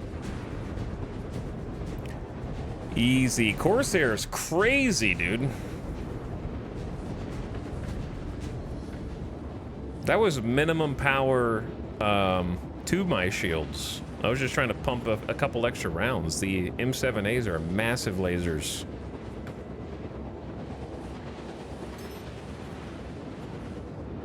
Cause yeah, you get 12 shots. So when I'm balanced, we have 8 shots, and then when I do all power to weapons, we get an extra 50%.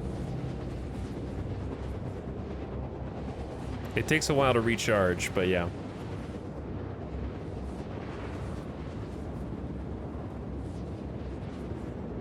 Okay, let's get out of here so that the quantum noise stops.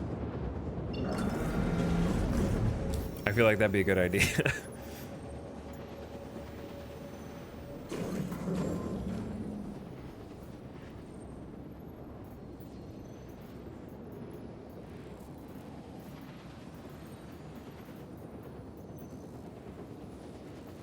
And this one's only 21k, but it'll take us back to Sakura.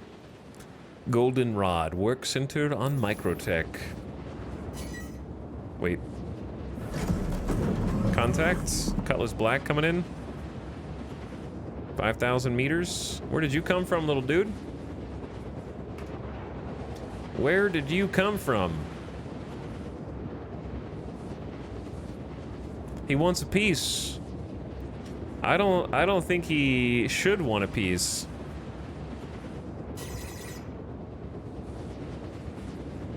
You missile locking me, son?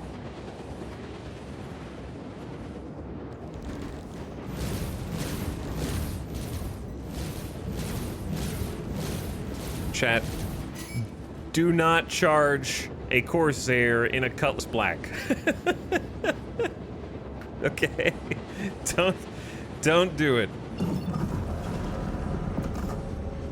You gotta put some respect on that name.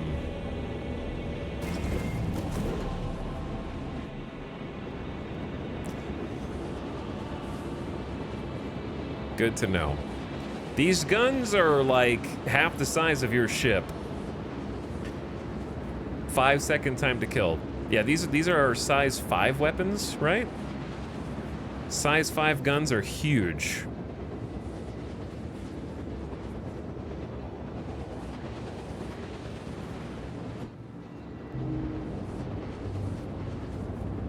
And then heaven forbid they have people in the ball turrets. And you'll have another 6 guns pointing your way. Are the gun turrets size 2? What size are they? We should go full power to engines. I think you have like 6 extra size 2 weapons, which is nothing to sneeze at, you know? If you had all 6 of them popping shots, even just a couple of extra size 2 guns can make a difference. Has the Space Frontier been treating you well? We've had some fun fights. We've had some good combat, especially when we took out the Warden and we did like a 1v6 or a 1v7 earlier. That was a lot of fun. However, besides that and kind of spanking some high-risk targets with this Corsair, we've been fighting the server boss today and mostly failing. Chat is convinced that the server boss will die tomorrow when Free Fly is over. What keybind controls your power distro? I rebound it to 1, 2, 3, and 4. Instead of F1, loud. Instead of F1 through 4, I rebound to 1 through 4.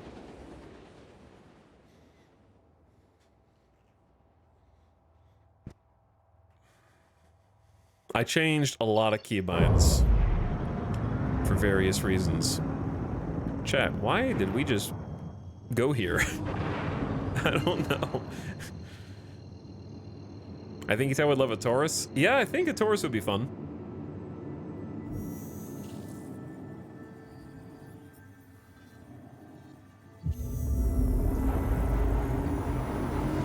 I like the Constellation series.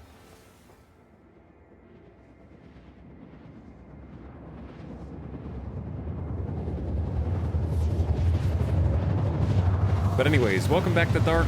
How's it going?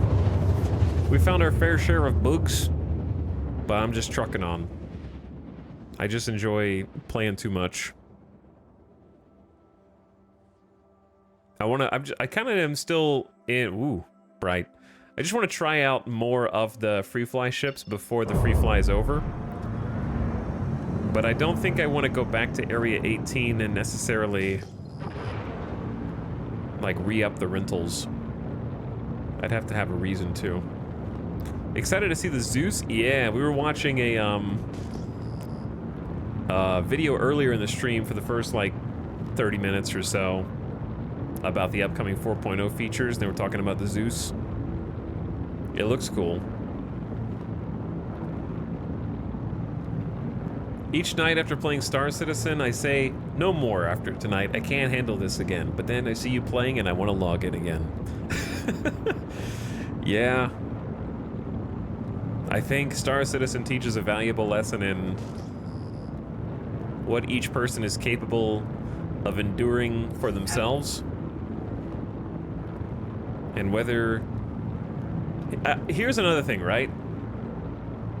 I think Star Citizen's enjoyment factor largely depends on one question you can ask yourself. Is there something else that I'm already having so much fun with? And if the answer is yes, Star Citizen's not really going to do much to change your mind or convince you to stop playing the other thing. However, if you currently said, no, there's really not anything else that I would rather be doing, then Star Citizen is a worthy applicant for time spent doing stuff, because you can spend, it's definitely a time suck game. Like your time just disappears. It's just gone. You turn it on and then time disappears. What's good on this game? I'm debating on buying it. Well, if you hurry, you can download it for free, but you have less than 24 hours to play it for free, Diamond Fox. But anyway, I give the same answer every single time. It's, kind of, we were just talking about it, actually. It is highly unpolished right now. And there are a lot of bugs, and the servers are awful. But damn, it's addicting. It's just addicting being in space and doing all the space guy stuff. Salvaging, mining, bounty hunting, combat, flying massive ships. In a seamless, no loading screen once you get past the first loading screen environment. Very immersive.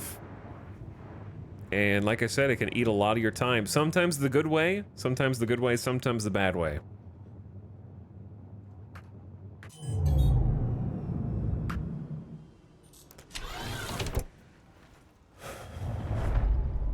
But I would say, Diamond Fox, the good news is they have a very generous return policy.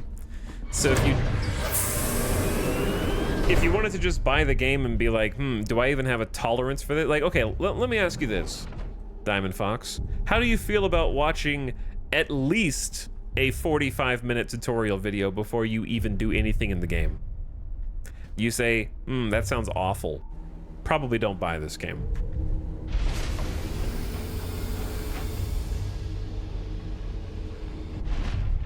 I think that would be like my barometer for you. If you say, yeah, no problem, 45 minutes, psh, I can do more than that, then yeah, you're probably ready. You're probably ready for the Star Citizen experience. If that doesn't sound like a hurdle for you. I just wish the ships were cheaper. What, in-game or real life? Because you don't need to buy any in real life. They're actually quite cheap in-game once you figure out how to make money, in my opinion. Like, if you save up your first bit of money and then instantly buy a salvager, your ship cost woes or no more. I'm sure that'll get nerfed, but still, for now, it's kind of like not that bad, in my opinion.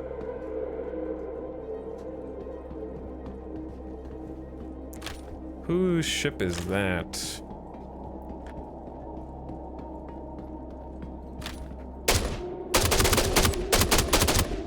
Bro. How are you still alive, my dude?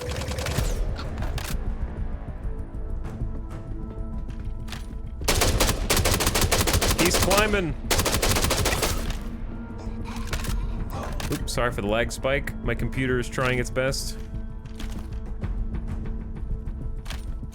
This mission is actually a pretty good way to get 2 full heavy armor sets, to be honest. Both of those guys are heavies. I can see someone else has been here because there's guns on the ground. Oh, what up? We didn't see. Easy, easy. Getting flanked. The bleeders shot me, but don't worry, I'll find them. One dude fell down the stairs. I got another guy over there. These are all just AI. But I'm still, you know, I don't want to die. So.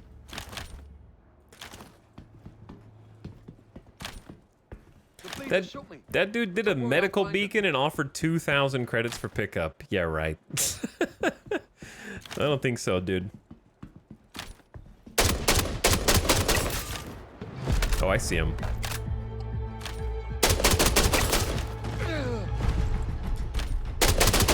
You're doing great, AI. You're doing great. When I do these missions on like 15 plus server FPS, it's like night and day difference. I think we're on like 6 or 7 server FPS right now, so they're a bit brain dead.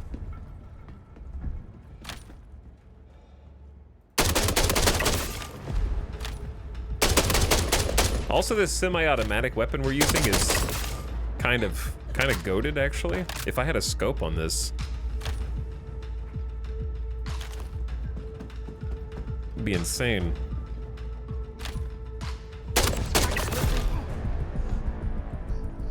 Okay, easy peasy. It looks like the Scar from Crysis 2. It does kind of look like that, yeah. Did you have any luck selling RMC? I sold RMC last night at Babbage, and it went fine. But we haven't done any salvaging today.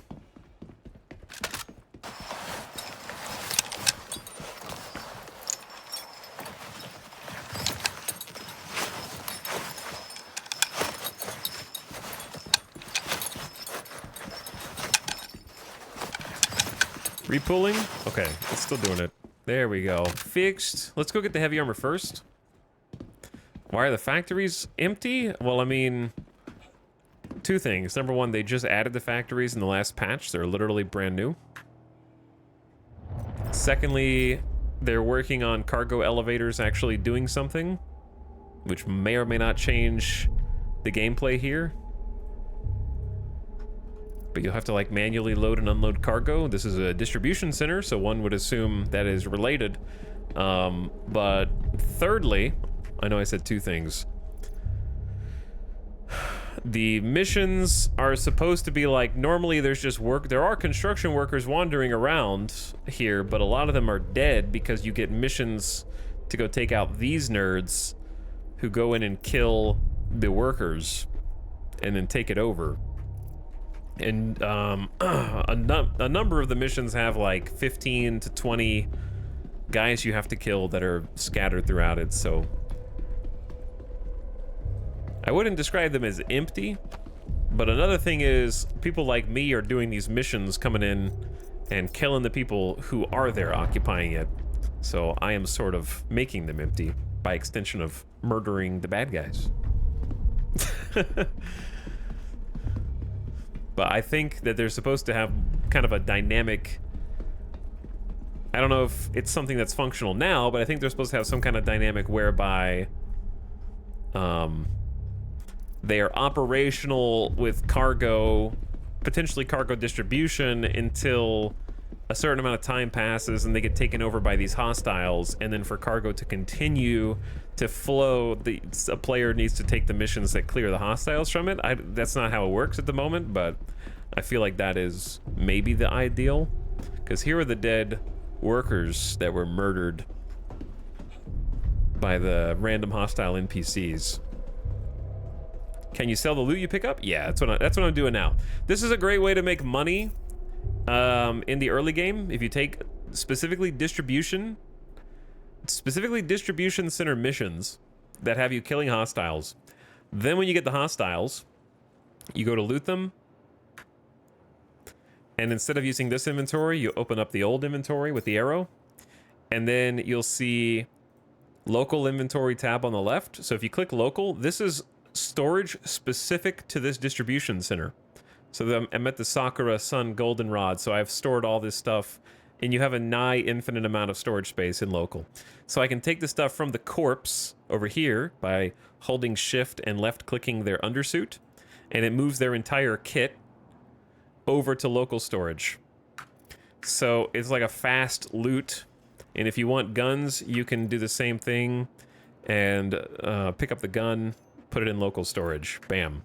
So that's not going to be a thing forever, but for right now, it's a great way to go ahead and kit yourself out. You can just get a bunch of individual armor kits by bam, loot, move on to the next guy, right? Very fast. And then, in order to take that loot back to sell it, if you want to sell it, you can put it in your ship inventory. So you need a ship that has a good amount of inventory space. Otherwise, it's not very efficient, because armor takes up a lot of inventory space. Like, I can only fit their helmet in my backpack, for example. I cannot fit their torso piece or any of the others. So if your space is somewhat limited, I would focus on selling just helmets and torso pieces, and just leave the legs and the arms. And you can make some good money just selling the gear. Most of the people who would tell you it's not worth the time spent to sell the gear are thinking about regular bunkers, and not the fact that you can fast loot to local storage in the distribution centers.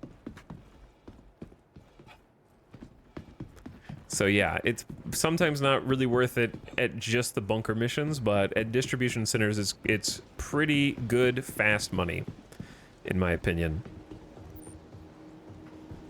Like, I would say for this 20k mission, you probably make 75k total. For the one that spawns more dudes, it's like a 36k mission. You can make upwards of 90, 100k if you can complete the mission and sell all the stuff. Also, it's a great way to just get some armor and some special weapons for yourself. There's a lot of LMGs. We just got 2 full heavy sets. Just for the loot, so you can keep those heavies if you want to use them for personal use. Get yourself some easy kits instead of having to buy all your stuff. You'll never have to buy your stuff from the shop again if you do this. Okay, I think that's almost everybody. And then we're out. So during free fly, it's going to be easier because you have a massive ship to put all your stuff in. Your starter ship, like my Aurora, really doesn't have enough space to make a lot of money with the gear haul. So just keep that in mind. I guess I could go in through the elevator, huh? But yeah, like this Corsair should have a good amount of room.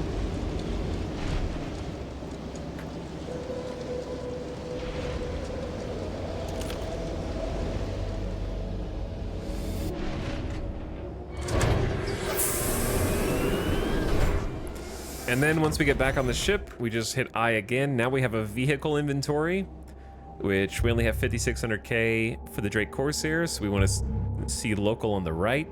You can't really sell weapons very easily, so you just want to keep whatever weapons you actually want to use yourself for the most part. And then armor-wise, I'm looking for... Sorting is kind of helpful, but also kind of unhelpful. But yeah, I got like 3 heavy helmets here. But yeah, when you sort, it just wants to do this loading, and you just have to not sort. It's annoying, but it works better if you don't sort, I found. But yeah, just track down the heavies. Heavy armor, heavy armor, heavy armor, heavy armor, heavy armor. Some of this loot is from a different mission. I just had more stuff than I knew what to do with. Also, pro tip, don't even bother trying to sell these white, red, and black helmets. They're only worth 1 credit, the Avis. So you can just leave those and try and sell the other ones. Like the Dust Ups, for example.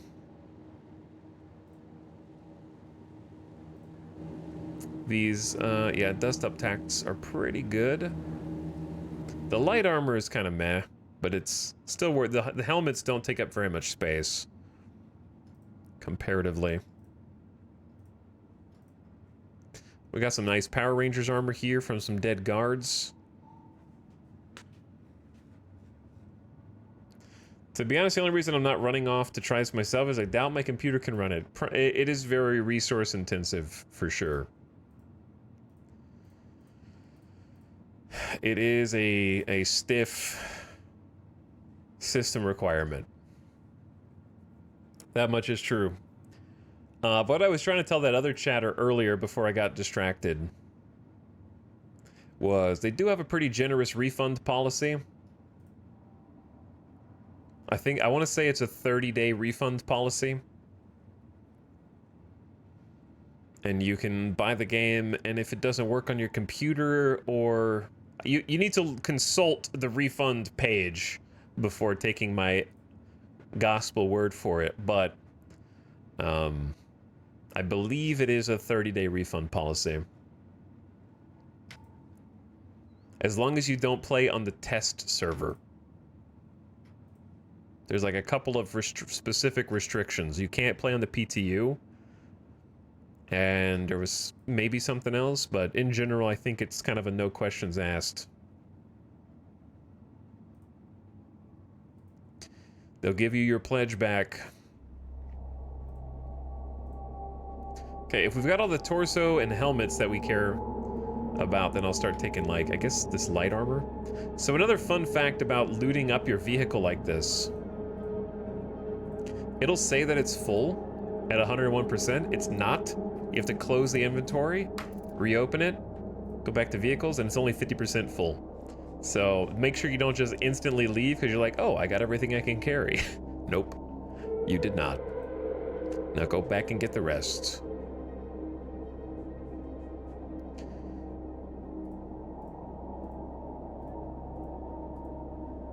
Yeah, I think we can actually fit most of this stuff in here, so I'm going to stop being so specific and just kind of grab as much and then close it again when it says it's full, not full, 75% full now. Assuming that my vehicle doesn't bug. Splat is here, which means we're going to encounter a bug immediately. Just kidding. It back. It is back. Oops, did not want to grab that helmet. What's up, Splat? How's it going, dude? I'm actually not in the armor selector. I am, however, in the scavenge 50 dead bodies and take their stuff and then see how much money I can make off of it selector. These are all dead guy gear on the right. And I'm just trying to like load it up in my ride.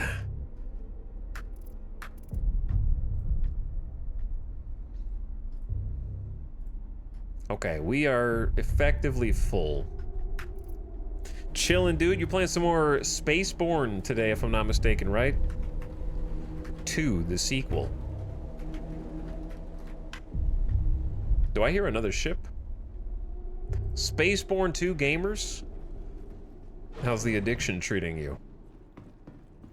We both got our own respective space game addictions going on right now. All right, once you fit everything you can fit into your ship storage, again, like bigger ships have more internal storage without needing any cargo boxes. These pants aren't worth anything anyways. We just say goodbye. The only thing that I might consider is actually making some space for a few good weapons, because I got a lot of guns stockpiled here. I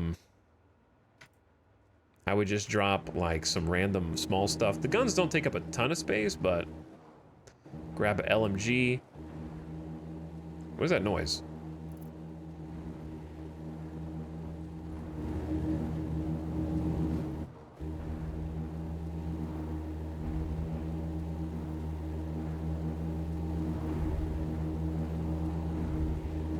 What is that noise?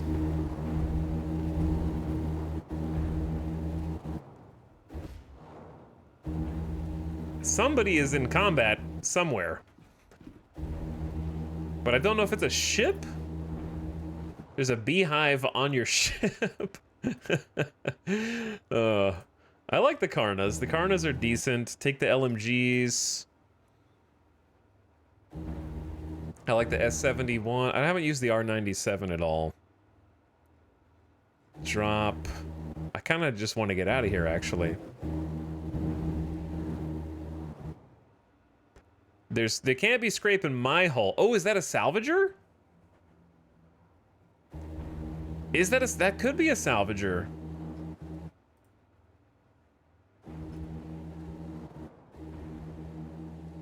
All right, we got enough. I'm gonna leave the rest behind. Why is my screen like this? They're not scraping my hull. Once we get in the pilot's seat here. Yeah, it's this person right here. Kyan playing. There is another player here. And I'm gonna be like, surprise. I've been here the whole time.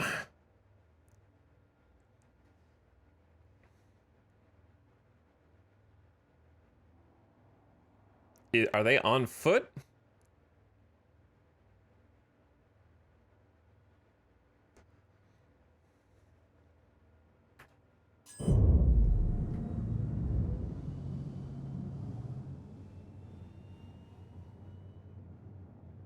Well, let's see what's up.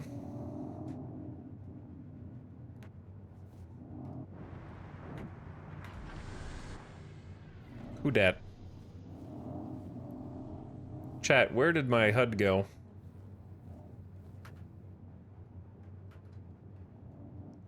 Like, I'm supposed to be able to see all the ships around here, and yet...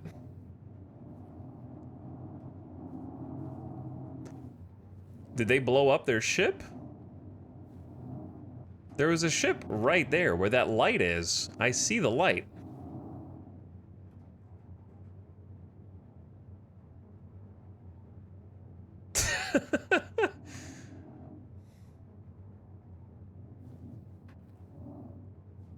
Are they in a vehicle?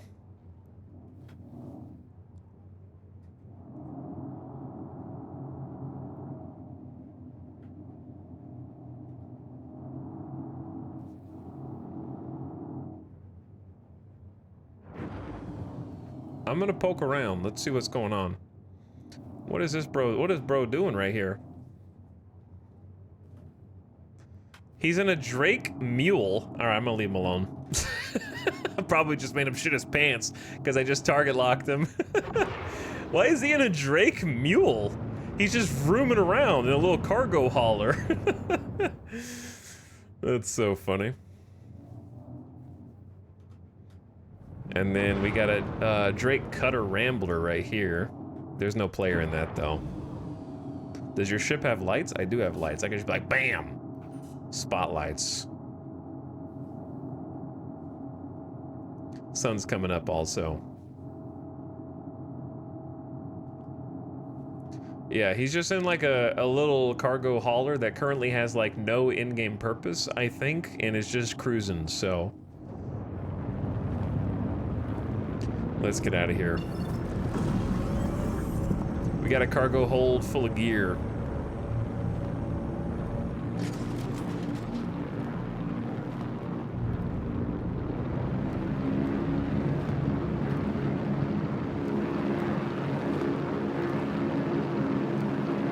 Sun's coming up. That must have been what we heard, but I wonder if they dropped it from like a ship and they decided to like drive in. I wonder if they like parked outside and like deployed that to go drive. When's free fly done? It should be less than 24 hours. I don't know what time UTC it'll be over. All right, let me turn on cruise control here. Had a double cheeseburger and a margarita. I had a double cheeseburger yesterday. I just had 2 hot dogs today. Space games ruining my life. Space games ruining my life right now, too.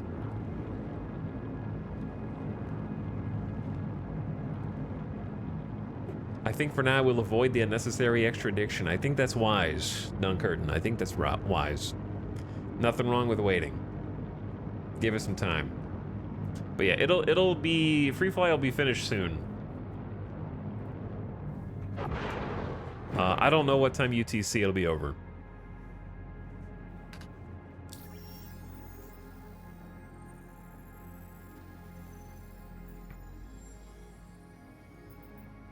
But yeah, I am in full space vibes mode. I am kind of ready for free fly to be over, but not for any hopium on the server front. I love flying these big ships around, but I want to go back to the simple pleasures of my stupid little Aurora. You know, I want to go back to being stuck in my Aurora. My little space fan.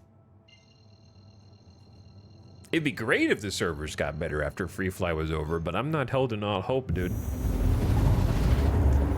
I'll believe it when I see it. The server boss has been the only thing that's really holding me back. The first 3 hours of yesterday and the first 3 hours of today have just been like server boss. Now it seems chill. We'll see how long.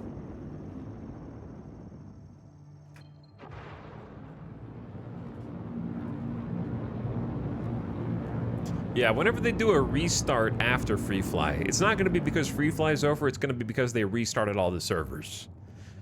And then it'll be good. I don't know if they're going to do a restart. I'm shocked they don't have regularly scheduled restarts right now. Like, my absolute copium is that they don't do regular restarts because they're trying to get as much data as possible on what is killing their servers. So they've got to, like, drag them out onto their last legs in order to find out what is causing the problems in the first place. But I don't know. Because the big thing right now is, since they just did, like, the server rescue system, not server meshing, but the server, instead of a 30K, which is the colloquial term for a server crash in Star Citizen, servers now repopulate onto a different server, and they try and imprint the server onto a new server instead of crashing to main menu. However, I've noticed that when that happens, it does successfully migrate the server to another new server, but then that server crashes.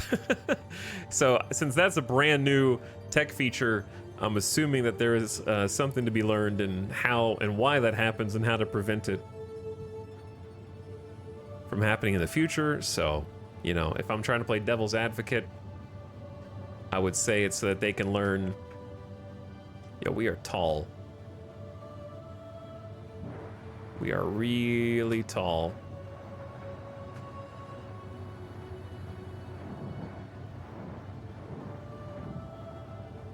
I had some more space up ahead, but that'll work. Corsair's awesome. I love this ship. It's really cool. I'm gonna own one eventually. But it's too expensive, too rich for me right now. Too rich for me.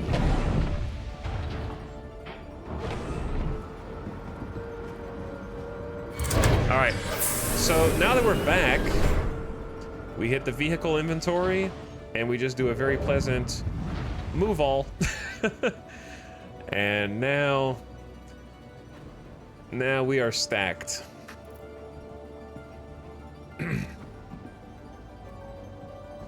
You got more kits than you know what to do with.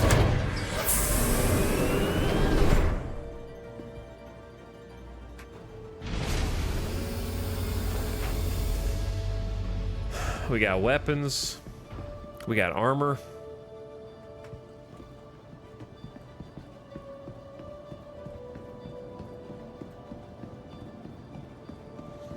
It occurred to me that freight lifts will benefit Vulture pilots. On landing, you can unload all the components in the cargo to the lift and then clear the buffer and unload that too. Like in your personal private hangar, or what specifically?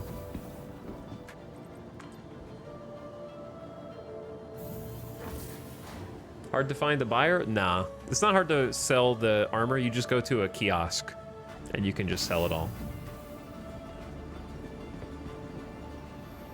I'm gonna go ahead and store my sheep. Welcome to the ASOP Vehicle Retrieval System. Please visit. Okay. And let's go make some sales. Yeah, armor doesn't have to worry about supply and demand. You just make kind of pennies per piece of armor, but if you have enough of it, it can make a difference. Especially when you're just starting out. Like if you already have a Vulture, then don't worry about it. If you don't have a Vulture, this is pretty good money, in my opinion.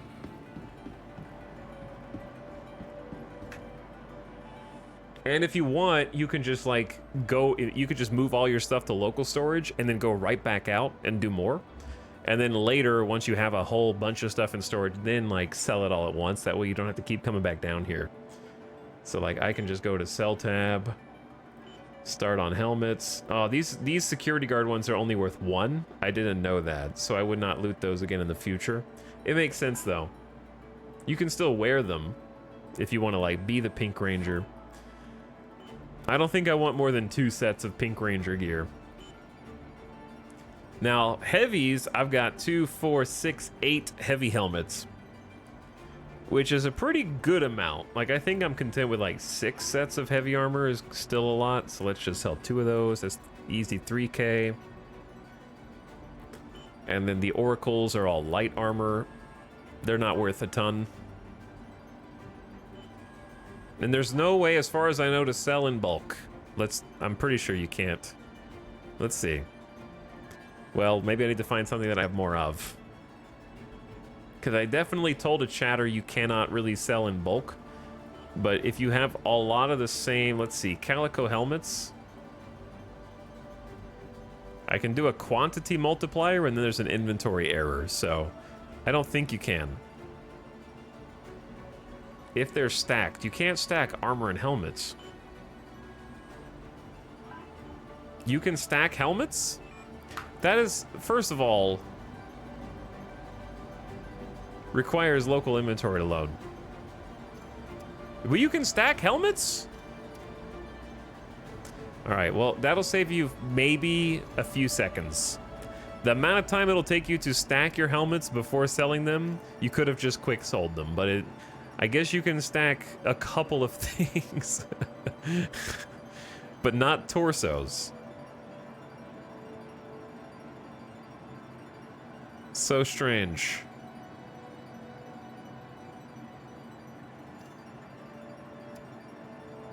So very strange. Today I learned. Yeah, a checkbox to sell multiple items would definitely be the way to do it, for sure.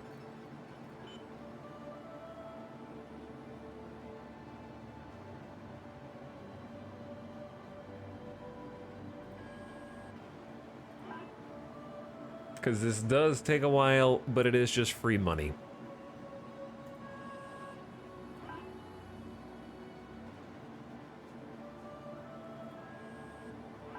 But I would enjoy just like you just left click on everything that you want to sell here and then just send it.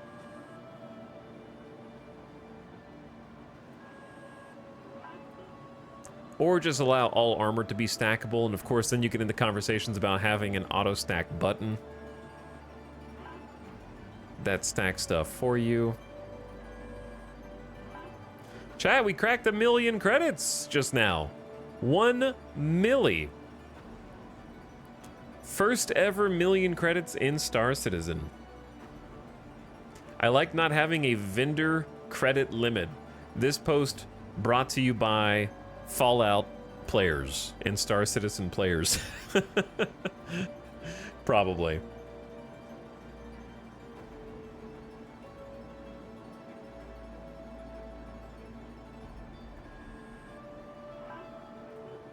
And Kenshi players? Fair enough. Yeah, these are only worth 1. Okay, so I'm not gonna... Don't waste time looting security guards. If you want money. If you want armor, then yeah. But if you want money, not worth. I don't know where I got these PAB ones.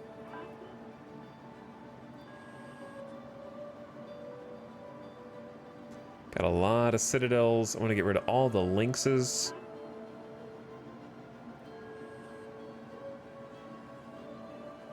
It makes sense to have limits when they're individual traders, less so for franchises. Yeah. That's fair. However, if you want to get logical, then you'd have to say, well, it doesn't make sense that multiple people can sell to the same vendor. He has 0 money for me. How come you can go sell to him, right? So you get into kind of a sticky situation with supply and demand that Tarkov never really solved with that, because they had vendors that had X amounts. Like if you wanted to buy something from Prapor, you buy this, but oh, he's sold out because too many people bought from him. Less than 5 seconds after inventory reset. So I don't know, it's kind of anti-fun gameplay in my opinion. You just sort of artificially and arbitrarily limiting how much your player base is allowed to actually... They have loot, give them money. Right? Or they have money, let them buy loot. You're just withholding it arbitrarily. It's not supposed to be fun. It's miserable game. You're supposed to give me money, and I give you more DLC. Chat. That's how it works.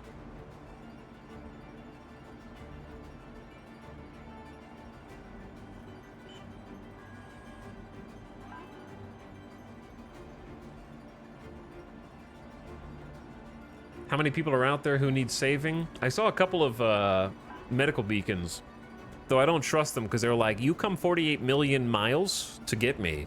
I'll give you 2,000 credits. Yeah, that's a setup, bro. That's a setup.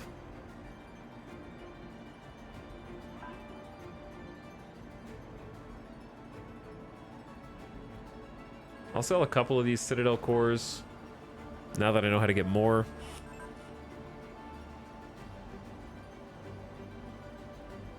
I am hoarding. This is way too many armor sets. I'm probably never gonna do Pink Ranger run. Let's just clear it out of the inventory.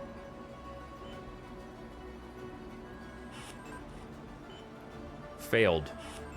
Success.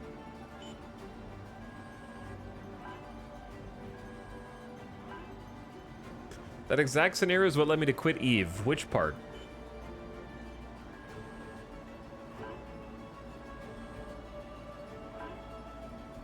I'm trying to loot my kills, but local storage isn't loading. That happened to me once. It sucks. If local storage doesn't load and you sit there for a few minutes and it doesn't load, you got Star Citizen, gamer. I regret to inform you. They got you. The servers have been awful today and most of yesterday.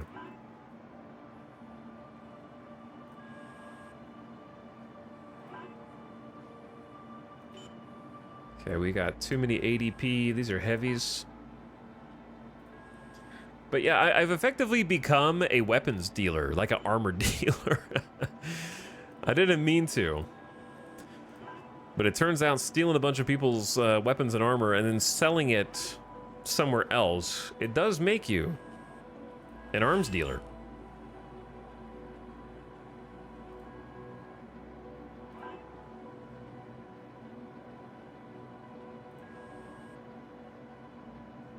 We take what we're offered, though. I think I'm doing it by the books, though. I don't think Microtech has any problems with me out here. Yeah, you just can't carry very much in Aurora. You can't carry enough armor in the Aurora's inventory to make it worth it, unfortunately. So I don't know how to make it worth it in Aurora, to be honest. At the very least, in the Aurora, what I would do, genuinely, is tractor beam the two heavies. Because if you take the mission, I would at least grab the heavy armor for yourself. Tractor beam the two heavies to your ship. And then loot them when you get to the station, directly into the station inventory.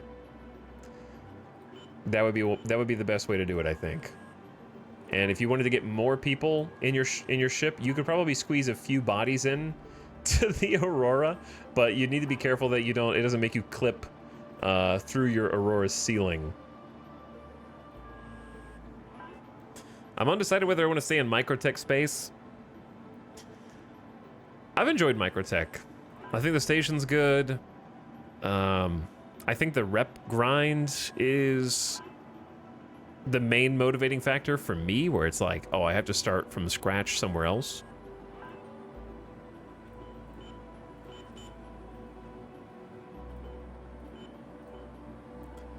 Okay, light armor. Lycan, go away. On the other hand, I find it hard differentiating between friend and foe at bases. You mean like doing mercenary missions? Because the mercenary missions with friends should have a green arrow above your ally's head. That's what it's supposed to be. If it doesn't do that, you're playing Star Citizen. Your life is in your own hands.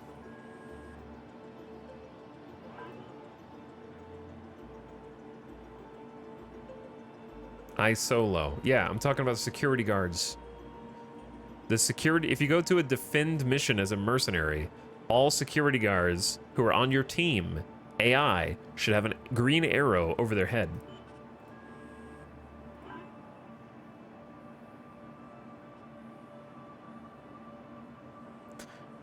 If you're doing merc missions in the distribution centers, your allies have pink armor. So just don't shoot the pink armor. It's literally pink. And you'll be good. It's a vibrant shade of pink. I believe in you.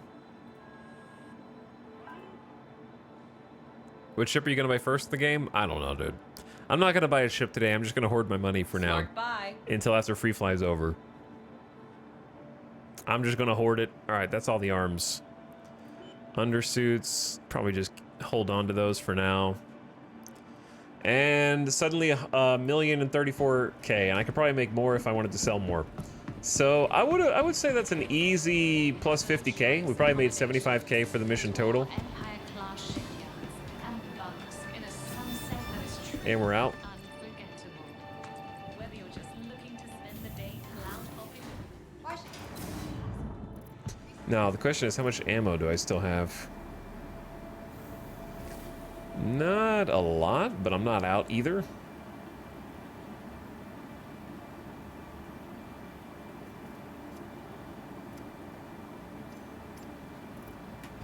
Couple extra magazines.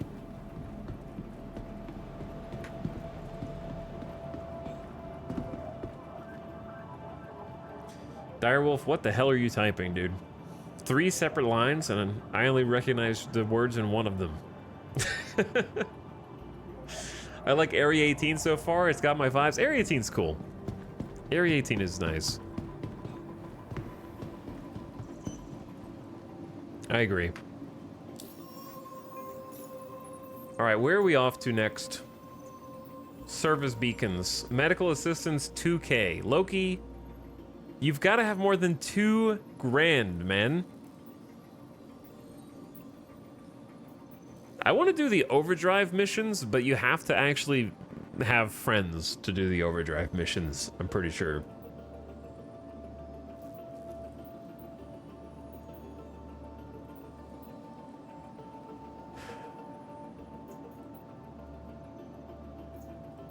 That's the logistics depot.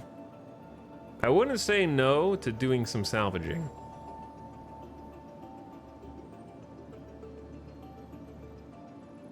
I wouldn't say no to doing some salvage.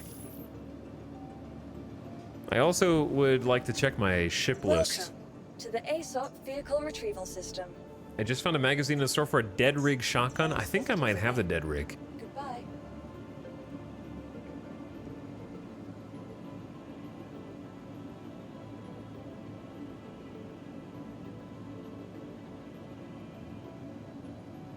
I feel like I just looted it, actually.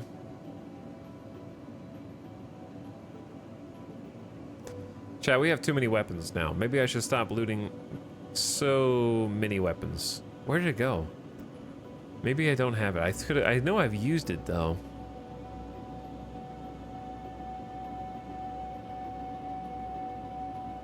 What size? S71 is size 2? Let's put a compressor. What is that? Compensator, sorry. Compensator on it. And then that's a 4X telescopic. Drop one of those on. I never get underbarrel gear. I don't know where the underbarrel gear is. Welcome to the ASOP Vehicle Retrieval System. My dude needs to drink. Please visit us again. He's thirsty. Goodbye.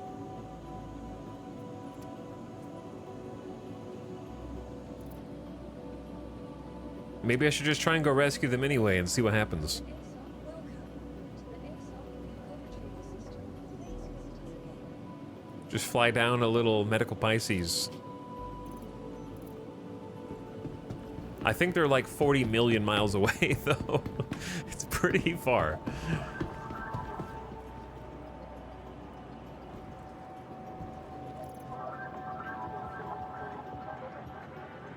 Okay, let's have a little smoothie as well to go with it.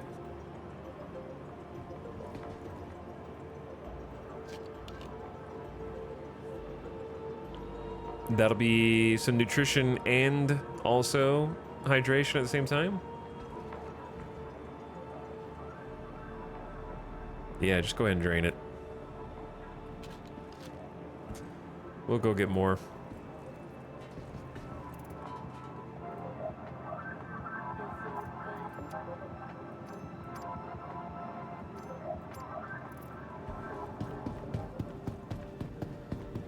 Given how hard the Star Citizen inventory is to deal with, there's definitely a stop looting time. Yeah, you can't really sell the weapons as easily. Welcome The armor, to the you can ASOP sell the Vehicle armor. Retrieval System.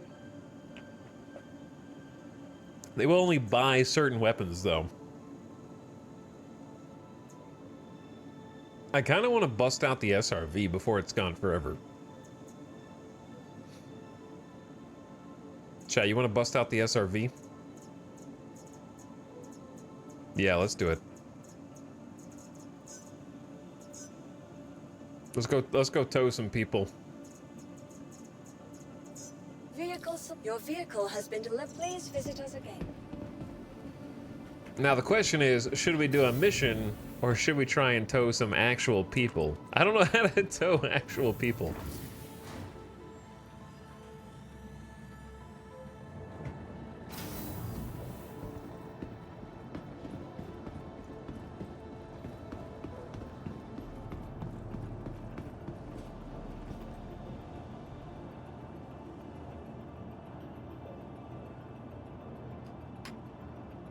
Also,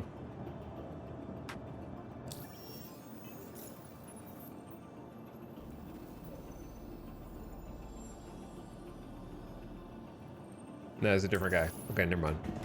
I was trying to see if the person was talking in chat or not.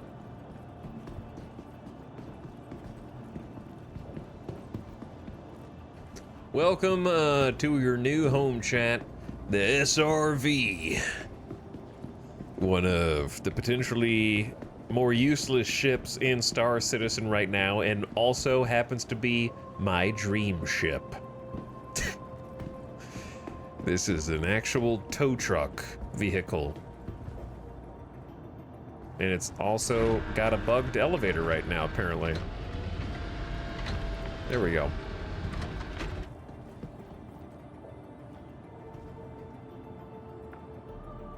Hell yeah, brother.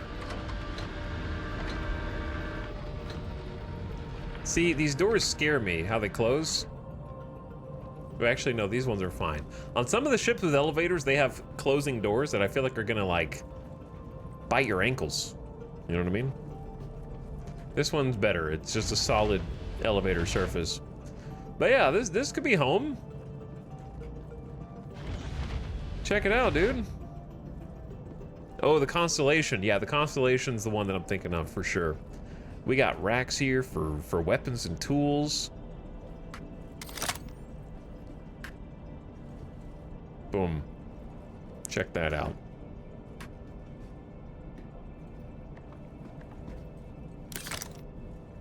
We got a shower with an invisible mirror. And a sink that is supposed to open, but doesn't for whatever reason, as well as ditto for a toilet. And then we have a suit locker. Do some EVA. Have yourself something to go outside and weather the elements. Oops. There we go. The buttons are really close together here. We got a nice little card table. Play some chess or some checkers on here. They actually do have chess and checkers in the game. I love this stupid little table though. So you can have some company on board, you know, but there's only one bed. You got the one bed. Then some shelves, which you can do anything you want with these shelves. You could even you know, have yourselves some nice little storage for maybe some drinks or something. Put some stuff up there. This is for the pilot whose ship you're towing. Oh yeah, they could just come in here and actually sit down. And then got some maintenance. Grav gen and batteries. Apparently we don't have a grav gen.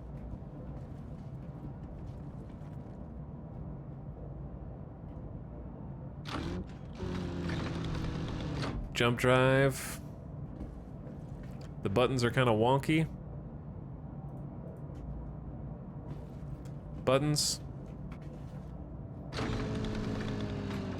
Getting that middle button is like impossible. Okay, I think I figured out how to look at it now. It has a specific way There we go. All our ship components in here, some server racks. When are they gonna put YOLO code like in Starbase so we can like code our own ships?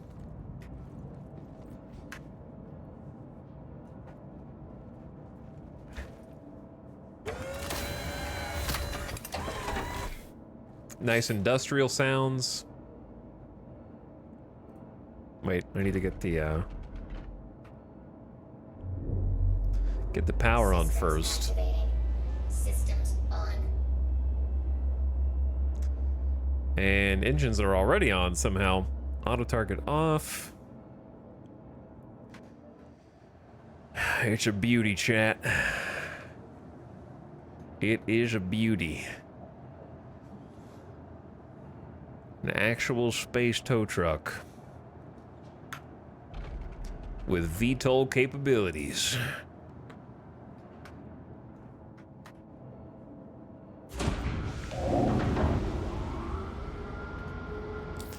So we are gonna go. We're gonna go some distance away.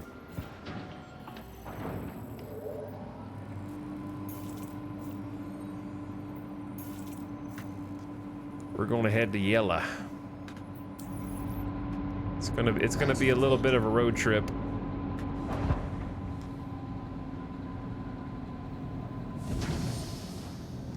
All right, landing gear is stowed. Though the animations are a little wonky. Landing gear? Landing gear? It's doing its best.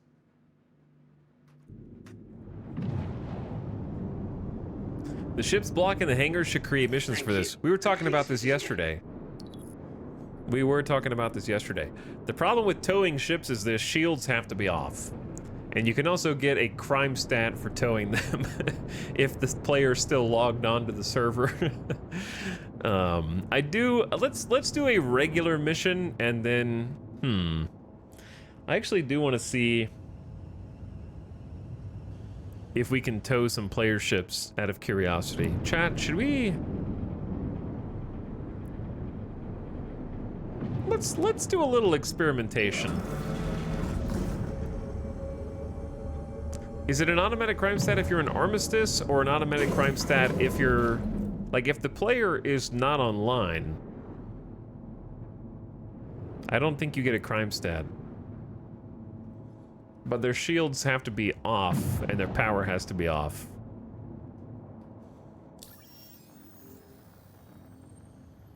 Let's find out, you know? Let's go see. We're right here. There's plenty of abandoned ships right outside Babbage. Why not go check it out? Quantum travel engaged.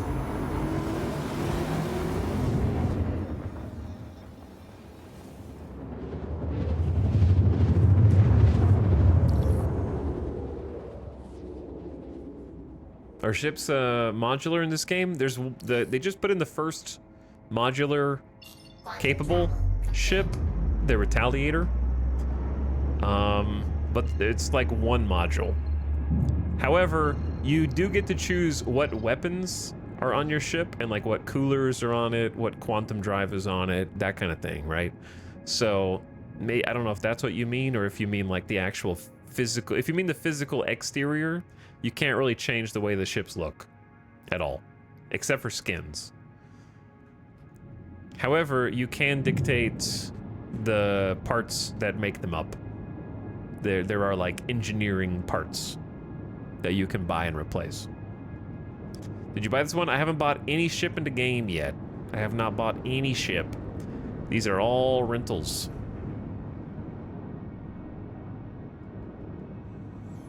Just doing some free fly shenanigans while free fly's still here.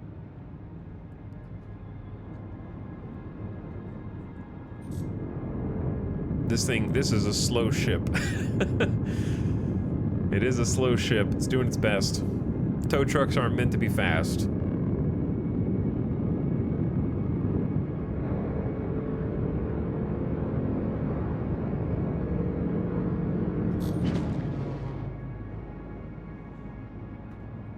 I'm gonna go try and see if we get a crime stat for moving any of these ships down here that are often blocking the commons. And I just want to see what happens. This is the part of sandbox games I like, you know? You're just like, can I do this? Let's go find out. And we'll probably get fun detected, which is another way of saying the game will be like, stop that. But yeah, I just kind of want to know, hey, can I do this? Let's see. Because the problem is, if they left their power on, you can't tow them if their shields are up. And if their power's on, then their shields are going to be up.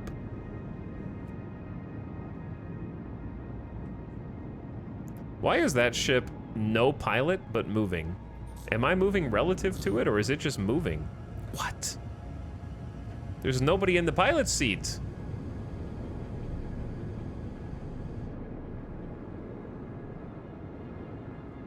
I'm not moving, chat. It's a Drake Corsair.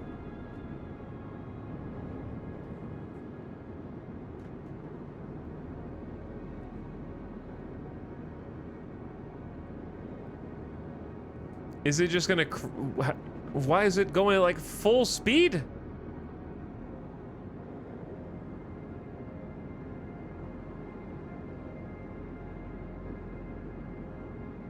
Is there a pilot in it, but it's just showing me the serial number?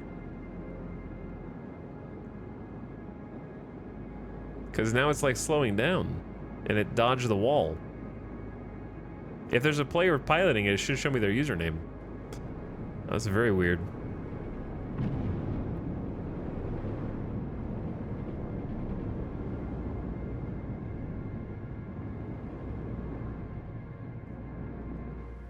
All right, let's hit VTOL mode.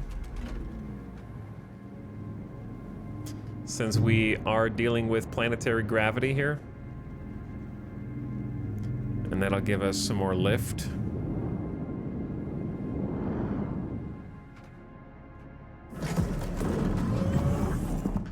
May as well have our shields up.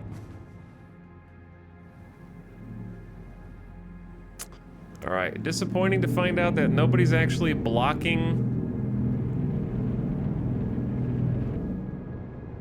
Nobody is actually blocking the door this time.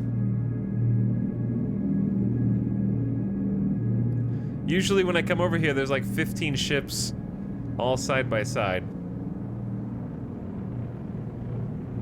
What kind of ship is this? This is a tow truck, and we're gonna do a little test here.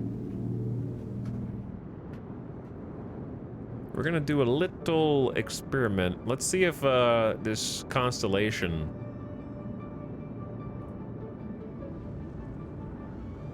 has their shields up. I think they do, don't they? I mean, it looks like power's on both of those. Do you think they left their ramp down? Or like an elevator?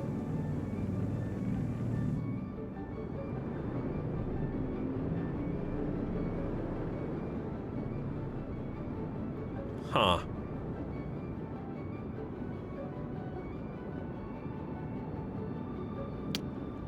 Interesting.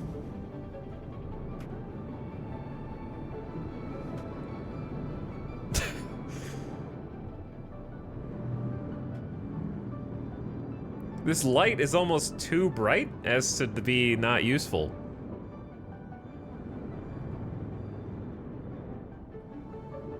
Also, the snowstorm is not helping anybody here.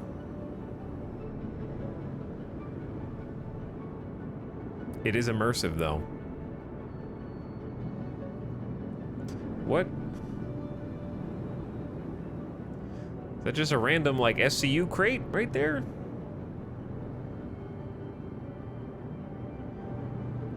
All right, let's go ahead and take this in for a landing real quick. Landing. Engines off. I just kind of want to go poke around.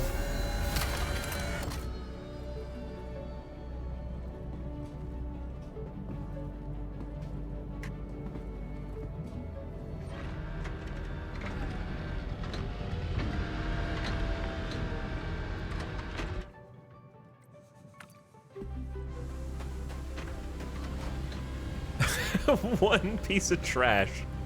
Why is there just like...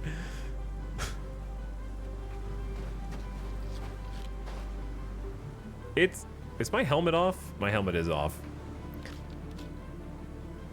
That's not good. It's not even empty?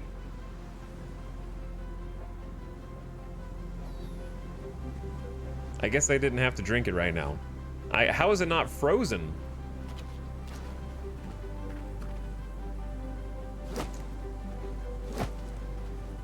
Yeah, that's what I think about your Connie right there. Chat, where's my helmet? There it is.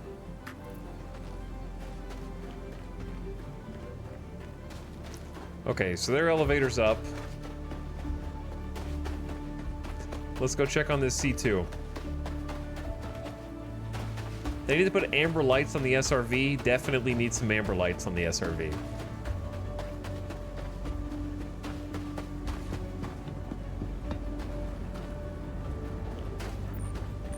I think they're all closed up.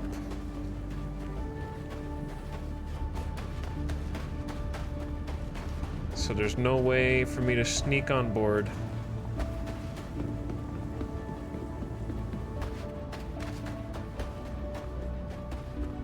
We could try going to Area 18 and see how that goes.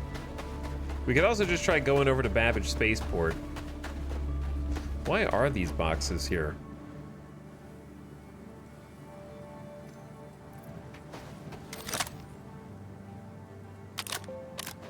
Can't use this in the zone that the Armistice zone, so this is bugged.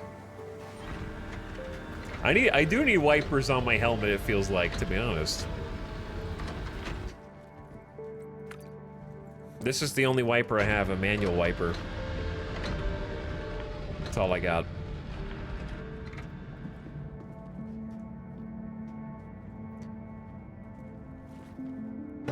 You just drank someone's random, discarded, half-drunk drink. Listen, don't waste. Water is precious in space. Engines on.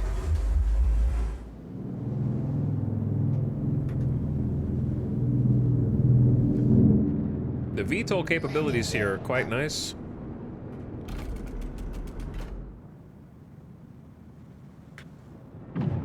Wait.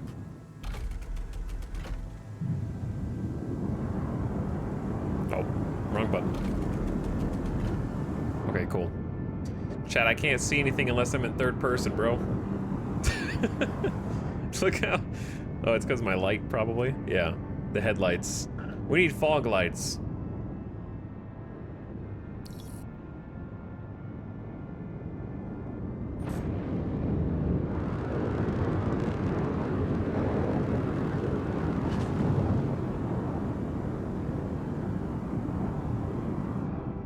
Somebody's on that train, chat. I'm gonna fly right over them.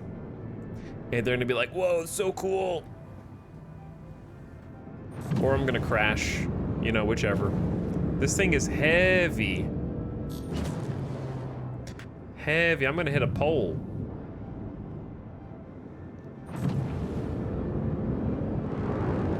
Here's the thing. If you're a tow truck, and you can barely fly yourself around, you know what I'm saying? That doesn't bode well for picking up other people.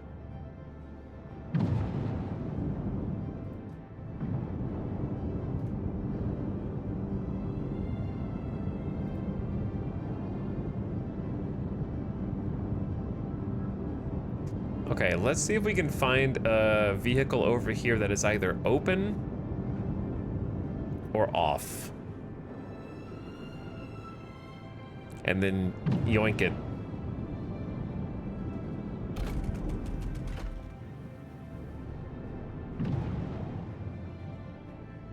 I can't see through the windscreen. It's all glossed over with water.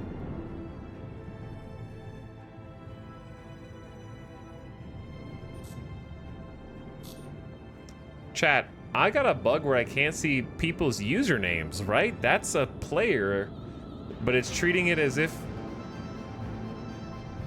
they're not here. That's so weird. I can't actually tell where players are then. They're all just serial numbers.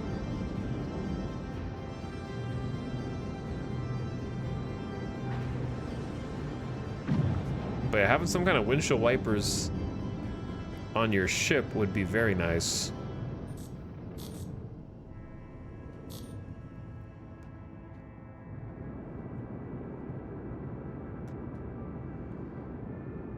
I'm allergic to having windshield wipers on my ship. Alright, that's a Constellation Phoenix.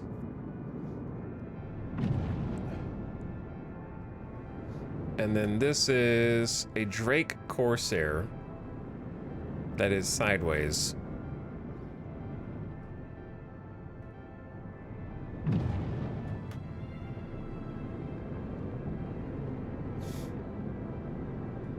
I thought that's normal, never seen player names since I started. Yeah, you're supposed to see player names if they're in the pilot seat. You should be seeing it if they're in the pilot seat.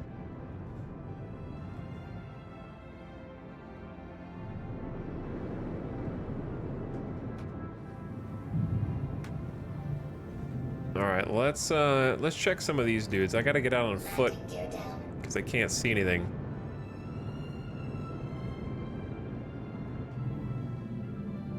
Babbage visibility is not ideal.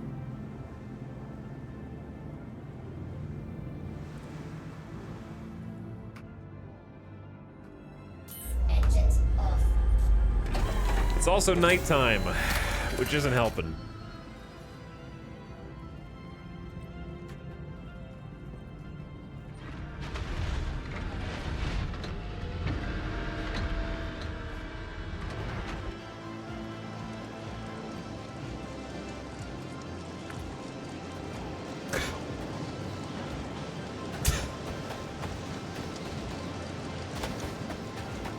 Oh God. What happened, dude? It's always night when we do shenanigans. It's not even when we do shenanigans, it's just always night, I think. This is upside down.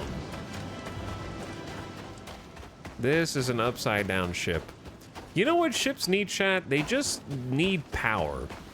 And the power drains when the power's on too long, right?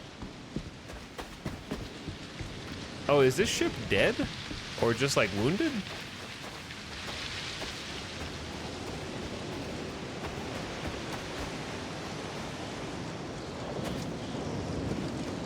It looked like it was busted up on the other side.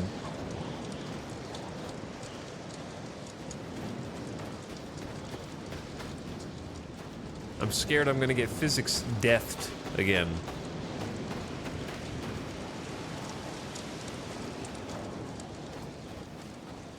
Like, is power on in this ship, or does it just have lights normally? Like, 'cause it's very blue and dark in there?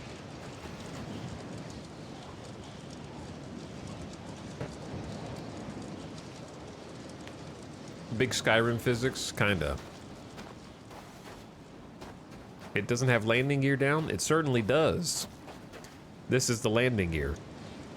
It's an upside down constellation. Anyway, hello, IVSC. You just joined us for the first time, tagging along for the ride, and in your second comment, already provably and demonstrably incorrect in my chat. You'll fit right in. You'll fit right in. You're in the right place. Right, chat?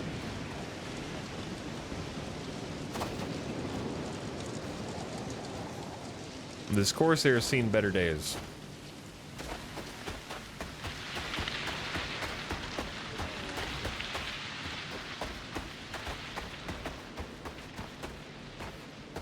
I just landed at Grimhex for the first time. Why is this place so cool? Grimhex is pretty cool. I need to spend more time over there, to be honest. Over around Crusader. I haven't really spent much time at Crusader at all.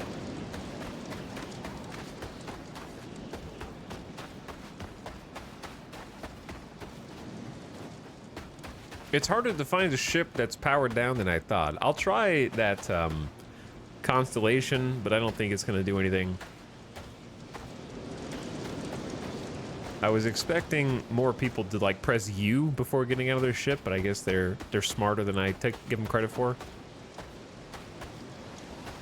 And they leave their ramps up.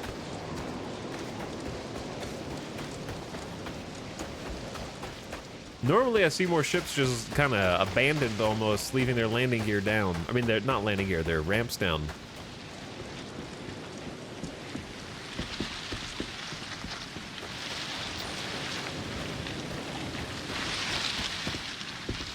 But alas.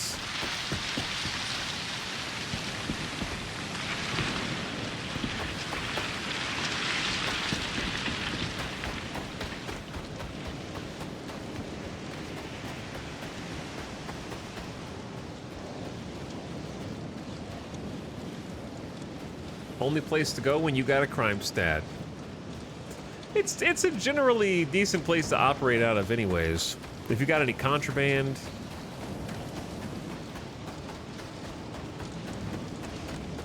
Yellow's got a lot of pretty good missions around it. Could you walk into that city? You can, yeah, you can fly into it. There's really not much to do in it, but you could take the extra entrance to the commons that way and go to the shopping area. But yeah, you can walk there, drive there, fly there. There's not really anything to it though, other than some box delivery missions and the aforementioned shopping areas and the promenade.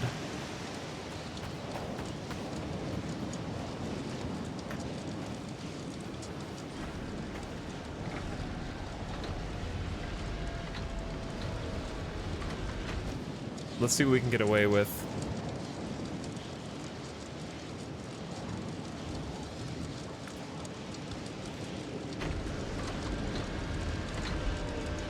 It even has an armistice zone, does it? Grimhex has an armistice? Interesting. All right, I don't know if we learned anything by walking around out there. But I definitely feel warmer in here now. Engines on. Launch.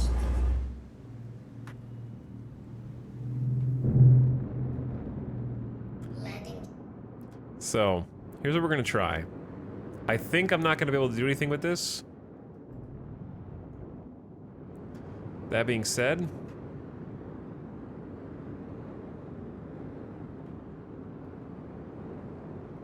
let's go ahead and park that there. Then enter remote turret.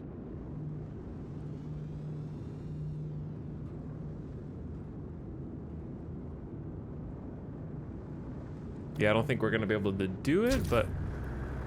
Or are we? Oh?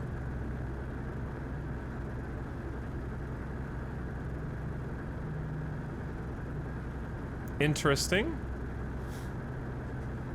What's up, Ace Tech? 69 months? Yo, 69 months, dude. Nice indeed. What up, Ace Tech? Chat, we can move it, dude. We can move it, and it's not even giving us a crime stat. Okay. Sick. Now, how does towing actually work?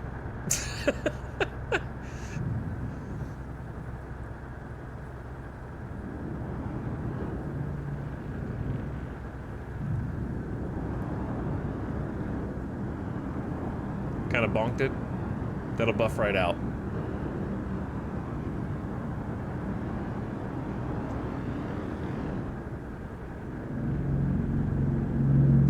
Oh my God, we did it, man. I'm doing my part. I'm clearing the dead ships. Now, here's the question, right? I don't understand. Oh God, we're kind of like...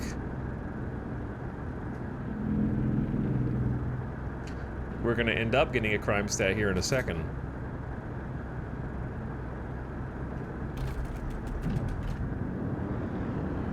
It's gonna end up swinging violently around. I don't really understand the concept of any of these symbols on the screen.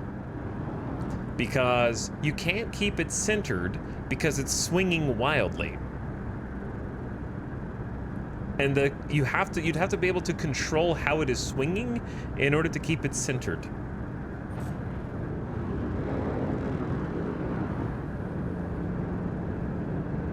And then we have force insufficient on the right with a big globe and a small circle with a triangle. Don't know what that means. Then there's like a force indicator here. Slam it into somebody. And I was thinking about that. For now, what I want to do is take it to space, because this was my idea, right? Why pay 50K to salvage a constellation with a salvage mission when you could just yoink one with an SRV and then take it out of Armistice Zone, shoot open the door, sit in the pilot's seat, claim it for yourself, and then have your vulture friend chew it up? Eh? Eh? You know what I'm saying? Do you bring it to an impound? There is not an impound yet. One day, maybe. I don't know what these graphic lines are. I think it's the Vulcan. I only started noticing these when I switched to Vulcan as my renderer. It's kind of like nice anime speed lines, though. Anyway, how's it going, Ace Tech, dude? 69 months is a long time. Thanks for the tier 2 sub. Very nice indeed. I appreciate you. Welcome back. Dragobot says, is this the streamer that drinks other players' space litter? No. No. Yeah, maybe? Yeah, I guess it is. And then Dierks also, thank you for the 5 months. Sorry, I missed you a bit ago. Oh yeah, we have a little camera back here.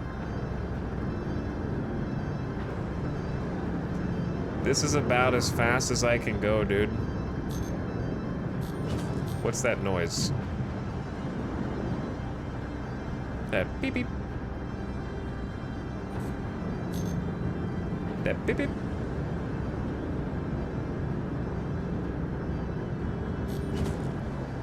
Maybe it's the range warning. I'm getting too far away. We want the range to stay in the green. Okay, I understand that part conceptually, and I understand this is where it is relative to us. But here's the thing, I have that information, but what do you do with that information? And then I don't know what force and force insufficient means on the right-hand side.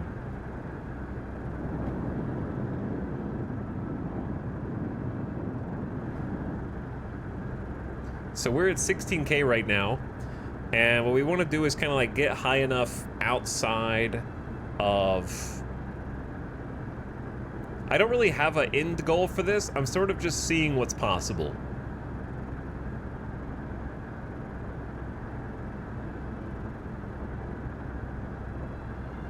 I don't really have like an end goal for this. I want to read chat though. There's the rear cam of what's going on in the background. Park this, get down to the surface, and bring up a vulture. Could. You very well could. The fact that your ship can drag a huge ship like that's pretty impressive. That's the only thing the SRV can do, the ship that we're flying right now.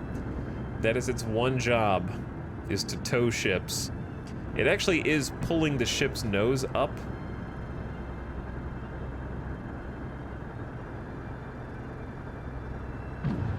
However, if you start moving, it starts swinging, and I don't know how to make it stop swinging.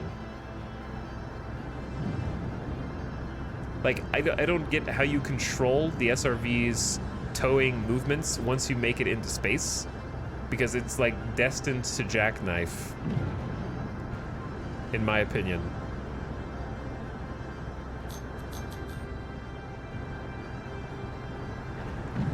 Like, I am keeping this as steady as I can. It's 60-degree incline right now, and I'm trying to see if it evens out. Because in theory, if you just kept pulling faster and faster, it should stabilize because you're dragging it behind you. But it do be flipping. We dragged 2 reclaimers out of Grimhex today, and we crapped them. Nice. So does it take one SRV for a reclaimer, or like multiple SRVs?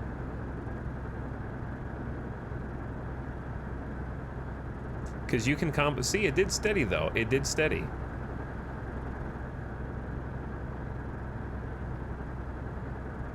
That's the indicator you passed the minimum afterburn level where you have to wait for recharge. Which part?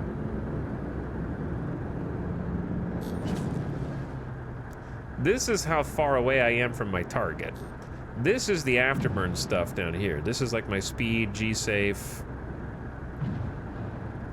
The beep beep? If I hold shift, it's telling me afterburn's inactive, and I let go of shift.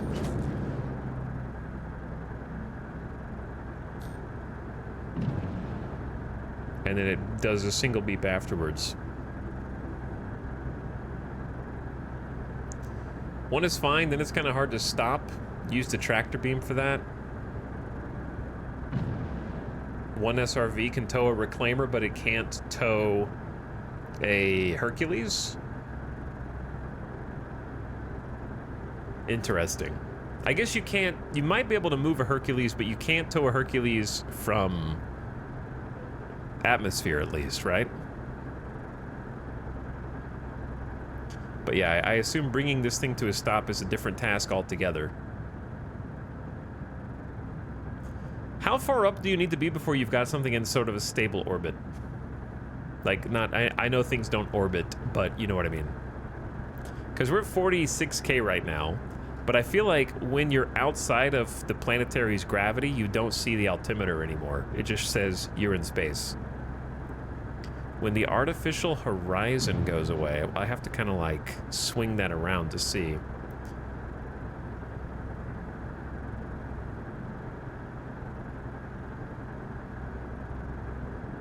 Oh, just the pitch ladder in general. Okay. I see. The whole pitch ladder, period. Why am I stuck going 139 meters per second, 50K up in space? That's crazy.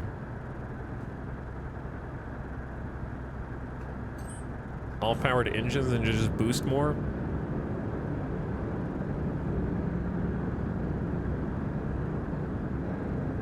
It is hefty.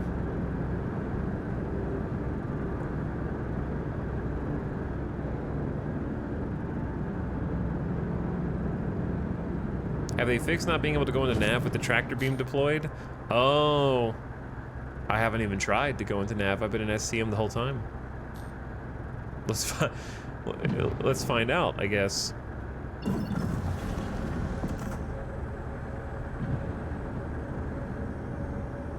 We could have been doing this way faster. It looks like I still have it. Oh, you can't go into tractor... You can't go into tractor beam mode anymore. But you are still tractoring.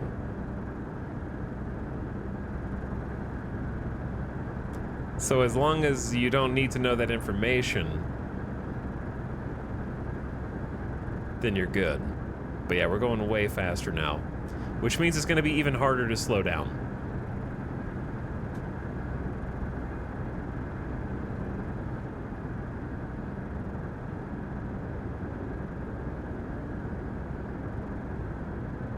I don't really know how we're gonna slow down, to be honest. Let's just start.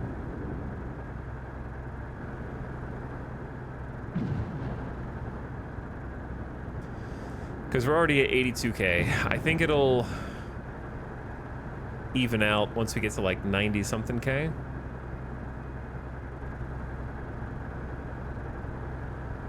It's gonna scare me because if we like slam on the brakes, it's gonna like potentially barrel into us, you know what I'm saying?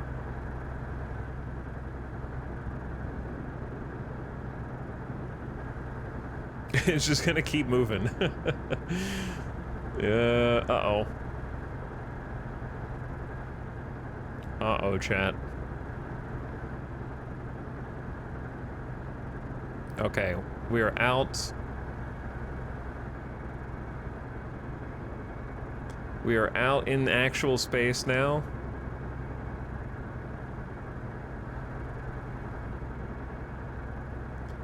I'm just gonna kind of keep slowing us down.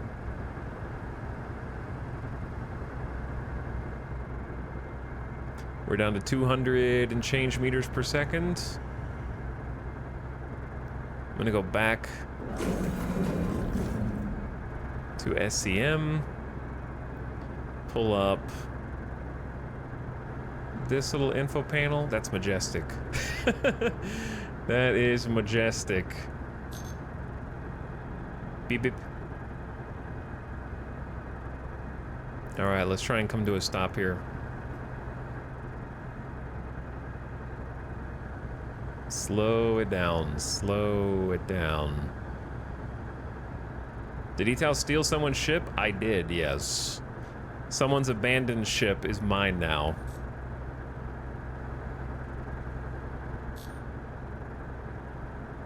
So I'm actually trying to stop, but it's just turning me. Because it's got some weight and momentum, so I can just maybe hop into this mode. And I can actually manually use this tractor beam to kind of like... Uh-oh. Easy, easy, easy, easy, easy, easy. I don't know if there's anything you can do in this mode outside of like... use the mouse and click. Is there anything else you can do? I feel like the tractor beam needs more controls in the SRV than just left click on and off. I'm not sure if that's the only thing that you can do or not.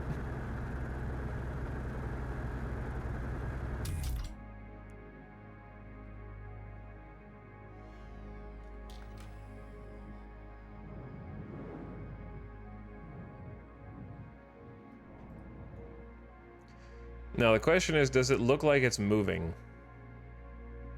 Kinda. Can you gimbal that? No, I don't think you can gimbal this. Oh, I could just go EVA over to it and then hijack it and stabilize it, right?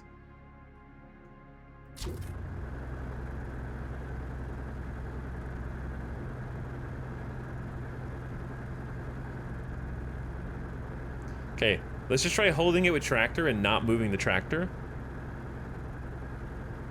And see if the tractor can like stabilize it from this low movement or if it's just gonna keep sort of slowly rotating away. Okay, try turning it off. I think it is moving, but very slightly.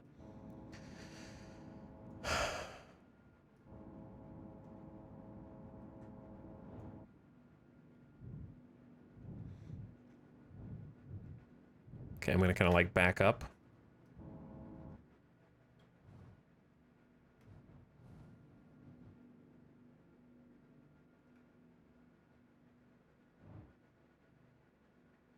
That way I don't have to EVA quite as far.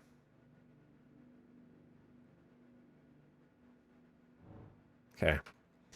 So I should be able to turn my engines off now, but because I'm too afraid, I'm gonna leave them on. I don't know. Hold on, let's see. If I turn engines off, we should be good, right? Like, we're not just gonna, like, float away.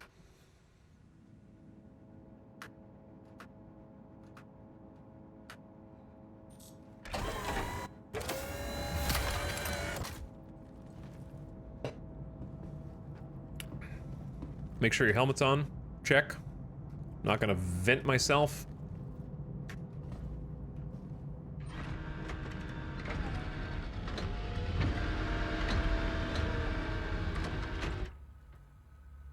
I think the reason you don't leave engines on is... Well, actually, I don't know. Never mind. I'm pretty sure there's a reason, but...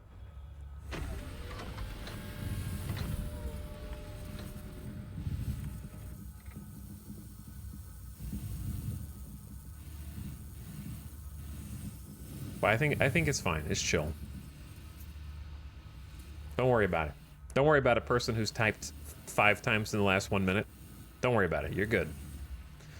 Okay, so we need to go potentially to the cargo bay here. They've even got a little snub fighter on this bad boy. So here's what we want. We just want to say, let me in. Okay, if it just opened, it would be too easy. Now, question. Nah, I didn't bring one. Okay, let's just try shooting it.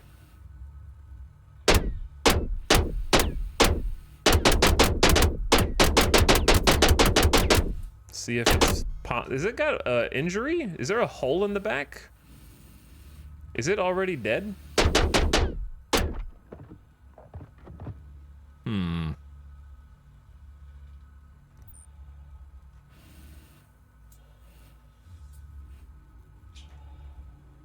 Is it possible that this injury has jammed it shut?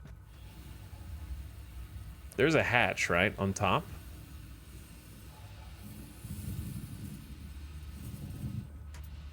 Should have brought a cutter, like a hand tool.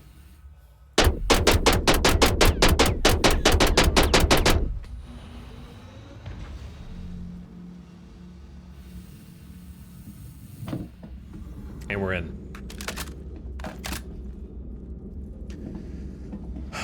And we're in, chat.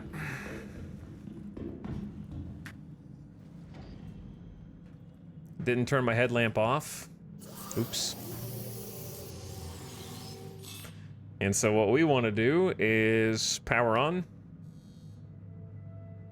Welcome to Roman Space Industries. Enjoy the ride. System check. Turn engines on. Engines are on. And that will completely stabilize it relative to everything else. And also, just kind of confirm what is wrong with it, because they did sustain some injuries, possibly landing, or maybe it fell out of the sky. I did not turn the systems off. Power is low. Something power is low?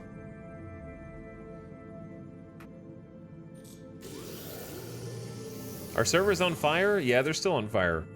Though this one's been treating us well. I think I finally got lucky. I don't think there's gonna be any loot in here. Fancy. Oh, there's a whole kitchen bar in here. What?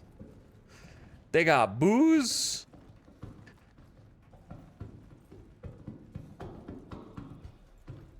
Yo, we riding in first class on this Constellation, chat. This is the luxury variant. We got actual cards on the table with 4 seats to sit in, so you can have all the views. This is a party boat. I think my friend who hasn't actually played yet owns one of these.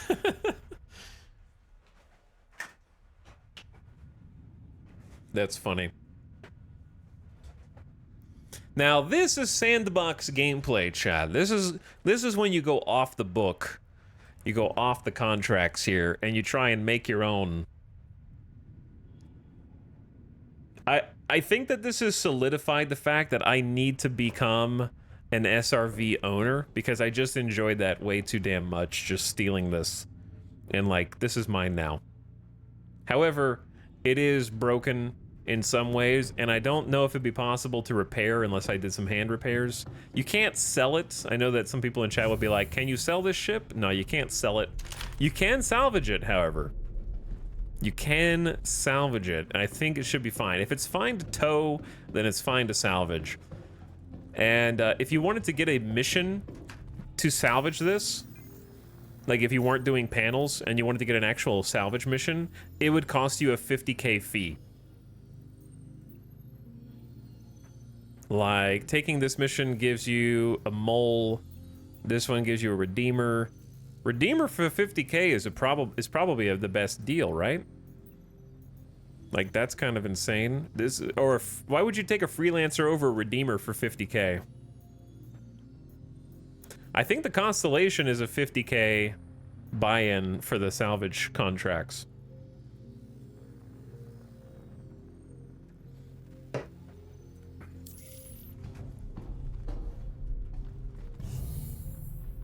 So fancy.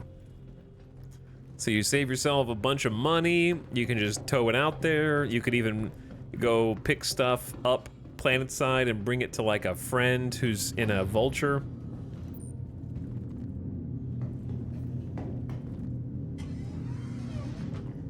Yeah, we even got access to the snub fighter back here. Awesome. I want to fly the snub, but I'm kind of afraid I'm not going to be able to redock, or I'm going to explode, or something else is going to happen. Is there no cargo on the Phoenix, the Andromeda Phoenix?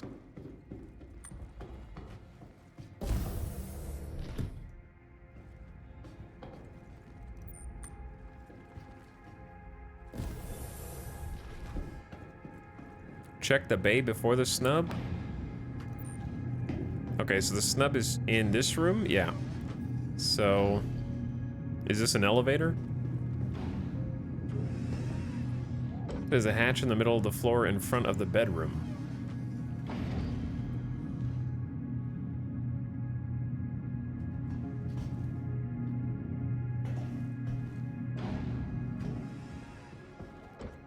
Oh, here. What? A secret hatch that goes to cargo? Very sneaky, very sneaky. That is actually really cool, yeah. Okay.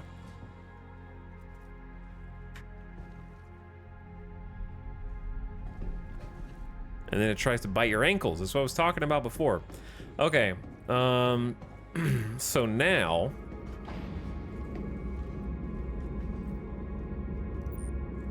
Did not want to click that button.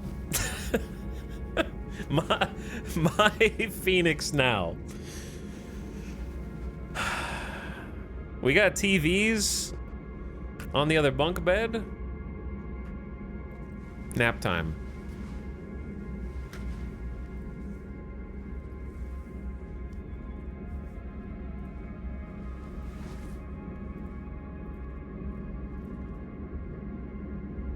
That was a long animation, but I liked it. Okay, where is the hatch that I blew open a bit ago? Uh-oh. Yeah, we're not gonna be able to go out that way. Gravity's working against me there. We're gonna have to find an alternative escape. I could just go out through the back. Or I could go out through, I think there's a side as well, possibly a hatch down below, but this is gonna work.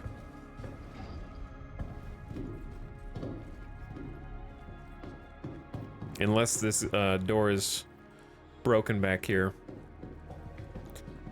Where is the cargo button? Chat, how open cargo bay? I'm pretty sure the cargo bay is actually not this way. Is it down?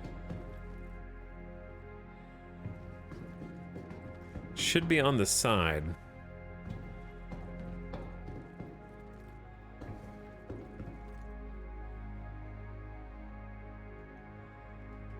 It just lowers. Yeah, I figured that. Wait.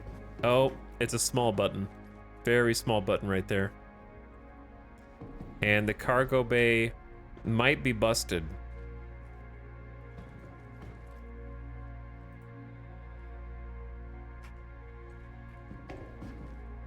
I did notice that it was broken / bonked. Okay, well, we might live here now. Get in the pilot's seat and press open exterior. That's true. That's true. Where is the other hatch? Let's do this. Oh, here's an airlock. I see the word airlock.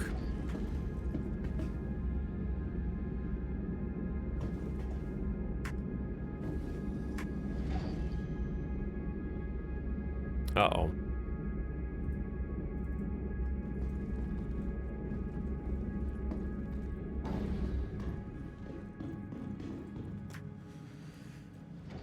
We might be in danger. You know what this should be? I'm surprised you can't turn gravity off in a ship.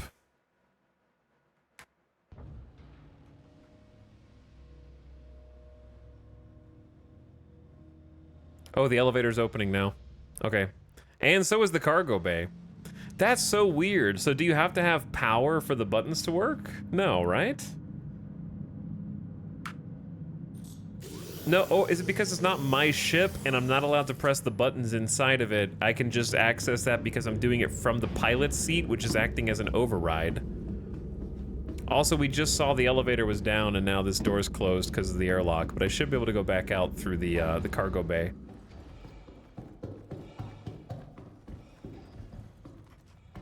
Why does this button work then?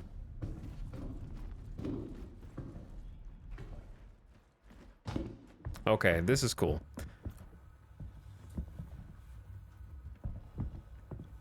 Ooh, I get a little vertigo each time that I step off into space, to be honest.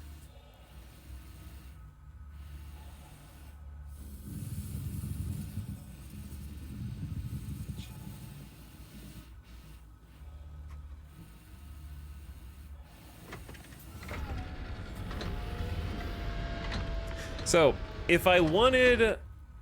how do I get a vulture out here? Is the question.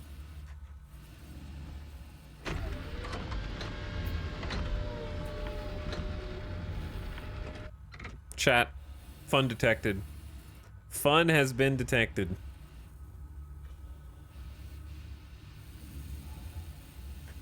Maybe I won't be buying an SRV after all.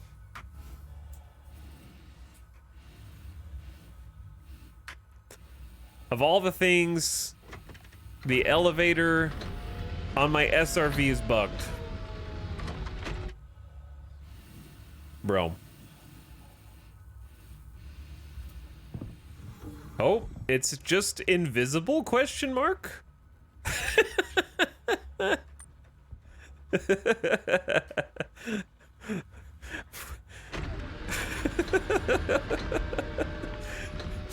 Okay. Okay. Leave it on a known spot and then come back to the same location but with a vulture. Here's the question. Can I...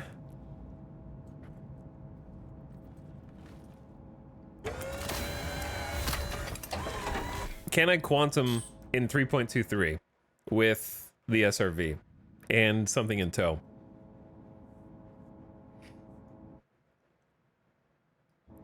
This is Star Citizen beating the bugs and the glitches. It is, yeah.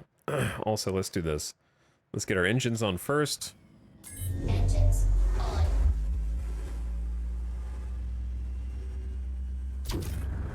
Okay, tractor set.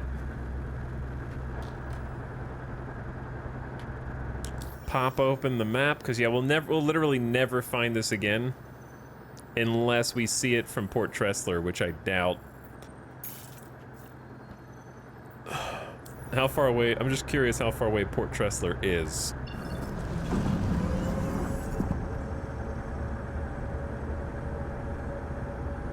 "75 kilometers. It's not very far, but it's just far enough where I would never find this ship again.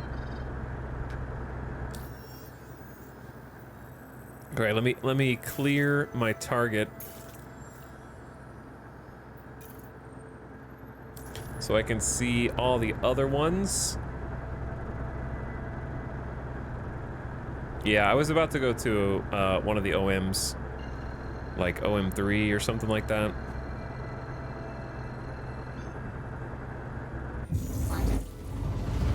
Chat. It's gone forever.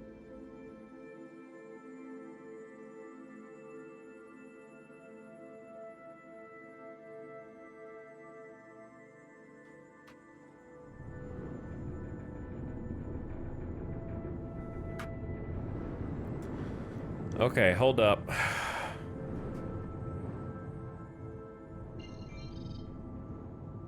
The good news is that I can still see the icons, so I could find my way back to it. Quantum travel engaged. Quantum travel complete. It isn't gone forever, I think.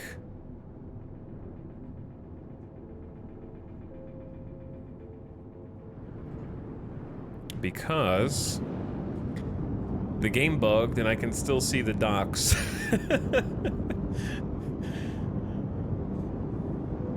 I don't know, unless there's a special way to quantum with your wreck, then I don't think it's working. There might be like a special way.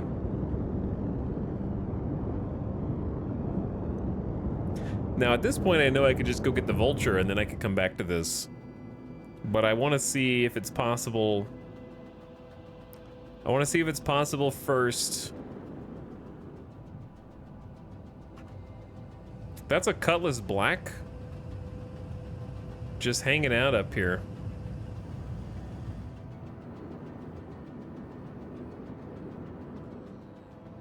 And another ship? That's kind of weird, right?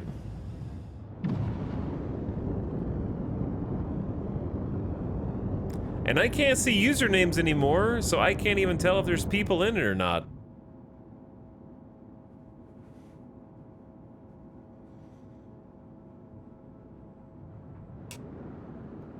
Uh-oh, we're too low. We're hitting like upper atmosphere under 100K.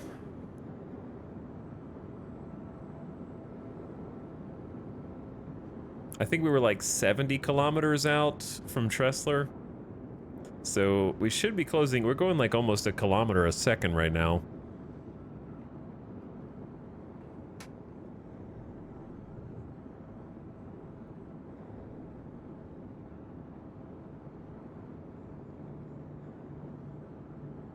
$900 and change. Unless this... No, it's definitely there. Where's the ship, though? What?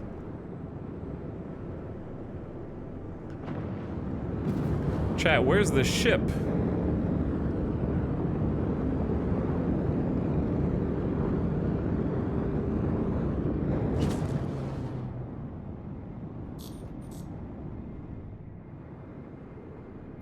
I'm moving 0, and these icons are moving.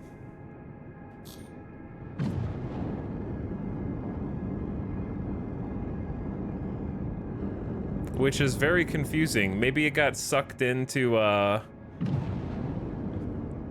Did it get slingshotted by the QT? I think that whatever the game thinks is there got sucked into gravity. But there's nothing there. Just icons.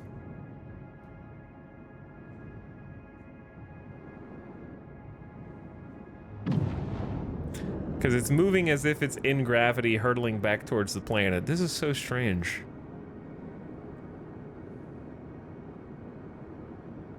Because we are in gravity.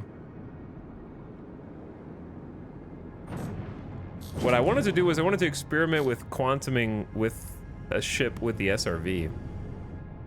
My constellation! I actually don't care that much about salvaging it. I'm more interested in potentially owning the SRV at some point, so I want to know what it can and can't do. If that makes sense. I want to know what its actual limitations are right now before I spend a couple million in-game to buy one. So perhaps we can find the ship over by Tressler and experiment with it. Fireworks. They got the fireworks show here, dude. All right, I don't want to be going too fast. I want to check my server stats real quick. Hold up. It's pretty decent, and we haven't had any problems on this server. It's like serviceable. We haven't had it. I kind of want to relog. Oh, I can see someone's username. What? Why couldn't I see people's username a minute ago?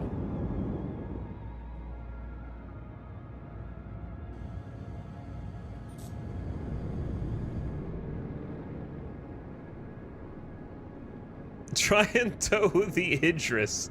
Yo, that's kind of funny though.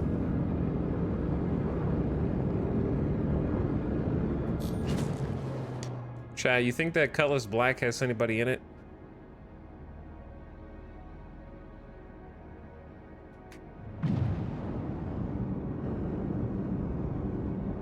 about to find out. We are about to find out. Let's go to scan mode.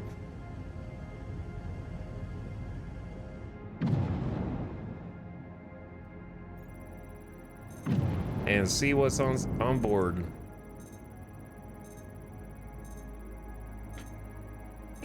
Now, I'm surprised that scanning is not an offense or a crime. I'm surprised that you can just do it to whoever you want. Power plant offline. Quantum drive deceased. Self-destruct. Shield offline. I guess I could just scan ships to find out, oh, if their systems are on or not. Chill, chill, chill, chill, chill.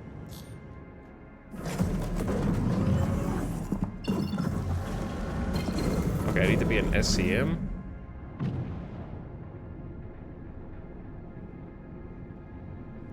Let's lower maximum speed here, and let's see if we become a crim by towing.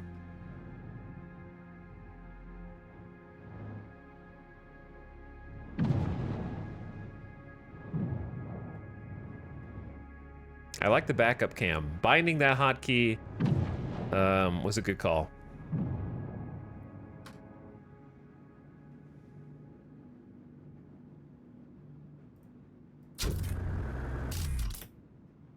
So what you can do is, if it's a crime, you'll get a warning immediately, and you can just stop towing, and you won't get a crime stat. So you can like just kind of give it a little love tap like that, and see if you get a beep boop warning. And then if you don't,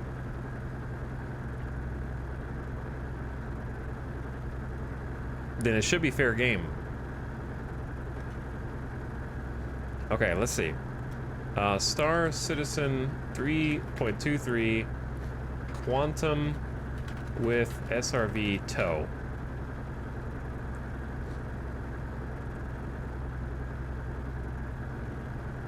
Chat.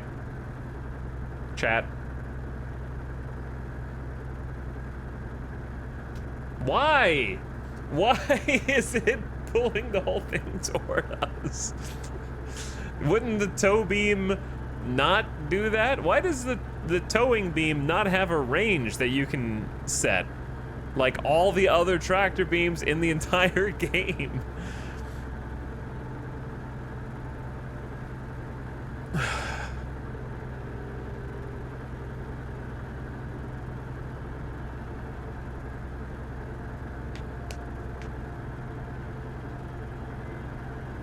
You were right, it is empty though, Chromewise.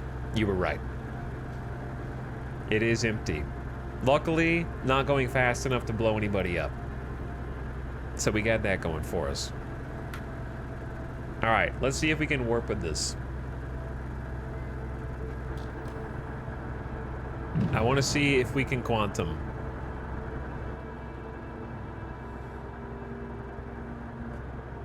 Because it is possible that we are allowed to quantum with different size vehicles. You can continue towing while in travel mode. So I know that with certainty.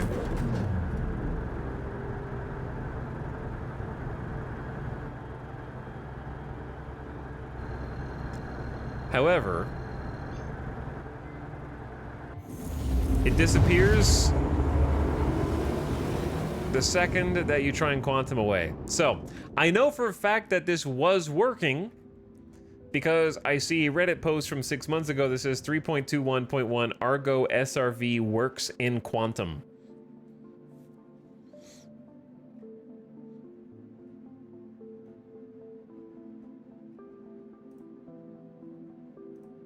So I know that it was working at some point.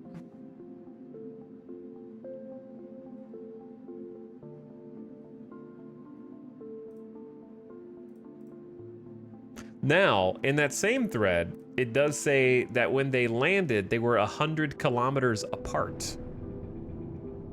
So is it a non-zero chance that I could just be 100 kilometers away? How would I know? If I switch to scan mode, and look for like Hydrogen fuel, 75%. any kind of indicator. I obviously, in a perfect world, you should not be spawning 100 kilometers away from what you're towing, right? But I figure why not check?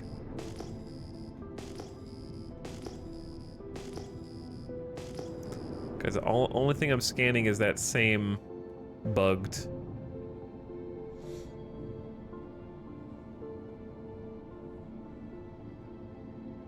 Are there different tow beams? I don't think so.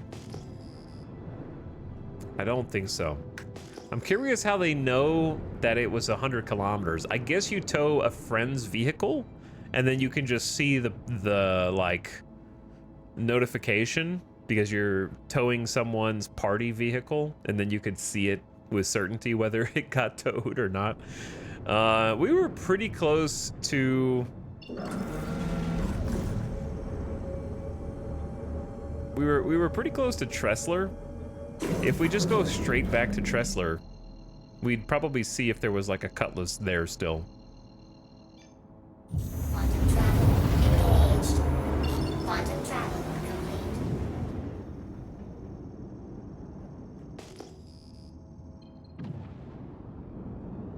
I don't remember. It was like kind of like this way though, right? Behind it and to the left.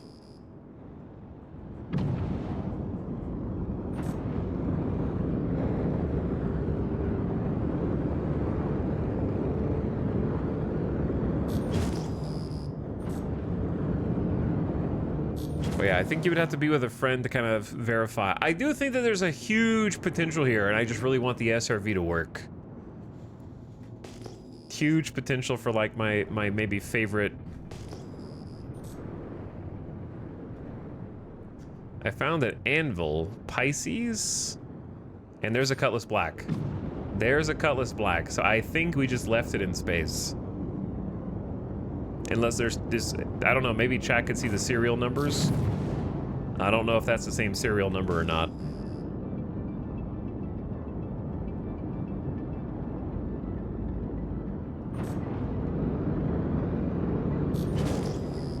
Where'd it go?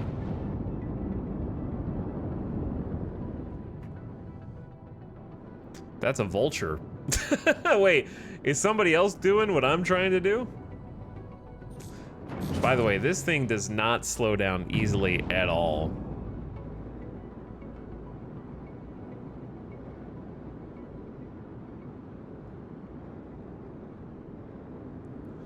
Wait, I have the Cutlass targeted, but where is it?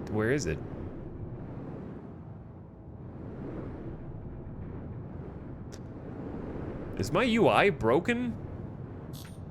If I have a target, there should be like a big white box on the screen, right?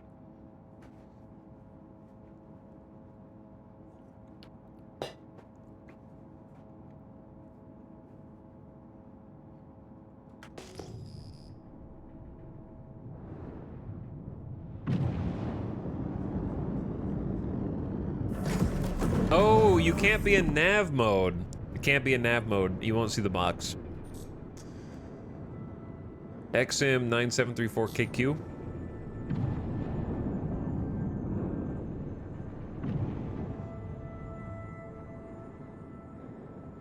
Let's scan this nerd.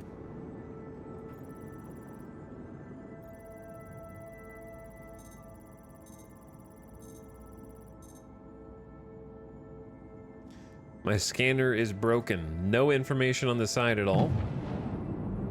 What are you trying to do? I'm experimenting with the SRV. That's what I'm trying to do. We were trying to warp with a vehicle in tow behind the SRV, and it doesn't work. We just tracked down what I think is the same Cutlass Black that we just tried to tow through Quantum. I want to own an SRV eventually, and I'm trying to figure out what its limitations are. It's very, very hampered right now.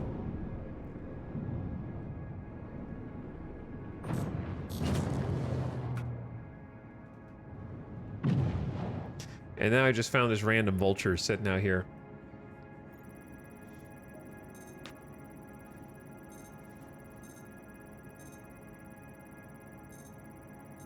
Oh, there we go. Now we gotta scan.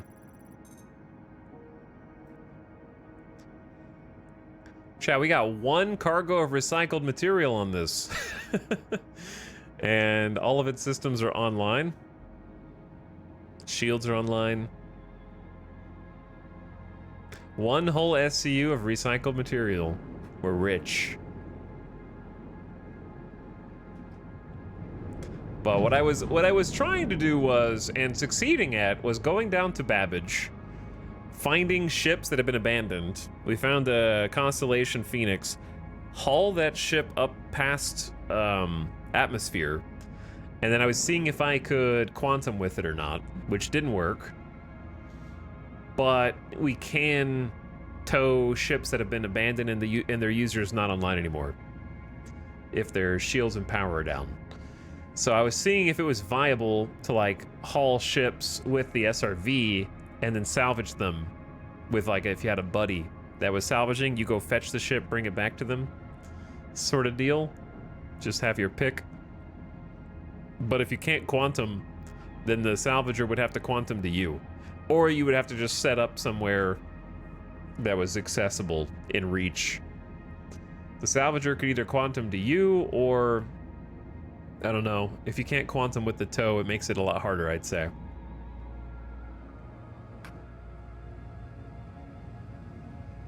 But either way, it's still fun. There's definitely, I think, a lot to be desired from the SRV. That being said, let's go. Now that we're sitting in the SRV, we may as well go do a mission, right? We might as well.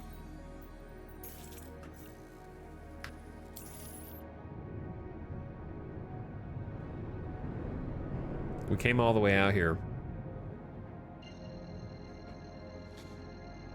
Imagine you bedlog in your ship after a long day of salvage and you wake up the next day in a junkyard because your ship got towed. If your ships were persistent when you did that, that'd be pretty awesome. You probably should have taken your stuff to a safe port, though.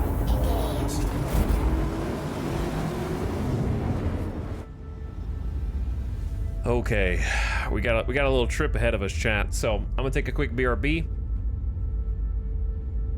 I'm gonna take a gamer death break while we head on over to Crusader, and I'll be back in just a minute. I appreciate you hanging out. By the way, Golden Fishy, thank you for the 74 months. I'm sorry if I missed you earlier. Also, I missed a couple subs, dude. My bad. Bad streamer alert. Core Healer for 42 months. If I missed you, thank you, Core Healer, for the Prime. I think I may have seen you, but I didn't see Kiva Wallow. Kiva Wallow, really appreciate the tier 3 sub, and also 50 big months. Happy 50-month anniversary. That's a significant number, and also 5 subs in 1 is very generous. So thanks for dropping that. Sorry I wasn't paying attention. Peanut Pox as well, sneaking in there for 48 months.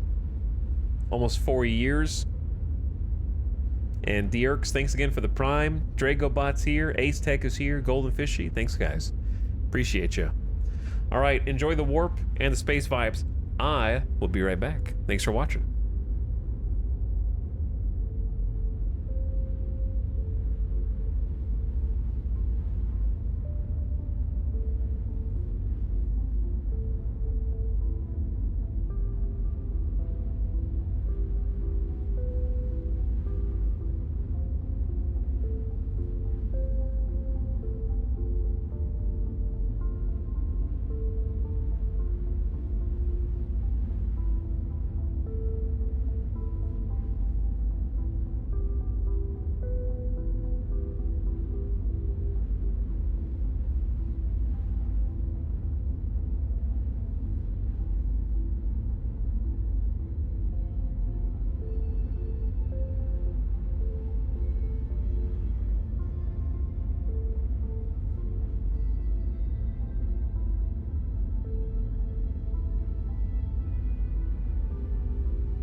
Hey, this is a big trip.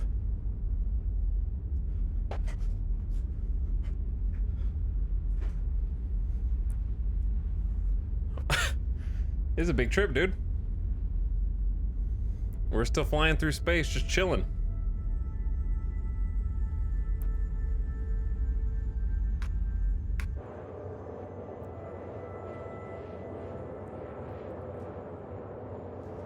What's crazy about this ship, look at my quantum fuel. I've barely tapped into it. Yet, the speed at which we're traveling through quantum is quite slow. And also, we can't even tow other people in quantum.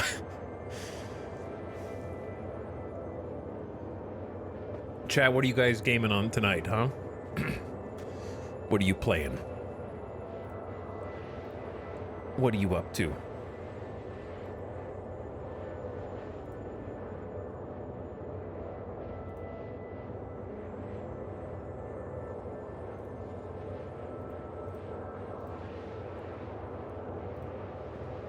Songs of Conquest, Factorio Gamers, EU4, Tekken 8. I got the Stellaris DLC. Manor Lords. People are still playing Manor Lords. Star Citizen, obviously. Fallout 4. I was watching EJ play Fallout 4 earlier today. RimWorld gamers, RuneScape gamers, Warhammer 3 gamers, Balatro. Still? You guys are still playing Balatro? Come on. There's other stuff out there than just getting, like, E to the 10th power score in Balatro.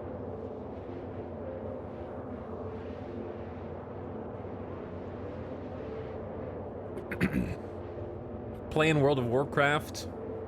WoW gamers. The WoW gamers. Stardew gamers. CDDA. Zomboid. You guys are kind of got an eclectic palette. You got an eclectic taste. Lots of variety there.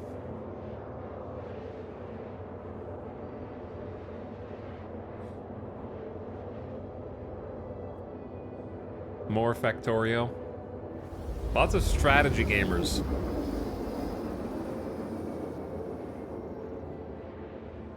Yeah, this was a chunky trip, man. Not exactly fast. I feel like I'm about to run into the planet, but thankfully I did not.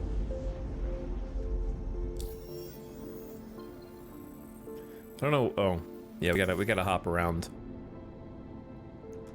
We gotta wait for a lengthy quantum cooldown here. This is the quantum cooldown bar. So until that depletes, you cannot quantum again.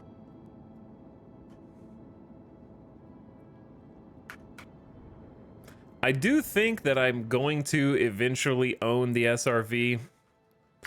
It just needs to be a little more functional right now. I think even if it could just do some simple tows through quantum, I could find a use case for it.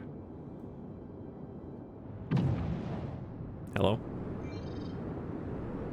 Try resetting it. Like, I could create my own gameplay.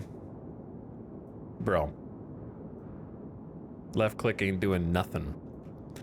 Let's try pivoting out of nav mode, back in.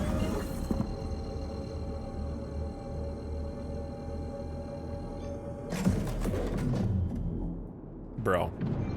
We live here now, chat.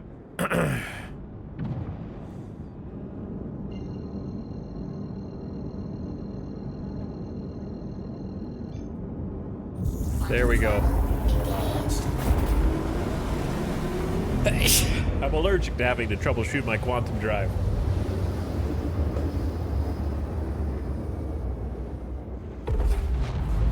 Quantum travel complete.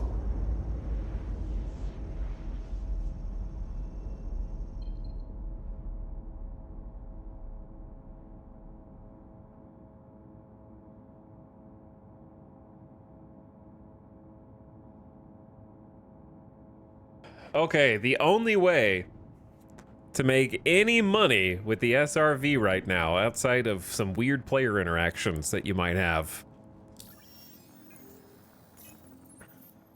Head to Yella.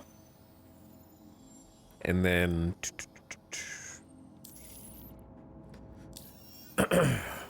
Is it... It's not under... It's under unverified, I believe. Big dump? 6K question marks.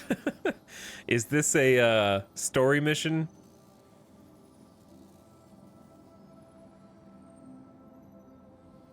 For progression purposes?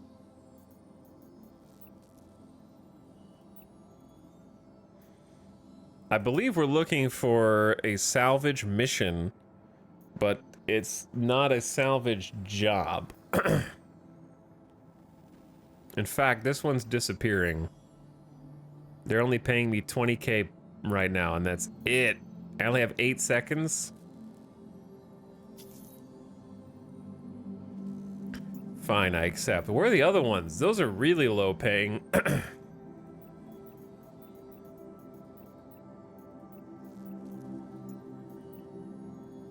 Big dump.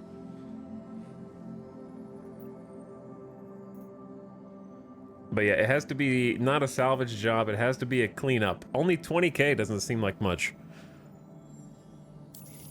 To be fair, you don't really need a lot of effort to do it.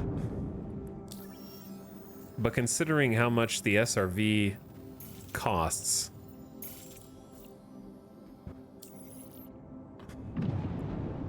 compared to... Like, chat, isn't the SRV comparable in terms of in-game currency to the Vulture? Isn't the Vulture and the SRV sort of similarly priced, or am I crazy?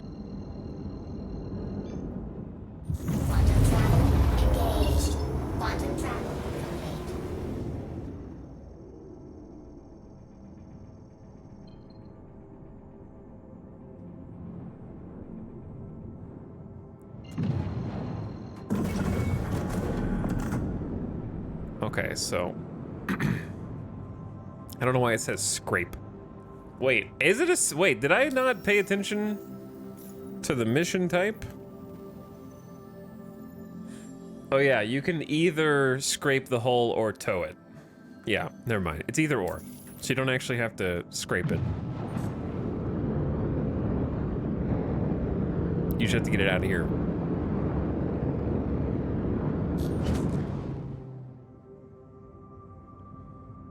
You could use the SRV to salvage weapons and components. It has a decent cargo bay. Where's the cargo bay? Number one.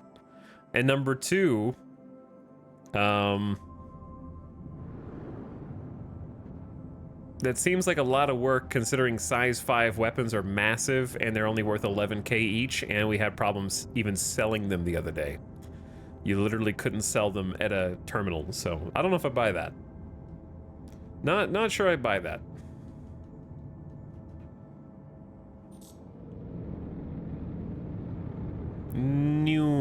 Cutting that one a little close. Things in space will sneak up on you.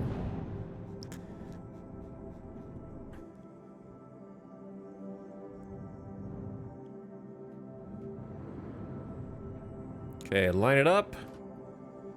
Go into the remote turret.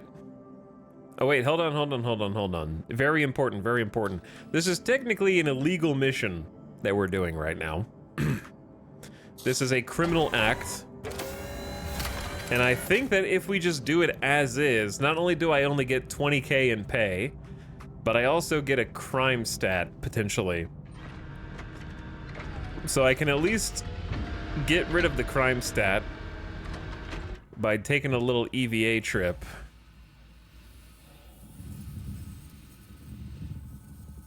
Over to the other ship. And if you sit in the pilot's seat, it will remove the crime portion of the mission. This is true for salvaging as well. So not just the towing. If you take an illegal salvaging mission, if you can sit in the pilot's seat first, then you won't have to worry about the crime stat.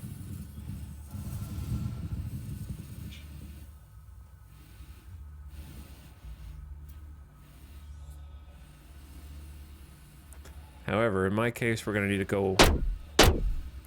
Wake up, chat! Loud gunshot noises! And then we go in.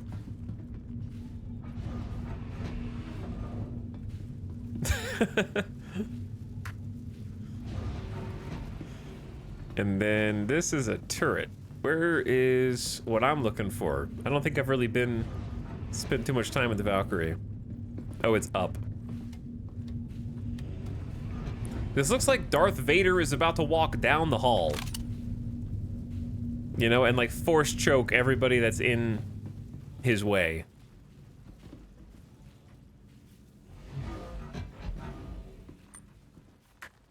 Unironically woke me up.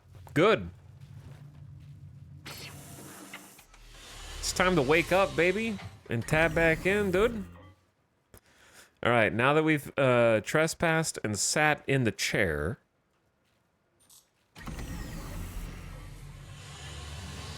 we head back out.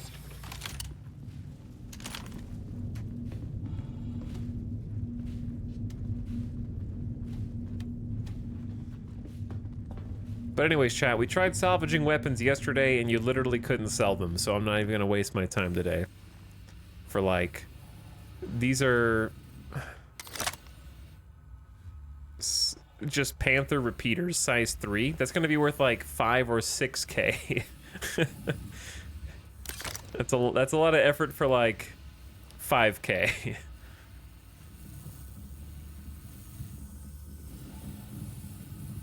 In my opinion.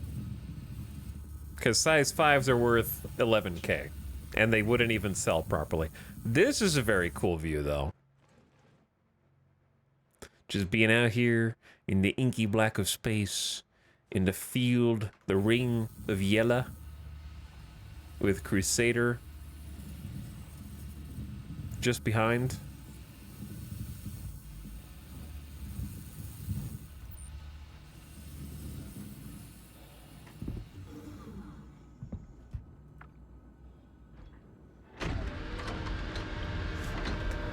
Up we go. All right, so we do have a time limit on this mission, but I don't know what the time limit is.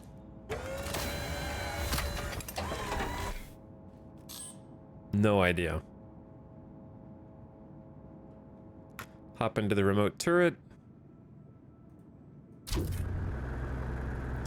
It says illegal tow, disconnect the towing beam now. I committed a crime. Italics committed a crime against you. I committed a crime against myself? Impossible.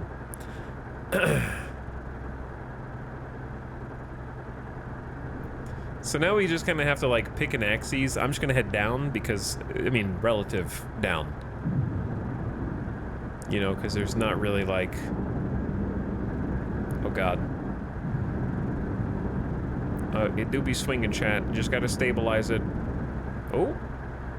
It kind of stabilized itself.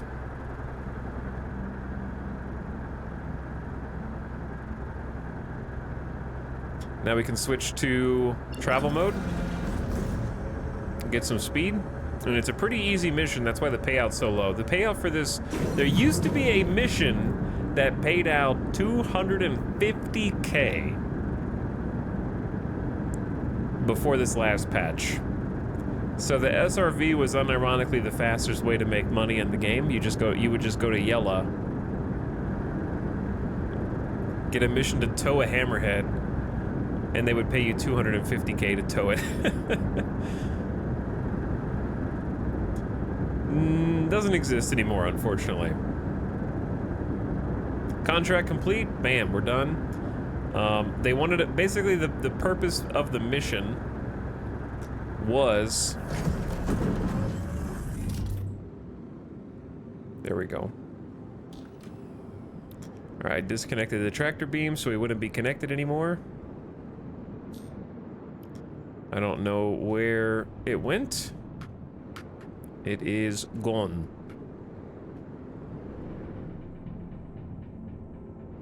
Or maybe it's still carrying momentum because it's all the way over there now. Bye! Dude, it moves so fast. It moved so fast. Goodbye, Valkyrie. But yeah, it kind of like thinks that it's my Valkyrie now. And we didn't get a crime stat. So yeah, it was only worth 20k. But still. They used to have a 250k mission, which is insane. Oops. Don't want to go there. Don't want to go there.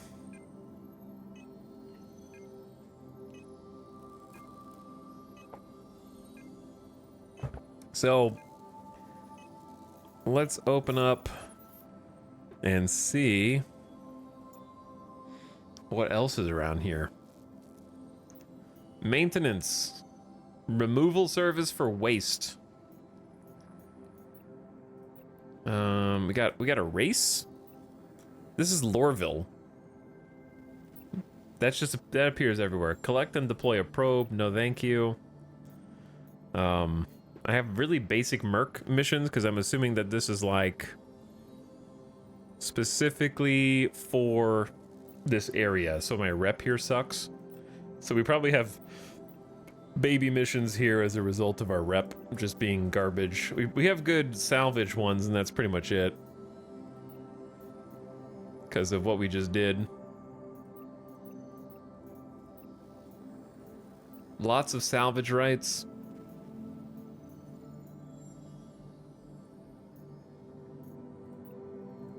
And then we're still like baby bounty hunters. Pro Tim group warrant contract. You know what I want to do? I kind of want to go check out Grimhex. Let's go check out Grimhex.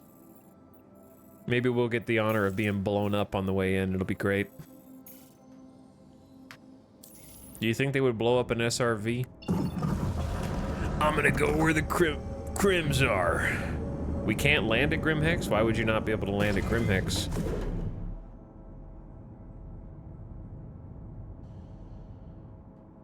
Do they not let you in until your rep is high enough? Or something like that. Also, I wanted to see the cargo hold here.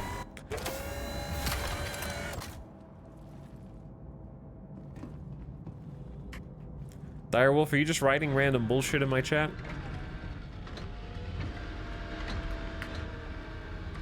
Be honest. I did not even know that there was a cargo bay. But anyway, we literally just did a criminal mission. So I don't know what you mean. We literally just did an illegal mission. So the purpose of the mission was there was a battle and they wanted evidence of who was a participant in the battle removed from the site. So now that we've cast the Valkyrie in question out into drift, they'll never find it. So we have obscured the evidence. Okay, where... I see the icon, but when I get... It's gotta be this.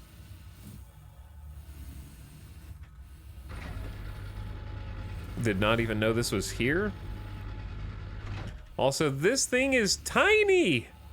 It's so small!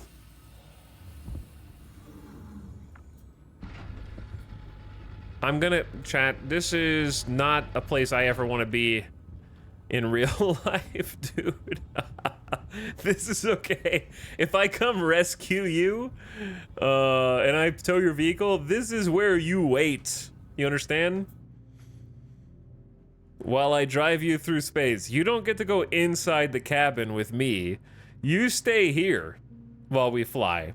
I don't have to worry about you shooting me in the back of the head. I feel like I'm about to be on the hydraulic press channel.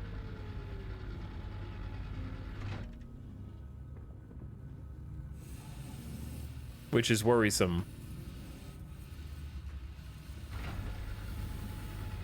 Yeah, that ain't gonna fit very much in the way of weapons, I don't think. I don't really know what that's for. I suppose it's better than not having it. You ride in the boot.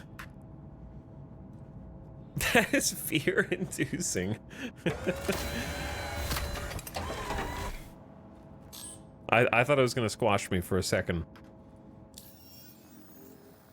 A nice place to store bodies. Yeah, I don't think that's necessarily what you're supposed to say, but you know, I get you. I understand.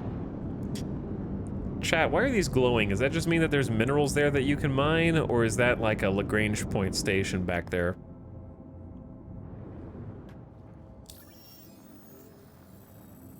No, it can't be a Lagrange point. Yeah, why is it why are those rocks glowing a subtle orange and white?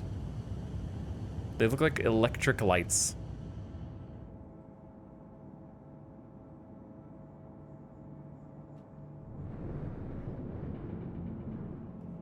And there's a lot more right there.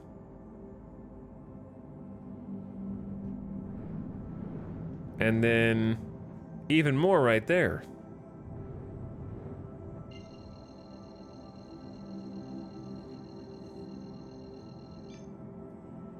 Quantum travel engaged. Quantum travel complete. Is that a racetrack? Is there a racetrack out here?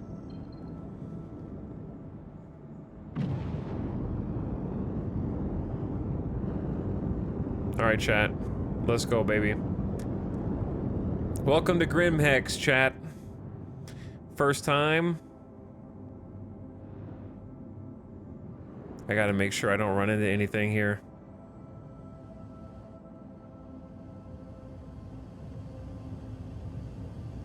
And I gotta start slowing down, man. This thing does not slow down fast at all.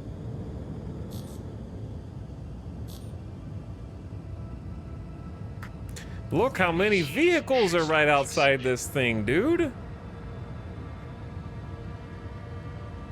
Why are there so many? Okay, Hangar 5. Let's see if we can navigate. I should have had shields up this whole time anyways. That was silly of me. But yeah, Grimhex is pretty cool looking, dude. Built into this asteroid.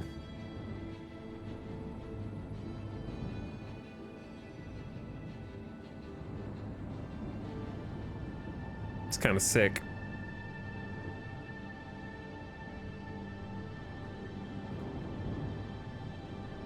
And check out all the hangars. Here they are. Everybody's parked inside. All the ships are just like inside their hangar. So each one of those is its own little hangar dock. Really cool station. The criminals live here. Landing gear down. Oop, easy, easy.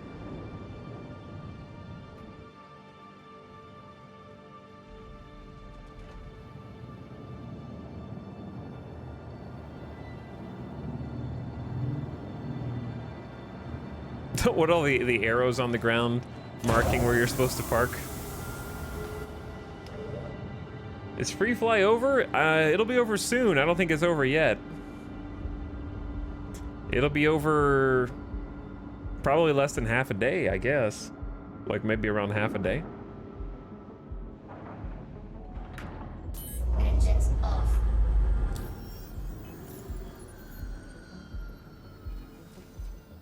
Free fly ended 7 hours ago. Did it? That doesn't make any sense. Because the final 2 days of the event just got another 2-day rental, still going. Yeah, I was gonna say. K-Swill, I think you're off by a day, bro. You're 1 day too soon. I just rented more ships. Yeah. Classic chatter doesn't know what they're talking about. It's all good. Yeah, free fly should end in like half a day, give or take.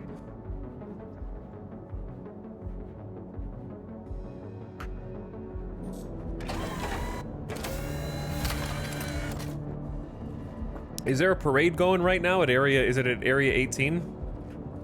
That we can go check out? I would go check that out. I would take a faster ship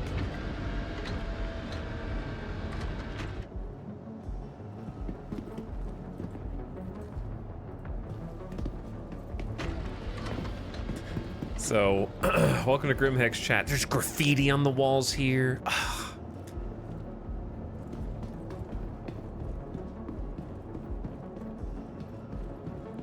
God, this game looks good. Gotta do some RP walk through Grimhex. This is actually my first time here. Haven't explored it at all.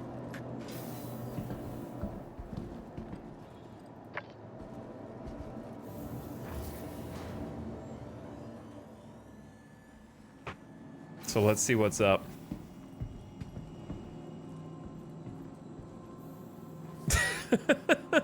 Yeah, are you good, bro? Okay. Well, that's not a player. I don't know why I terrorize all the NPCs. My account is cursed.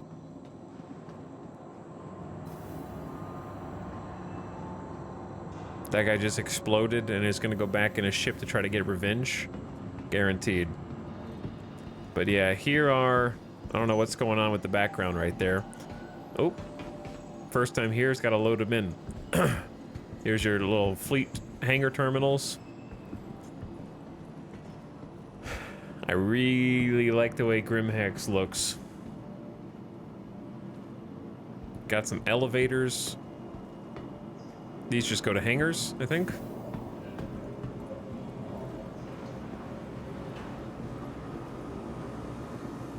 Green Imperial Medical. The reception desk here.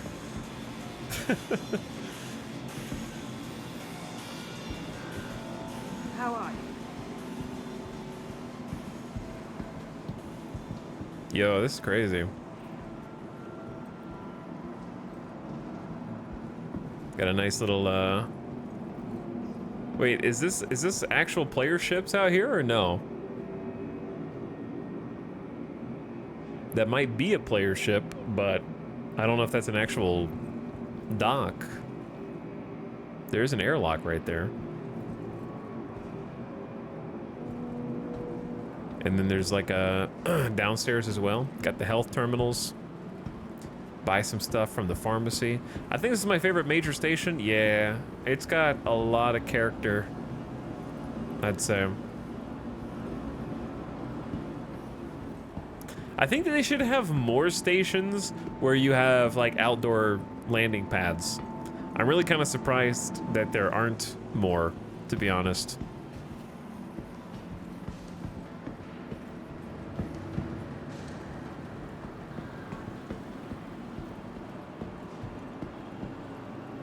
Careful.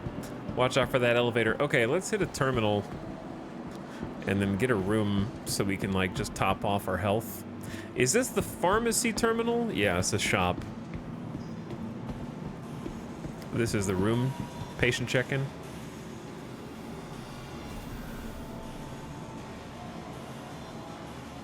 Floor B2, room 1.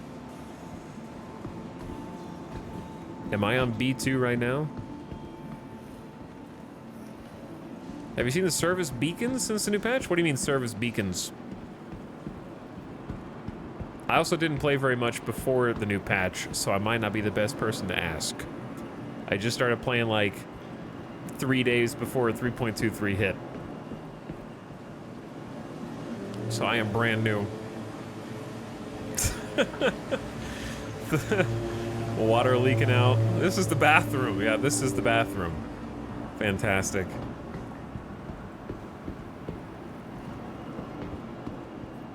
SC still free for like a few hours. Where you been the last 2 weeks, dude?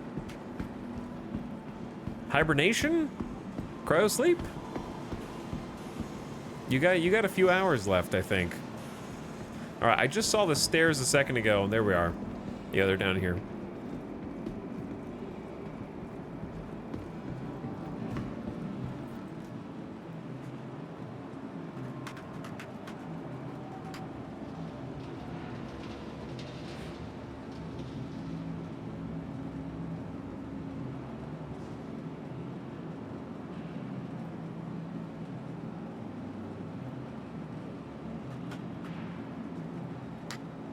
But yeah, there's one way to find out, dude.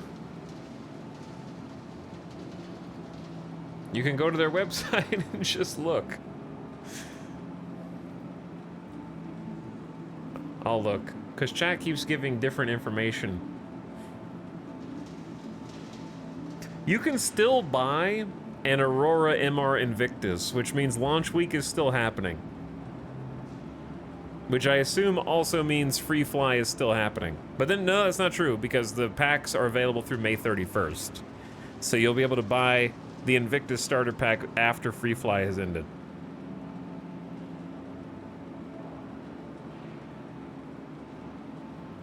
They weren't really clear on the time. They just were like, through the 29th, which, you know, time zones exist. So it could be the 29th in different places and not in others. The 29th for who? I think the consensus is that it's not Free Fly right now. It ended, but Invictus has not ended. So that would be my...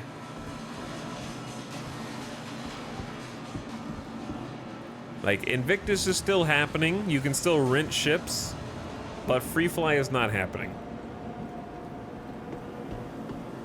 I think you missed it. Which means I need to change my Star Citizen command anyways. I'm gonna do that now.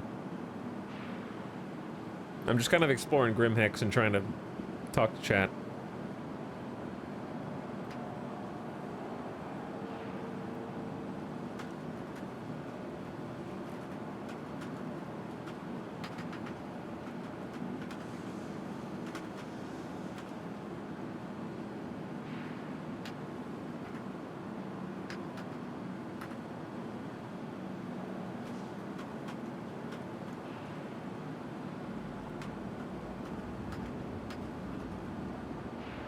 There we go.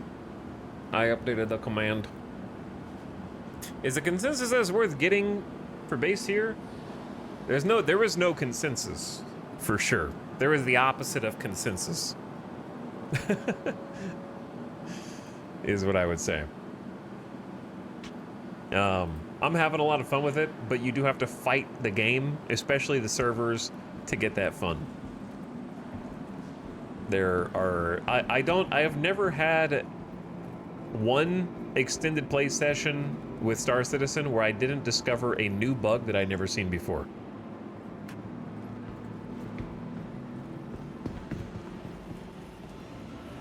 Let's put it like that. And you're either cool with that, which I'm pretty cool with that. I understand what I'm getting into. I understand that it ain't done, and it won't be done for like 10 years, maybe generously. And I can have fun in spite of that. I think the sandbox stuff you can do in the game is really cool, but you really need to like space, and you really need to like sandbox. Because for me, I just sort of like, I'm still enjoying the exploration part of things. Just looking out the window for me is like, whoa, that's crazy. And I like the MMO side of things. But yeah, I think it depends on what you want out of the experience.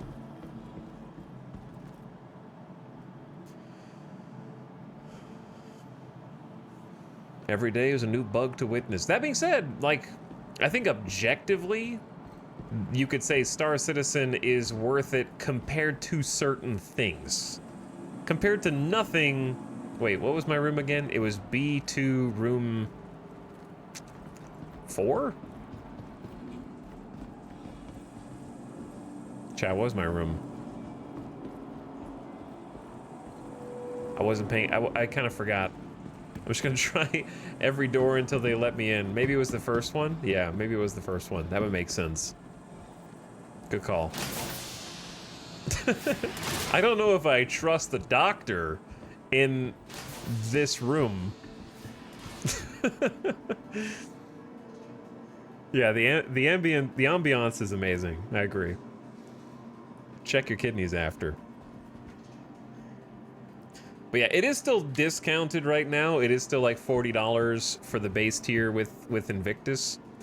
And what I would say is Star Citizen worth it if you want a polished experience with a lot of finished gameplay loops and a guided experience like a theme park MMO to kind of tell you what to do, no, not for you.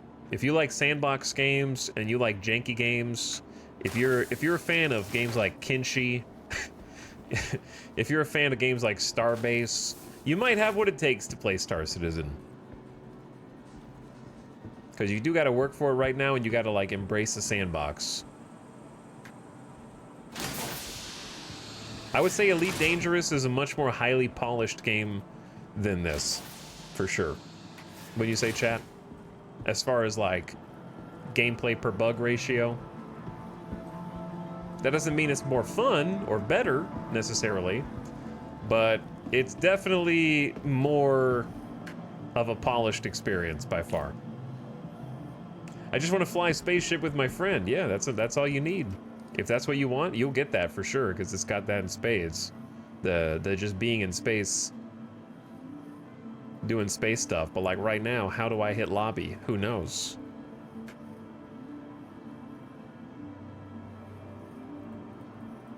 How hit lobby?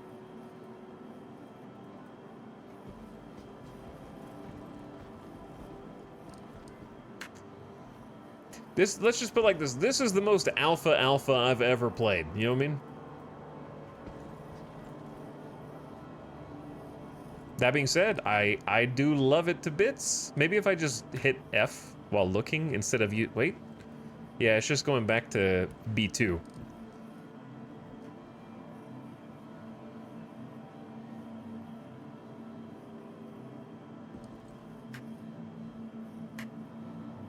Chat, any Grimhex gamers out there? Wanna hook me up? Or do I just live in the medical ward now?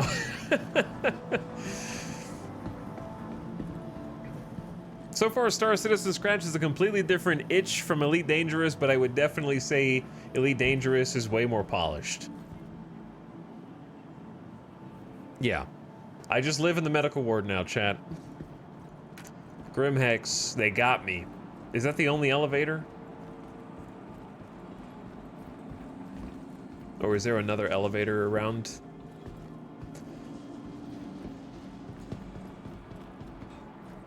I mean, I can always respawn, but I'm gonna respawn on the other side of the world.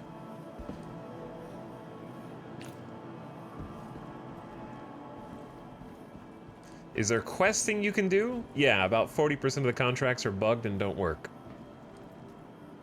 You gotta, it's your job to find the ones that do work. This is more of a game you should play if you like sandbox gaming. Sandbox meaning you make your own quests. Interact with other players. I did it!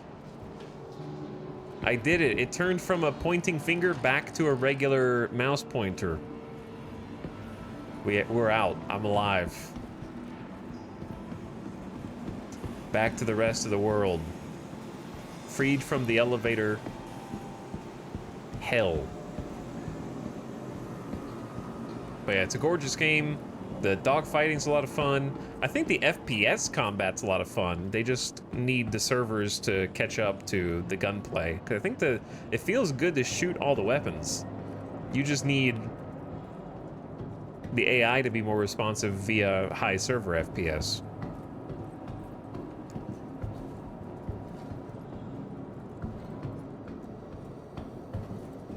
And then that'll be way more engaging.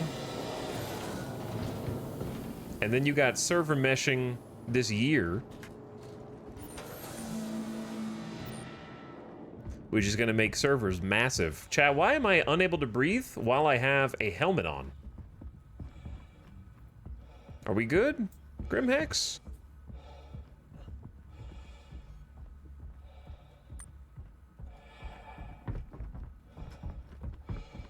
I feel like am I dying?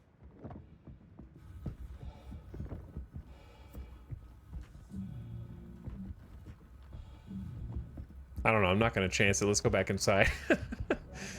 The guns do feel great. Yeah, they really did nail the feel of the guns, which bodes well for the single-player game Squadron 42. I love how you were talking about the bugs and immediately had one. Yeah, it's like, you know, All you have to do is say the word bug 3 times. It's like Beetlejuice. One will appear. Right in front of your eyes.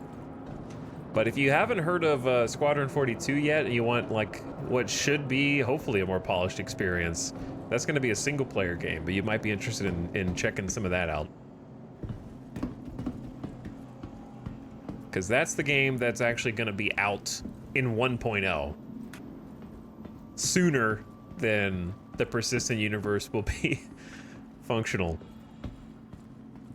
Have you seen the Squadron 42 video? Ah, yes. The famous The Squadron 42 video. Of course, I am familiar with the Squadron 42 vid that you speak of. I have watched it many a time. Where the hell am I right now?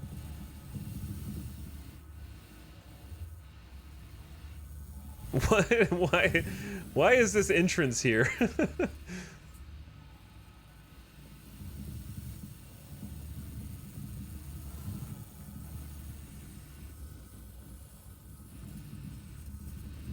It's kind of cool though. Go out to the landing pad that we were just on, just kind of like fly over, do some spec ops.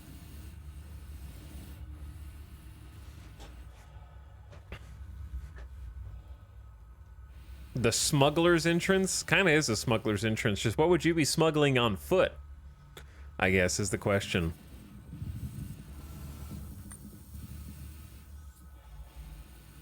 You're good, dude. You're good. I got you. The EVA controls feel really good now after the last patch.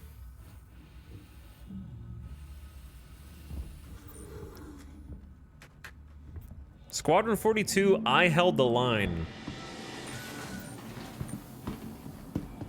Maybe. Let me see.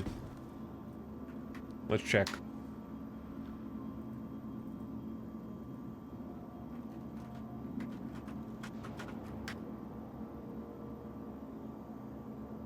Oh, no, we didn't finish watching it. It's got, that's a 26-minute video. I watched some of it, and I was intending to go back and watch more, but I didn't finish watching it. We watched a little bit of it, though. I just want us to have the economy of Eve, the combat of Elite Dangerous, and the questing from Starfield. First of all, you shut your mouth. If this game takes any inspiration from Starfield, I will slap you. Virtually. By banning you from my channel, okay? Get that out of here. Secondly, come back in 10 years. We'll see you in 10 years. Okay, chat, where's the rest of Grimhex?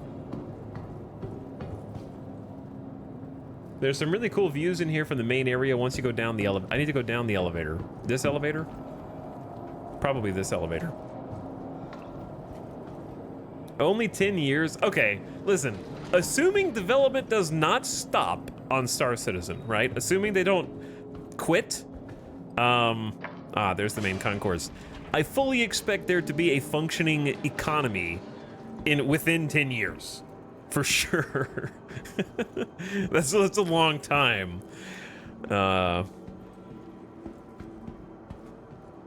Like right now we just have supply and demand, which is sort of like automatic happening in the background. Players can drive down demand from the people that they sell to, but they can't drive up. The driving up demand happens automatically because you can't use any of the materials, right? So this is like a box delivery. Oh, I know where I am. This is, we're in admin right now. Welcome. Yeah, we're in admin, so you can sell commodities here. And I don't have any. But you could sell regular commodities if they had demand, and then isn't there like a secret terminal here for illegal goods? But I don't remember where it is.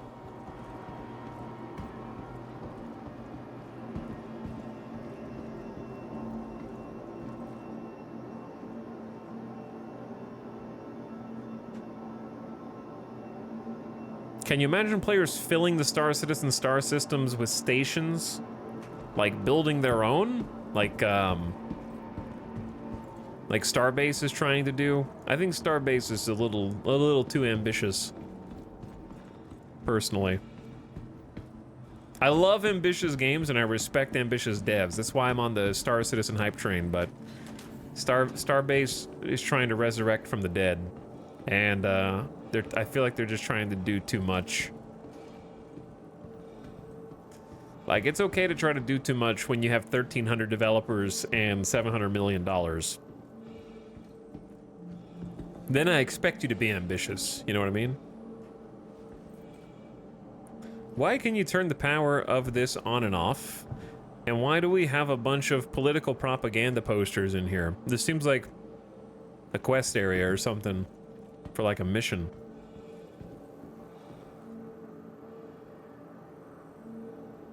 But yes, I know everything is planned, Norway. We're talking about real things, not make-believe. Okay.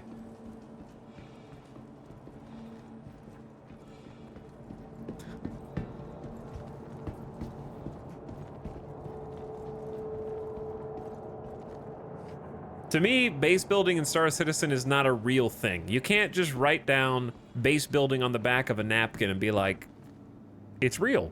It exists. Why don't we slow down there? Why don't we slow down? Before you get to base building, why don't you do the other 30 things on the list? 100 things, 150 things on the list. Where am I? Too late, already did. You can't stop me. I sort of just wandered back here, and now I'm in zero-G environment again. Which is cool. Grimhex continues to be a pretty sick place.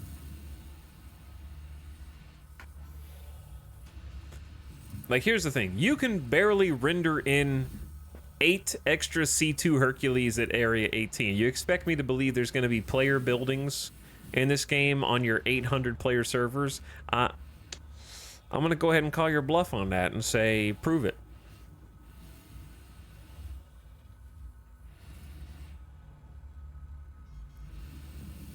We're going to have some stellar innovations in CPU technology before that happens.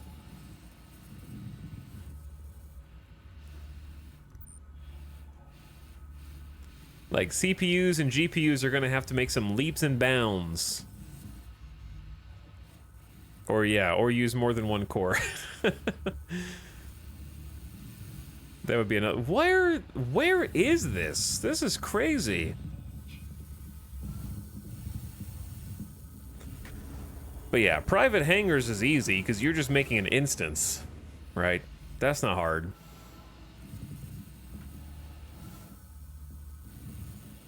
By the way, how is the instance hangar even gonna work? Do you just seamlessly fade into it when you go down an elevator? Does everyone go down the same elevator? I have so many questions.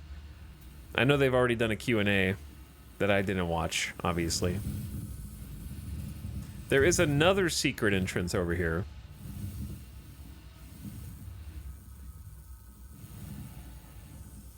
I'm scared I'm gonna get lost and not remember how to get back in. Can you land a ship here, probably on this 07? Are you trespassing if you land here?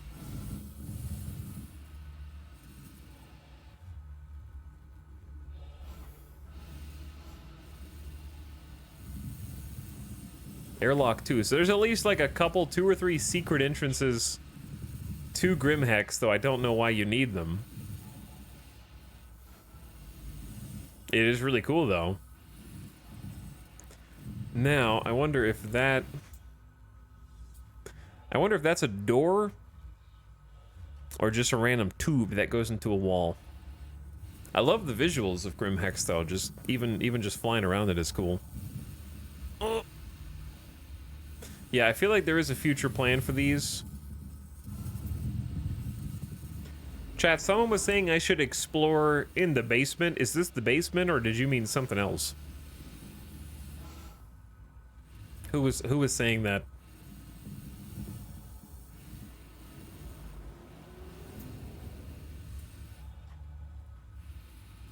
Is there more that I'm missing? I feel like I'm seeing it all. It's really, really neat. Can't wait to see all the fun bugs the next update brings with the hangar and cargo changes. Listen, start with fixing duping, which they've already confirmed. By the way, does anybody have the link? Bribe, is Bribe still there? What was the link you were talking about earlier? With the roadmap something something? Roadmap something something? That I haven't seen yet? How do you tell how much oxygen you have left? Actual question, by the way.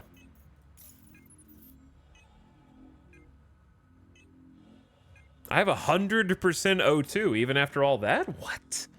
That can't be right. I've just been flying around.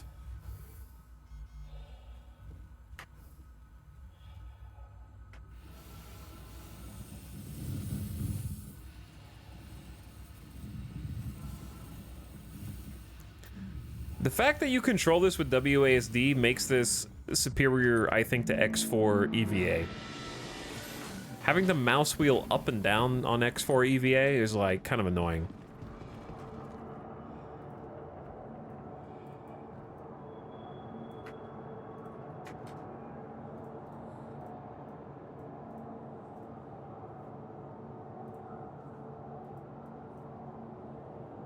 Okay, let's take a look.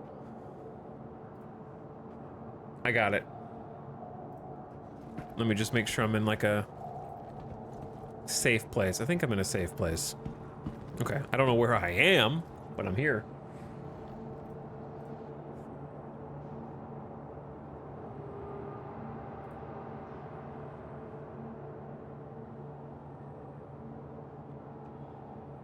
Okay, we're here. So, 3.23 released.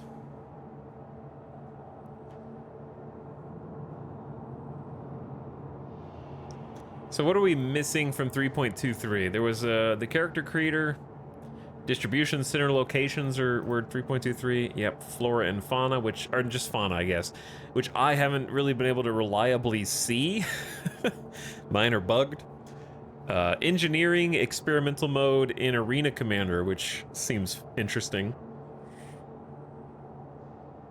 Oh, this is the race map, the flight map that chat was talking about that might be around Hela. I mean, Yella, not Hela. That's Marvel.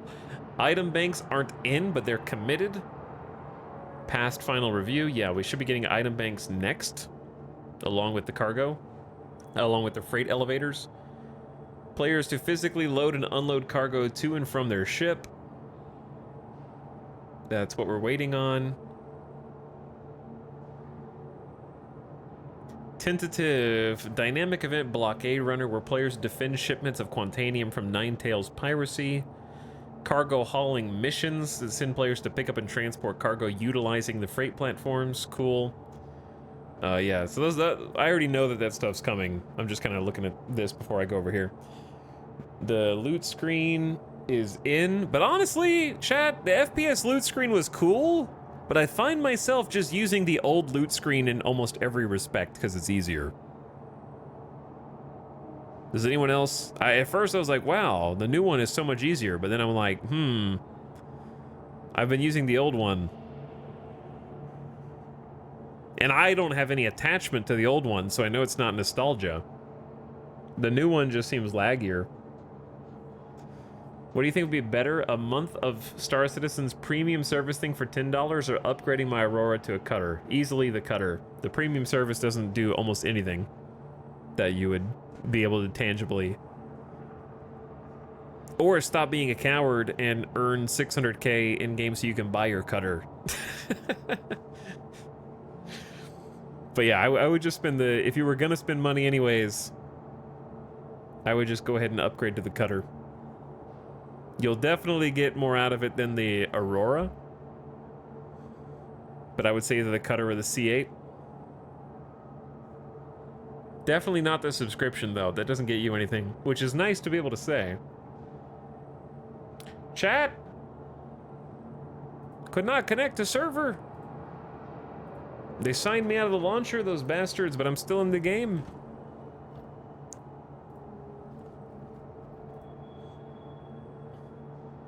Okay, anyway.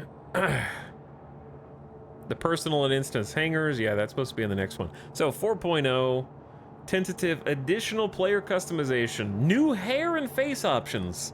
The devs heard me say that every game needs more hair options, and especially this one. Thumbs up. Of course, the new system, Pyro, and all of its planets and moons. A jump point, the first jump point between two systems ever. Colonialism outposts, points of interest in Pyro. Space stations in Pyro. Moons in Pyro. A cow. A whole cow.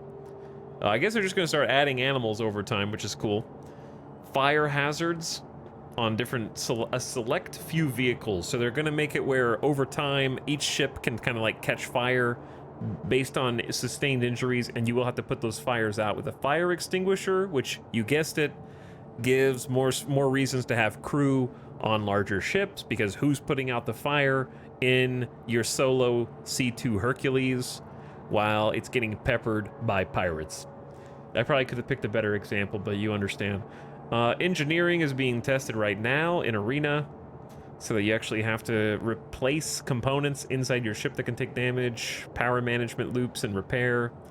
Life support systems into vehicles. I don't think they're all gonna suddenly have engineering, fire, and life support, because they're gonna have to do a pass on each vehicle, I think. So it's gonna be funny when some ships become nerfed because they have life support and engineering and the other ship doesn't.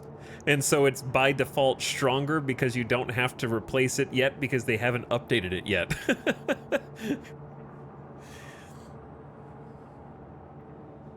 Like, there's gonna be a new temporary meta.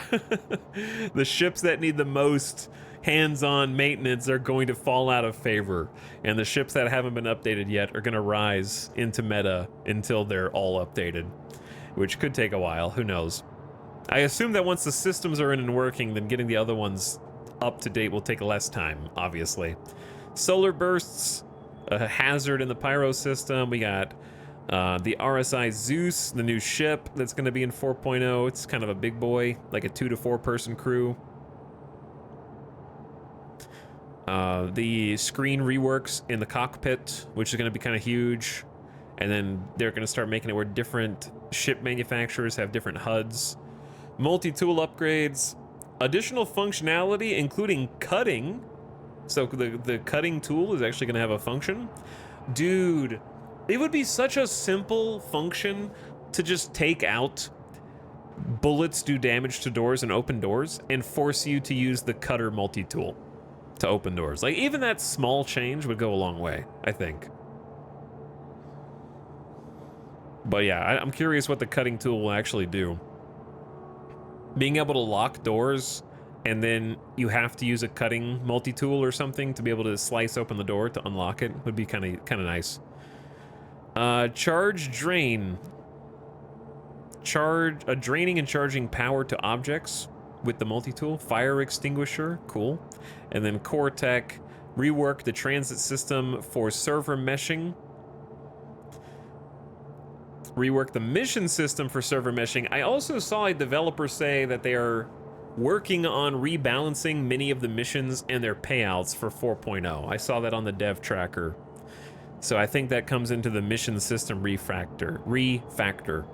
So hopefully missions / contracts will make a lot more sense and hopefully work when 4.0 hits. Just run the cutter along the hatch seam and that unlocks it. Yeah, basically think of how salvaging works, where you have to aim at a certain point and the health of that area deteriorates, and just make it use a cutter multi-tool. So like you have to aim here until the HP's gone, so you actually have to go bzzz, and you have to like slowly unseal the door because it has like a certain amount of HP. And if you have like a dedicated over-the-shoulder cutter that's more powerful than the multi-tool, it can breach faster or something like that. So you might actually want to bring one of those or have a breacher on your team or something.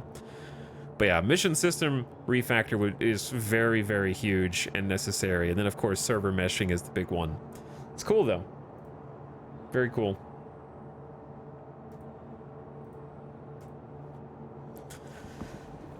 All stuff we knew, but it's nice that they have like a roadmap update so that the roadmap can and will be updated as they make progress on different things.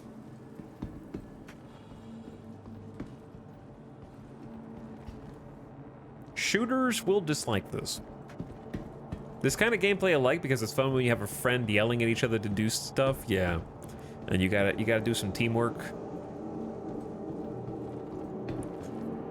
Why are you AI the way you are? Why are you the way you are? Why are all of the AI terrified of me when they see me? Look.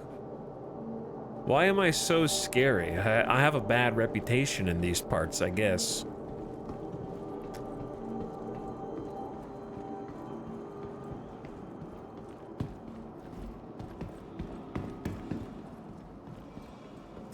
Did we already go this way? I think that's the basement that we already went to.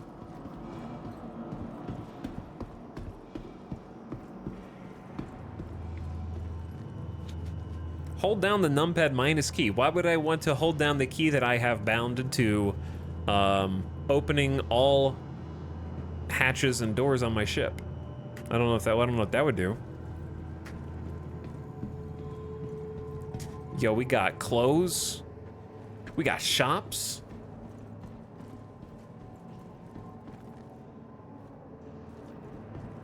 I got cash money. We can buy some boots. What kind of gear do they got here? Dirty. Really dirty. Used. Old.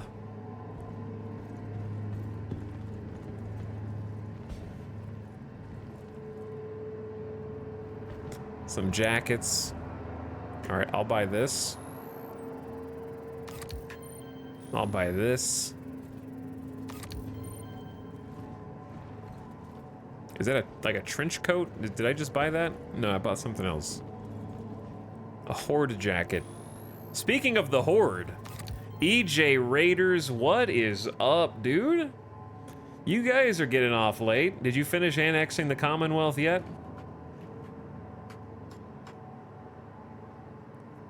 What's up, Raiders? I was just doing some clothes shopping. Jojo B, welcome back. What's up, dude? Yavin, DJ Rusty, EJ. Not done. There's still much to do. Hi, Weather Guy. He's still playing Star Citizen? I am still playing Star Citizen. We're exploring a station I have never been to before called Grimhex. It's where all the criminals and the seedy underbelly of the Stanton Star System coalesce to sell contraband and commit crimes. But yeah, I'm still addicted to Star Citizen. The bugs and the servers can't keep me down. The bad servers and the game bugs, man. I would say that Star Citizen, EJ, is like you would be really good at this game because you played Kerbal Space Program 2 for like months. And I don't think that there's anything in Star Citizen that is a more excessive bug than what you've already troubleshot and found workarounds for in Kerbal Space Program 2. But it's comparable. It is comparable.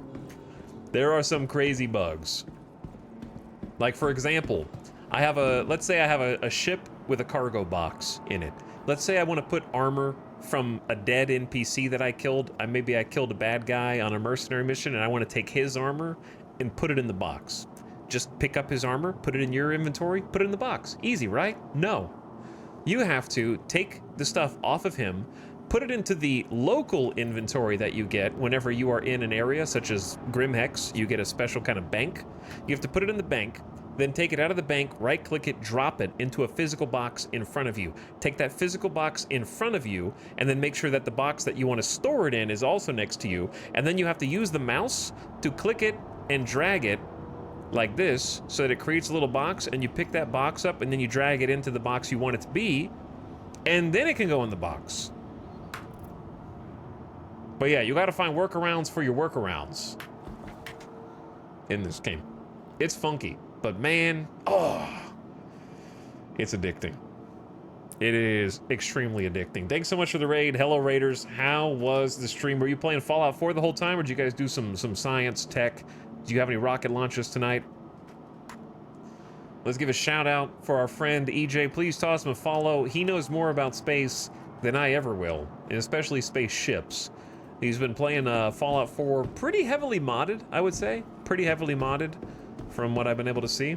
13 hours of Fallout 4. Yeah, that means you got the itch. You got the itch, don't you?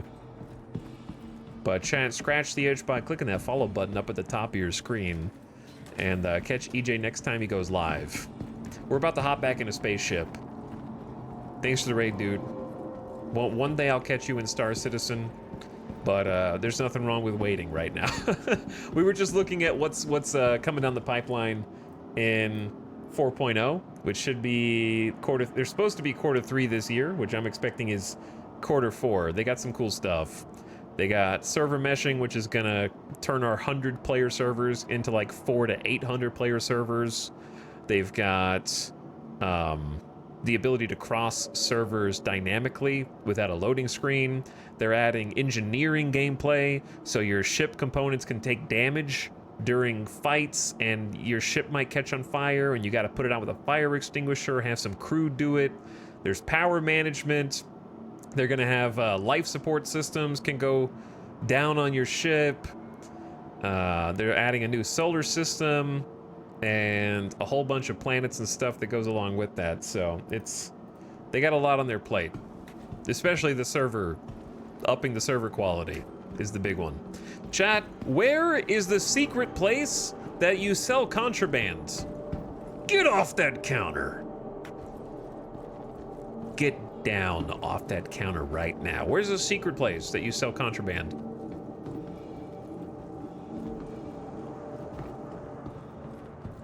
Mom's house? No, I'm already streaming from your mom's house.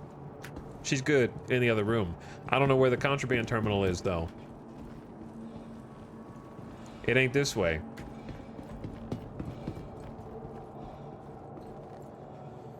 It wouldn't be so secret if we knew where it was. The one time you need chat the back seat. Admin office? Admin office has the legit cargo. Can you sell contraband in the admin office? That doesn't seem right. I thought that there was like a secret terminal. Because admin is right here. Or do they just accept whatever? Hi. You're looking for the vehicle terminal.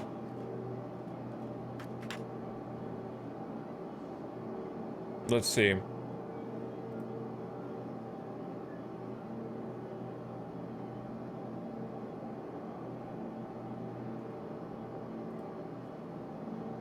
Check the terminal. Chat, there's a difference in stuff that is illegal and stuff that is stolen.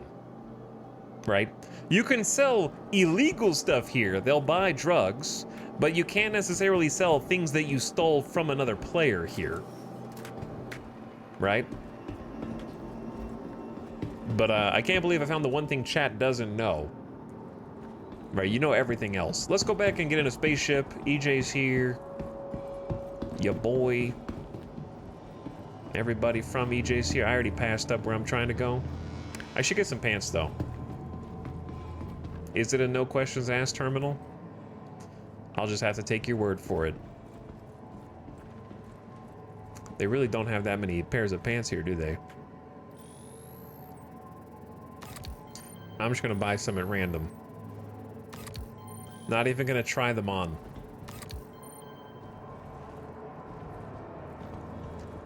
Not even gonna try them on. All right, out we go.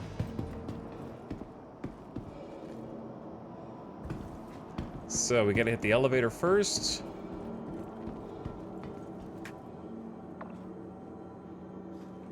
So what we've been doing before you guys got here was we were flying around in a space tow truck called the SRV, and I was seeing if it was possible to find abandoned player ships, tow them, and then maybe salvage them.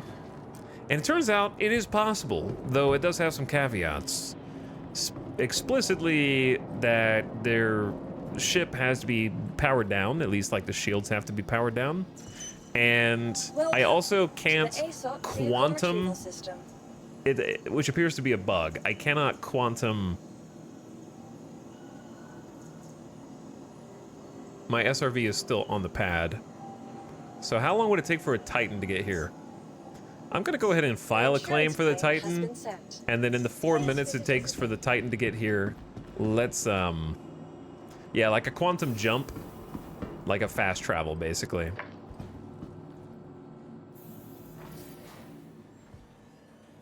So I can't quantum jump.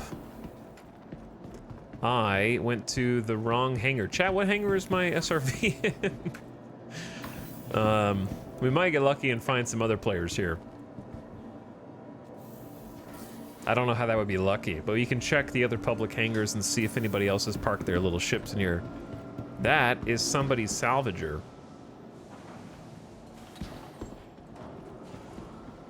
That's somebody's vulture.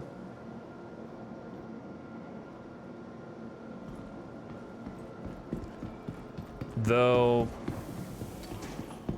I don't think I can do anything with it while it's on the dock.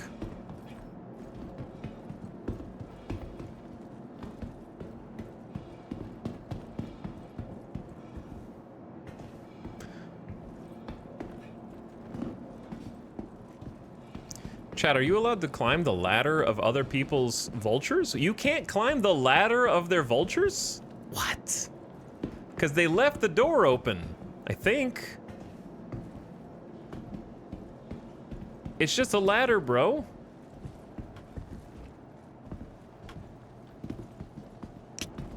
I was gonna poke around inside. That's tied to the cockpit entry. I see that, yeah. I see that.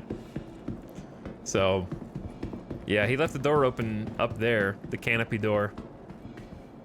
I think. It's hard to say. It could just be glass. But if he did leave the door open, I could go in and poke around. You don't have permission to use this ladder. Guilty conscience. Yeah. Let's try. Let's see who's in hangar 1.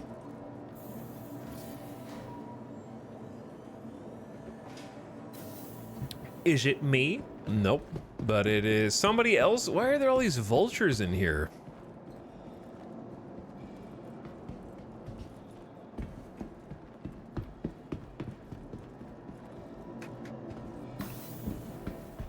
What about... Did we already go to 4? Let's try 5.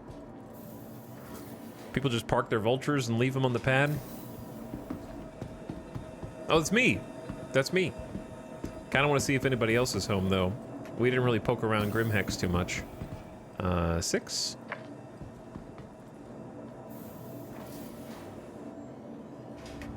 But thanks for, dude, a year, EJ? A year of sub also? I just saw the 12 months. I'm glad you've been loving Fallout 4 so much. Chat, those of you that may have come over from EJ's stream, be honest. How much ammunition did he make today? Have the feds come knocking yet? I don't know. Actually, I don't know who the Fallout 4 feds are. Is EJ the feds?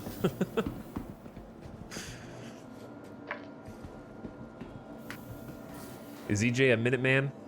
Are the Minutemen good or bad, chat? Depends on who you ask, probably. All right, let's get out of here. I want to see if there's any ships like right here around Grimhex that we can tow. And then best case scenario, somebody like tries to kill us while we're outside.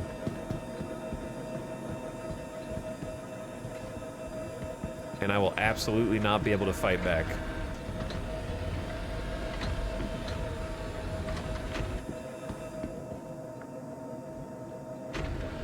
Welcome aboard my SRV rental. I don't own this ship. They had a free fly event and it is just now coming to a close.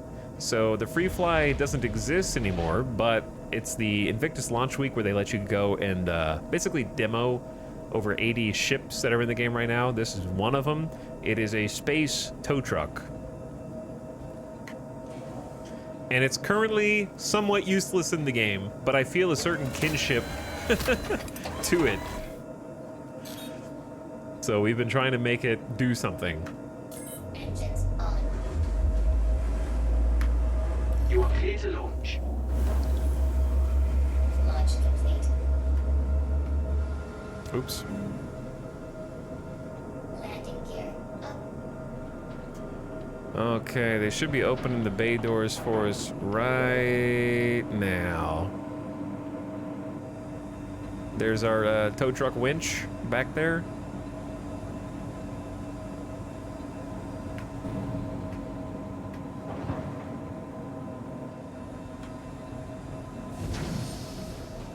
We got some VTOL boosters on the side.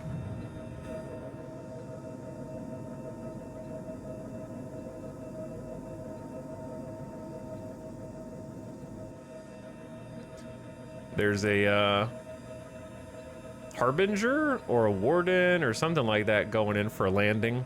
Grimhex is a pretty popular place.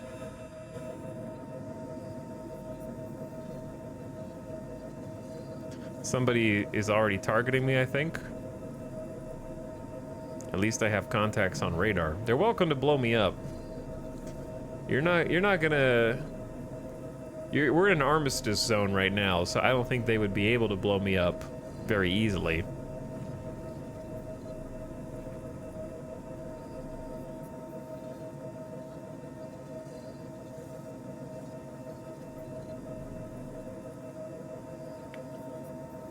They're Newman chat. So what people will do is they'll camp outside here, just like I'm doing, wait for different groups to leave the hangars, target them immediately, and potentially intercept, especially if they're doing some bounty hunting, like there's a player criminal or something that they're looking for. Different reasons like that.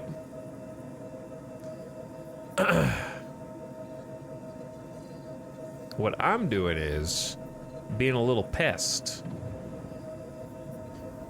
So if I switch over to this scanner, I can, this is a reclaimer right here, if I'm not mistaken. Aegis reclaimer.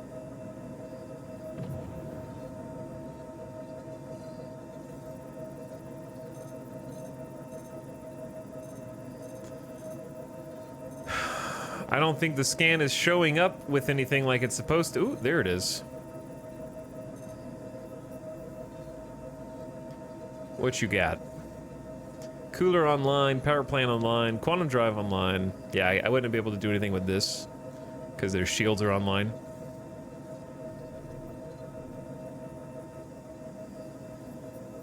But yeah, it's a pretty busy place, so don't be surprised.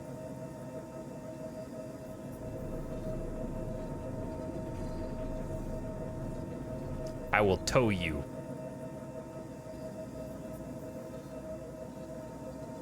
I see you right behind me.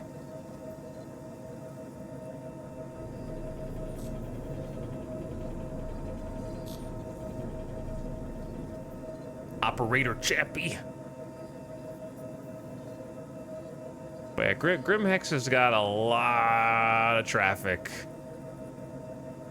And I'm just being the creepy guy who just sits out here and watches everybody. Tow it? You can't tow stuff that has shields on. That's why I'm looking at their ship, bro. That's what we're looking for. I just said I can't. They have shields. If their shields are on, I am just out of luck. Yeah, I'm doing some people watching, but I'm also looking just for... Is that...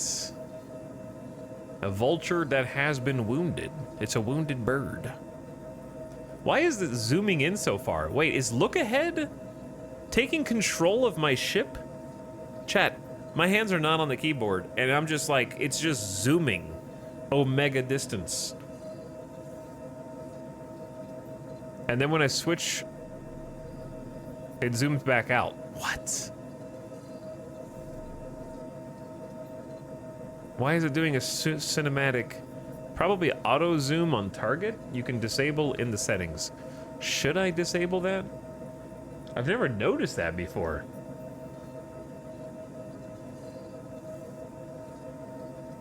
How far down is it?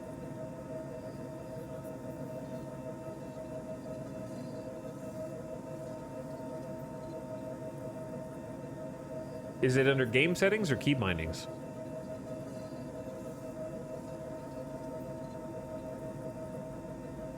Vehicles targeting. Enable auto zoom on lock target. Yeah, I don't think I would want an auto zoom, right? Yeah, that seems bad. Because I want to be able to see all the information up here. Yeah, you can't see your panels. That's what I'm saying. Okay, so if we scan this guy, do you have to be closer? Oh, you have to just, it has to glow purple, right? Then I can get like a proper scan on it. I'm surprised there's not just a button that zooms for you.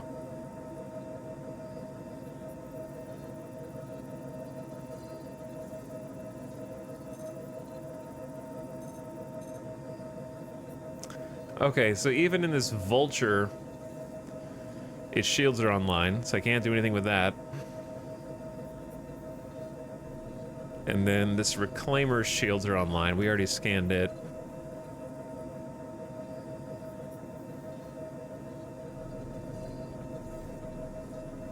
Who else is there around here? Are there any other pesky little ships?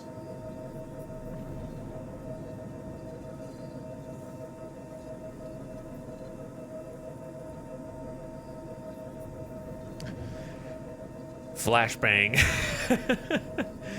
Flashbang.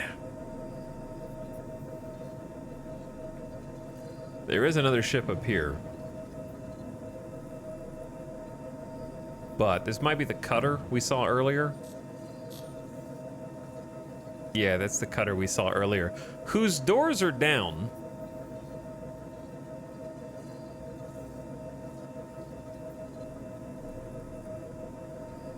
A starter ship is not going to really have anything that we want. But I'm practicing scanning stuff and trying to figure out how to parse data and information, so let's give them a scan. Alright, their systems are also online. They might be inside Grimhex now, just taking their time.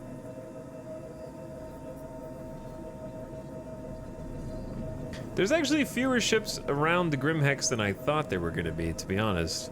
Chad, am I able to see their type of ship through walls? That there's just a parked Corsair in there?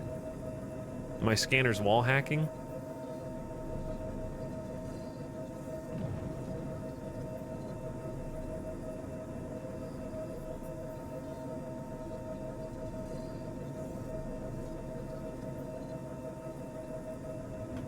The Reclaimer would be the really nice one. That would be like the huge score.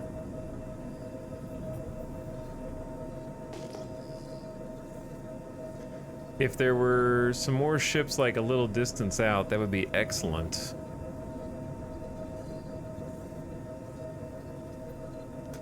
But I don't think there are. Okay. Yeah, I don't think there's gonna be anybody that's cool to tow out here. Who's this? That's the Vulture. That's the Cutter. There's a Reclaimer. Let's go ahead and just get a dock. That dude's peacing out.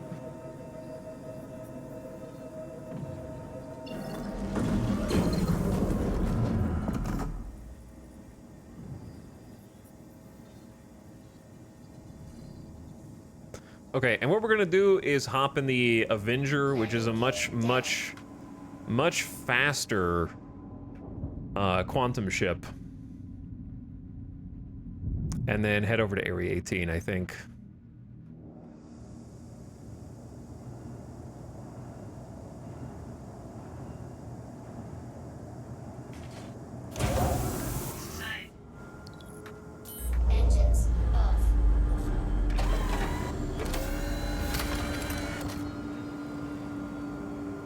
I think I would have liked a location no longer in the persistent universe called Levski.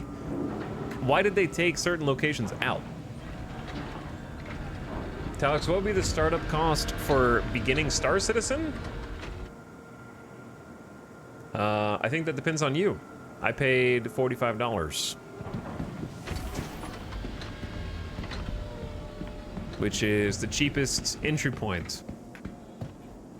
I got an Aurora, and I'm having a great time.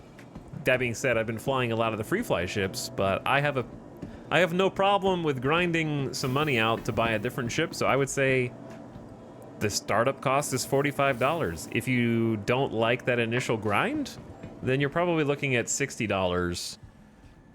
You could get the Avenger for like $56 right now, or normal price, you could get a Cutter or a Pisces C8X for $60.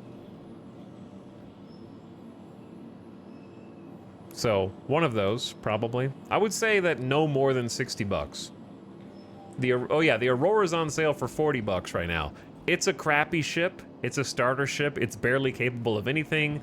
The first thing you need to do is go add more guns to it, because it only has 2 size 1 pea shooters, and you can put 4 size 1 pea shooters on it so you can at least do some basic bounties.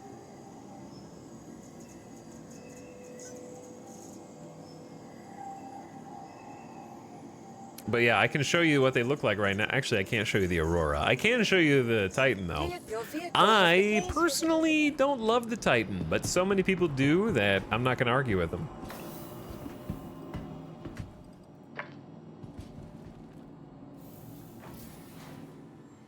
But I would say that it really depends on you. Some people like to pay money to skip the game, and those people will have a specific opinion.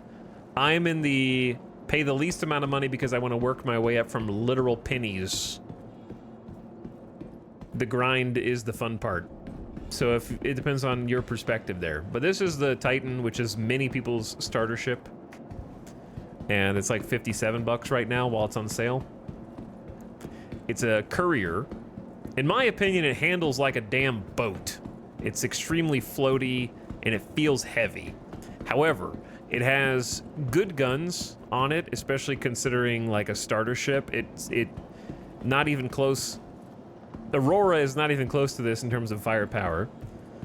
The guns are way stronger, and on top of that, you get a nice cargo area back here that can actually hold some cargo. A few SCU. Chat, what is it, 6 SCU or is it more? I don't know how much it can actually hold in here. It's like 6 or 8. 6 or 8, if I just had to guess based on the side of the boxes. 8, chat says 8. You get a bed, so you can bed log. Which, ironically, the Aurora cannot bed log right now. The Aurora has a bed, but cannot bed log. Damn you, Chris Roberts, trying to get everyone to buy the Aurora. I mean, instead of the Aurora, buy the Avenger. You can't bedlog in the Aurora, because to bedlog right now, you have to look down and to the right. And then when you see the get up, you have to hold F, and then you can log out on the wheel. You cannot look down or down and to the right. You can't look down and right or down and left in the Aurora, because you enter the bed from like a tube. So there is no get up text for you to right click on to log out. 315p or Nomad as a starter. I'm thinking of buying the game. I'd say don't be a coward and get a smaller ship and then just make the Nomad your first goal. Because here's the thing, the bigger the ship you buy at the beginning, the more work you have to do to get to the next rung on the ladder, if that makes sense. Like, if you started the game, Nomad is a premium starter, 300 series isn't a starter, yeah. Like, if it were me, I would say grab an Avenger or something like that and then work my way up to a Nomad, so I'm just earning that with in-game money, and that's more gameplay. Like, the higher up the ladder you start, the less content you have above that to earn, in my opinion.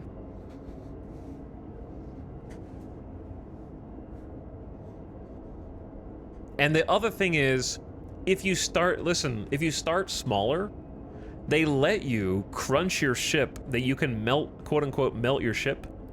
And if you're like, this sucks, I really should have gotten the other thing, you can still get the other thing. You can like exchange your ship for its value, put that money toward the higher tier ship, and just put in the difference in cash. Does that make sense? So like if you started with a Avenger at $57, your Avenger will not be worth $57 if you crunch it, because you also got the game starter pack, so you have to own the game, right? But Chad, how much is the Avenger worth for trade-in? But you can trade in any ship and then just pay the difference to get the higher tier ship if you're like, wow, this actually sucks. I wish I would have gotten the other one. The Avenger might be still worth 60 because it's on discount right now, so that I assume you can buy it on discount and still melt it for the normal, non-discounted price. But you can't go in reverse easily, right? Like once your money is in the system, you can always add more, but you can't really take money out of the loop.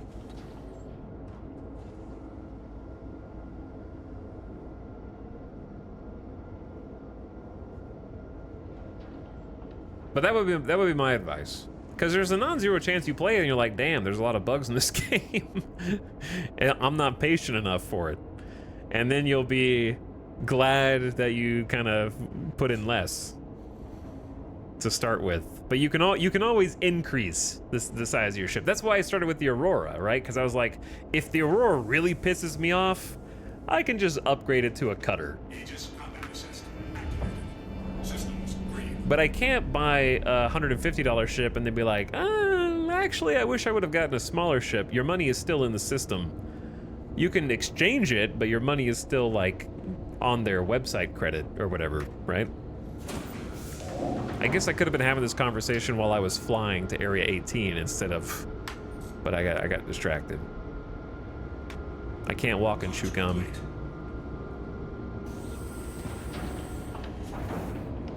The Aurora is a struggle for me. Yeah, the Aurora just is a struggle, but I like the struggle. If you don't like the struggle, I would start with the Avenger, or at the very least, like the Pisces or the Cutter, because at least you can hold some boxes and some stuff, or like a small vehicle back there. I like the struggle so much that I'm thinking about starting a Zero to Hero next week. I'm thinking about starting a Zero to Hero next week, chat. What do you think? But yeah, this is the Avenger. So here's what I'll do. Let's take a little trip. We're gonna take kind of a long trip, but I want to see, is there a parade at Area 18? I want to see the parade, if there is.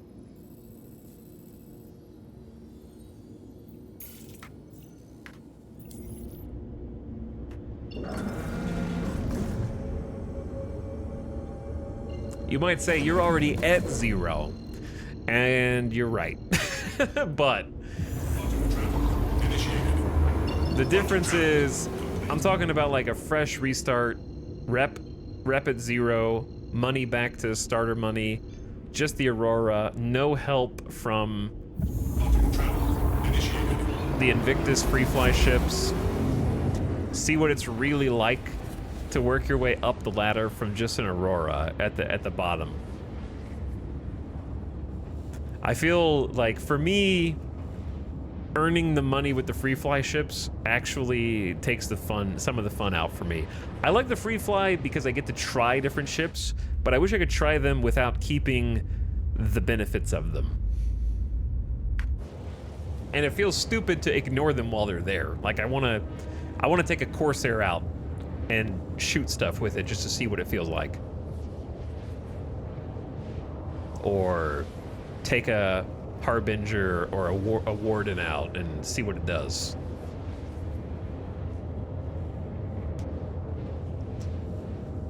But anyway, I can just stop here, and then we can switch to weapons mode.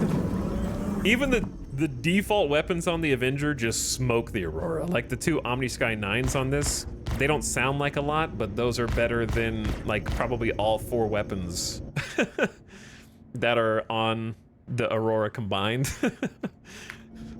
And then you get a Revenant like chain gun that goes nice satisfying burst for your ballistic damage. And you might need to swap a couple of these weapons out. You can swap them out. Will the game be available after the 31st to play? Yeah. You just won't get the discounts anymore. That's where the FOMO kicks in. Everything is a little bit discounted right now. Or at least the Aurora and the Avenger packages are discounted.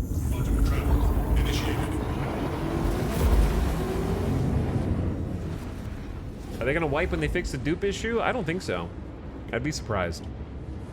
How often do they do discounts? At least 2 or 3 times a year. At least 2 or 3 times a year. But yeah, the game is just available, like, on a permanent basis. Okay, the game is available provided the server is working. There's a lot of server issues right now.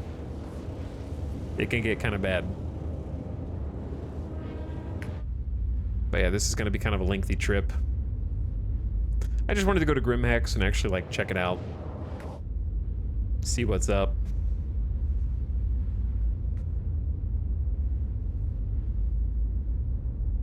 I wonder if in the future you could start with no ship and a dream.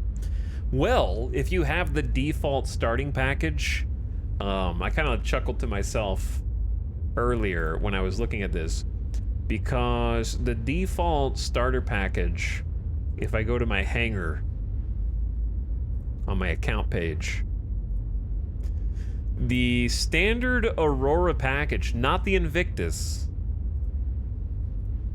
the non-promotional one, you only get 3 months of insurance when they actually have an insurance system, and, drumroll please, 1,000 UEC starting credits. That's, if you have an Aurora, 1,000 UEC, and 3 months of insurance, that's as close to 0 as you can get.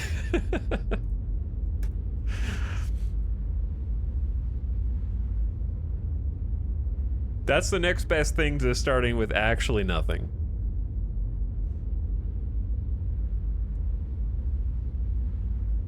What's the dupe issue? Basically, haulers have been taking RMC, which is recycled materials, and through methods I don't know how to replicate because I haven't looked into it, but nor done it myself, they can sell the stuff on their ship multiple times. So they have one cargo hold, but they can, like, recall their ship again with cargo on it and sell it again.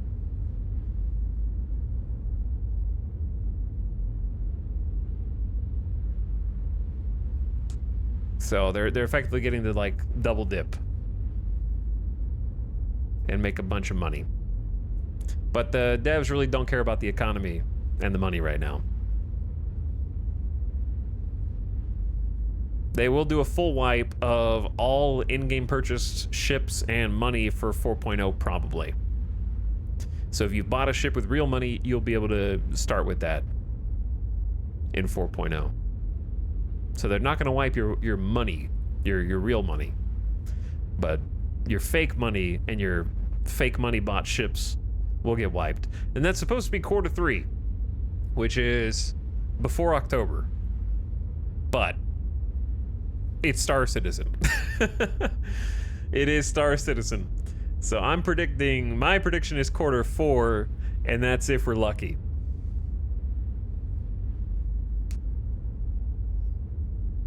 Hunting dupers is a popular pastime right now. Yeah, it is.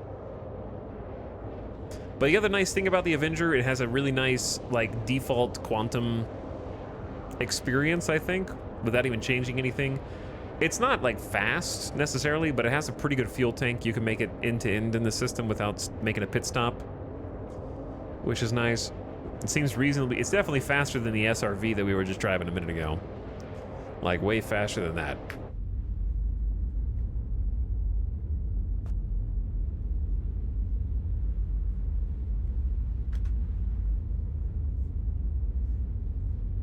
But yeah, as also another thing to keep in mind, obviously Star Citizen still needs a beefy computer for you to really jump into it and enjoy it.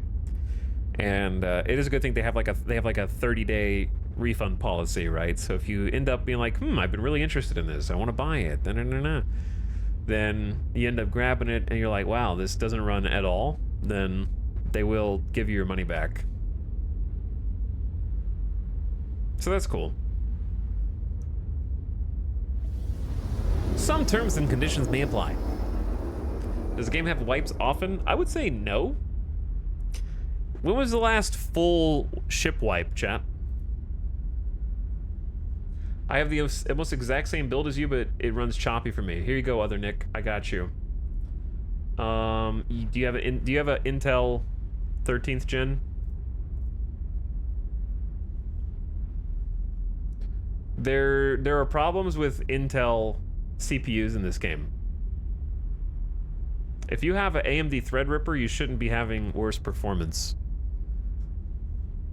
But if you have an Intel, there's a workaround for a problem that I had to do.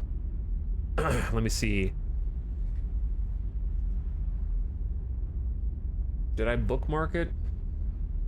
Yeah, I did. I bookmarked it.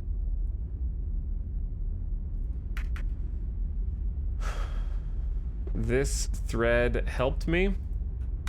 If you have an AMD, not an AMD, sorry. If you have an Intel 12th, 13th, or 14th generation CPU and you're getting massive stuttering in Star Citizen, this Reddit thread, you have to disable eCores by creating or editing your shortcut to the game.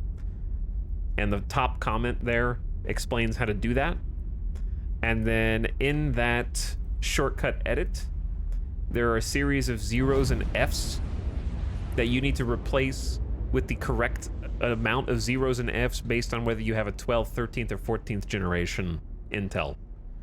So, for a 13th gen Intel, if the command line is this, I posted in chat, you would take that 00FFFF and change it to, I think for 13th gen, it's 4 zeros and 4 Fs.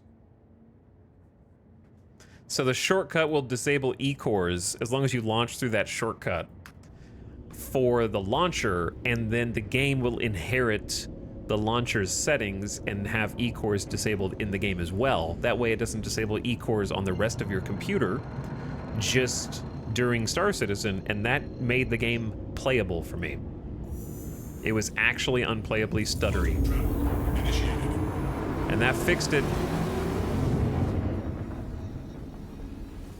I know we're talking about refund policy. I'm buying my first ship. It looks like it's a 14-day policy. It might be 14 days. Let me see. I could have sworn I saw 30.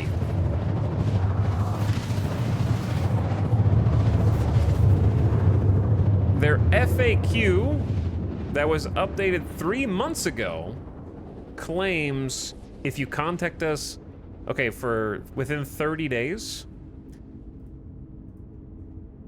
for an unwanted subscription.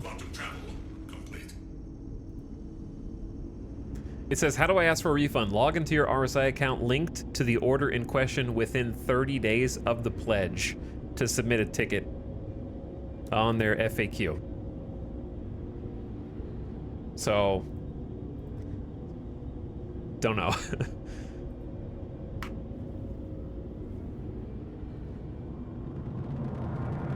By the way, chat, if you're in Area 18 and you don't know where to land, guess what? It's the giant blinking tower of lights. It's one of those things that if you don't see it, you'll never know where it is. But then once you know, oh, that's where the spaceport is, you can't unsee it. Just go to the giant blinking tower of green lights. It's easy.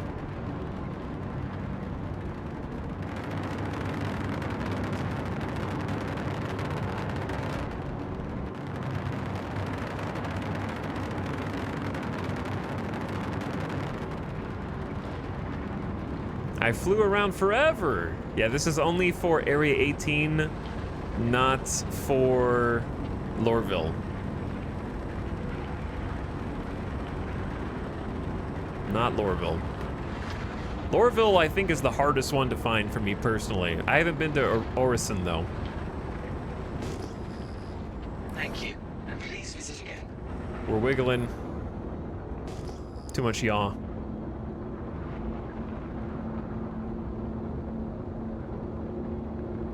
But yeah, Johnny, I don't know. I don't know. Their FAQ definitely says 30 days.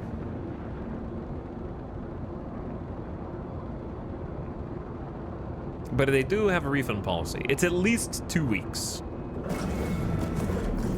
Possibly up to a month. Please proceed to assigned landing bay. Chat, the dupers, they've been hunted. It actually looks like somebody blew them up. Like their ships are destroyed here somehow. I wonder who did it. Safe zone.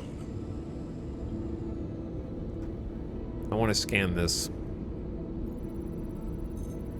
I'm starting to scan ships some more, just to kind of like get more info. Okay, I'm getting literally 2 conflicting sets of information here. Radar. There's shield offline, shield online. What? I feel like you probably could tow that vehicle. Chat, where's my, Chat, is there a ship in my damn hangar? What? Why is there the corpse of a ship is in the bottom of the hangar?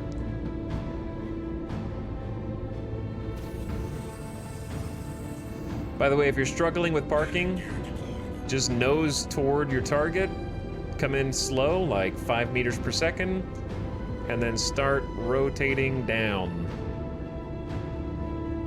until you see the horizon line right there on the left, right there on the right, and then bring it in the rest of the way. Bam, right in the middle. Easy peasy. No third person required. Use control to kind of bring it down while you mouse wheel, I mean not mouse wheel, you just mouse up, kind of flip it. Then you don't have to stay in third person every single time. Engines offline.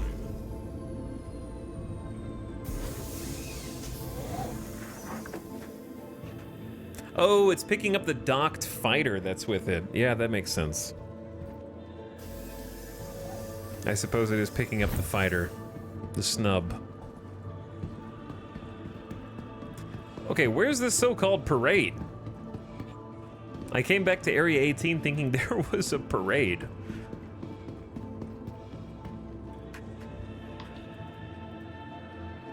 Where is the parade? Invictus launch.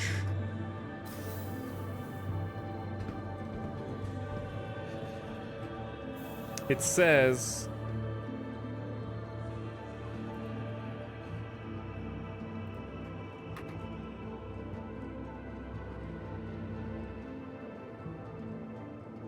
the show of military might will take place in the skies above Stanton, showcasing the Empire's greatest dedicated military craft.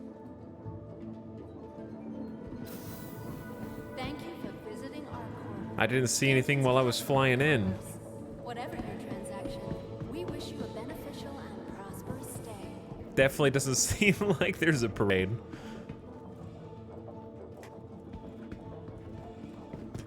We started here earlier at the beginning of the stream. This is where what's left of Invictus launch week is, here in Defense Con, right next to the hangars.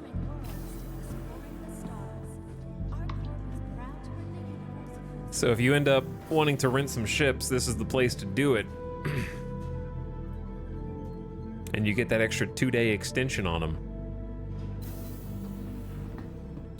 You can just hop over to one of these terminals and rent ships to your heart's content. You get them for 2 whole days.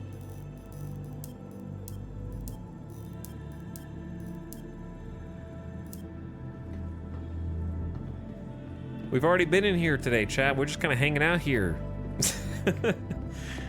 We're just chilling here, man. This is my home. Defense Con's a great opportunity to take a look at the real ships that are out there every The day, real defending ships. your freedom and moving the gears of this empire. Is this the Cutlass Black? Everybody freaking loves the Cutlass Black. What a great ship. Why are these side doors in the Cutlass Black? Is this supposed to be for docking? What does this do? Why are they in there?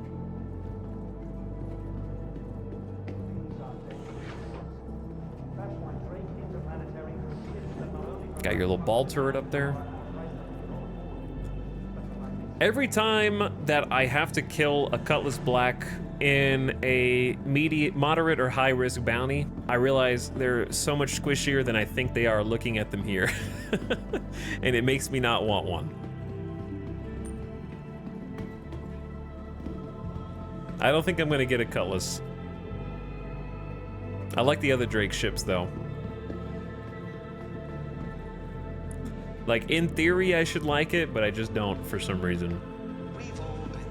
Corsair, though, me and the Corsair are gonna be good friends. You could try to call local law or the Navy. Big fan of the Corsair. You'll be blown up and picked clean long before I'm probably gonna end up owning a Corsair, a Vulture, combat-tested ships, and it'll be the outlaws. and a Dragonfly, this little guy right here. Definitely one or both Pisces, for sure the medical Pisces. I would like to own a Drake Mule, though I have no idea what to use it for right now. Oh, dude, I know why that one dude was driving a mule. I know why he's driving a mule. He's doing box missions where you have to turn all the boxes in to the distribution center, and he's putting the boxes in the little box receptacles up here, right? But you can only fit like 4 boxes, but it's still probably better than carrying them in one at a time. You just load them up here and then cruise this thing in, and you turn them into the distro center. That way you can do it all in one go. Well, not one go, I guess, but... And it can hold 1 SCU? Is this for, like, 1 storage containment there? I'm surprised there's, like, this little rack should go further. 4 small boxes on the side.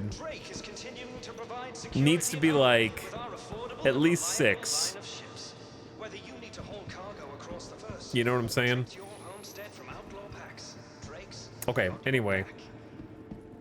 Yeah, the Corsair, we did look at the Corsair, the Cutlass Rescue. Not a big fan. Cutlass Rescue, it's neat idea on the inside. It's like a med bay. However, to me, this is just an oversized Pisces medical or rescue. MO. This is like a just a oversized Pisces. Interplanetary builds ships that not only provide function and power. I think the interdictor makes a little bit more sense, the blue. Are the beds not higher rated? I don't think so. We asked earlier and chat said they were tier 3s. For some reason. Should definitely, in my opinion, be tier 2s for the Cutlass being a full dedicated ship with potentially multi-crew. The Caterpillar. We took a whole walkthrough of the Caterpillar earlier. I don't know why there's so many cutter variants. I don't think the other variants actually do anything right now. I could be wrong. I do enjoy this as a starter ship. I think we all know that while they're protecting our borders from Vanduul incursions. Cuddy Red, you can set regen. Yep, you can do that in any medbed now, Crispy. You can do that in the Ursa Medevac. You can do that in the Pisces. There's respawn on any medical bed. That's why the Pisces Rescue is incredible right now. They just added that in the last patch, I believe. But look how homey this is. You got a little cargo bay back here. You got a little bathroom. You got a bed. I'm allergic to having a bathroom and a bed in my spaceship. I just like the industrial vibes of this thing. Though it does fly like a kind of a boat. Probably the most useless ship in the game, the Drake Herald. Medium data running. Data running is not something that exists right now. Doesn't mean that I don't like it aesthetically. But nobody knows what the hell data running means. I love that you're in this like little cramped single seater. You got like a workstation here in the support seat.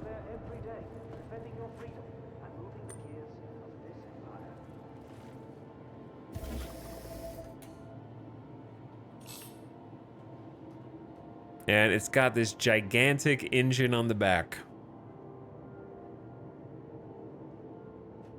If there was any reason to own this, I would own it.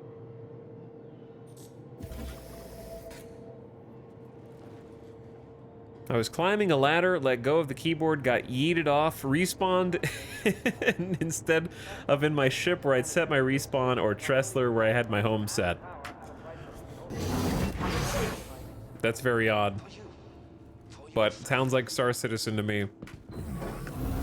Are you 100% positive that you had your med bed set as your respawn point? Like, basically, can you hold backspace to kill and then respawn back where your ship was? Because if you set your respawn there, you should be able to hold backspace to die. You'll die. Chat, by the way, don't hold backspace unless you want your ship to activate its self-destruct sequence, or if you want your character to be dead. Those are the only two reasons. But yeah, if you try dying and then respawning, you might respawn back at your ship. You won't be able to get your body though, because it'll make your body disappear.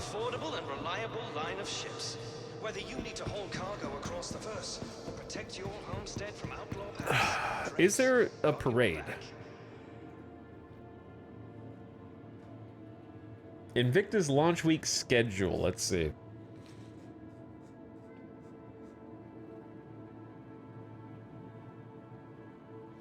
I think chat just made up the parade part.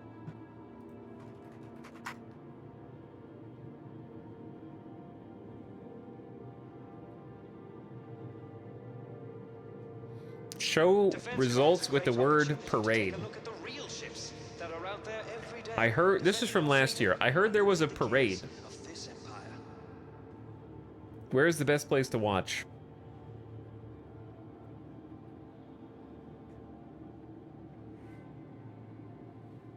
Oh, chat, you're just talking about the fact that the fleet moves a...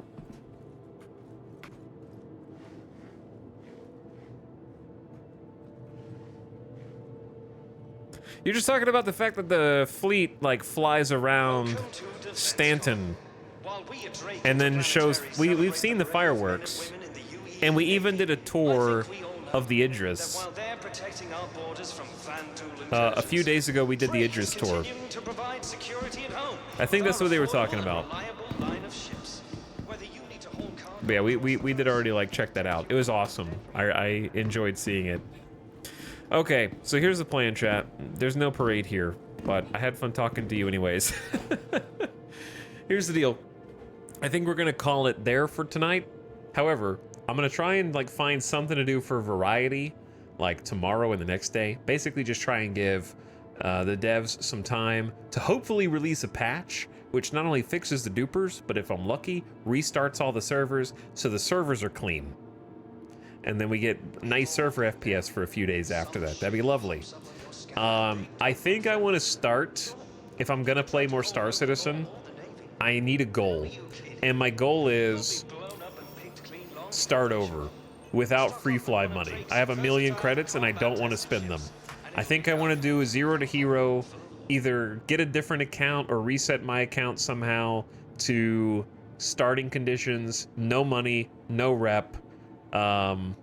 Do the Aurora start and try and see what it feels like to actually grind that cash to get the next ship up and see what that's like. I want to try just a 0 to hero run and earn everything from scratch. Start with no ship, grind by selling discarded gowns and bottles. That's how do you even do that? I know that people are doing it because YouTubers exist.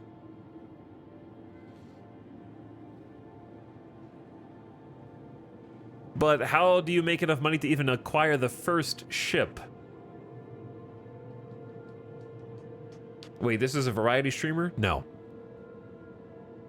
I'm a streamer who sometimes does variety. I only stream what I think is fun to play. Earn enough to rent a bike and visit a distro center. But what do you do at the distro center? You'll be blown up and picked clean long before they show up. Stock up on one of Drake's versatile combat tests. You can do like a bounty, like a mercenary mission. And then what? How do you get food and water?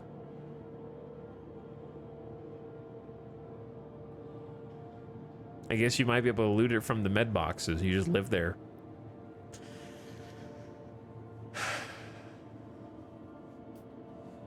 But anyway, I think I want to try doing 0 to hero. I would enjoy just me and my Aurora.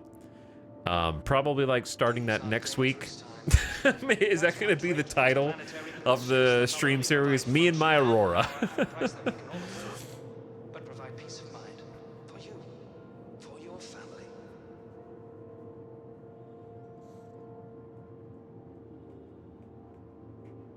Sounds like a buddy cop movie. Kind of, yeah.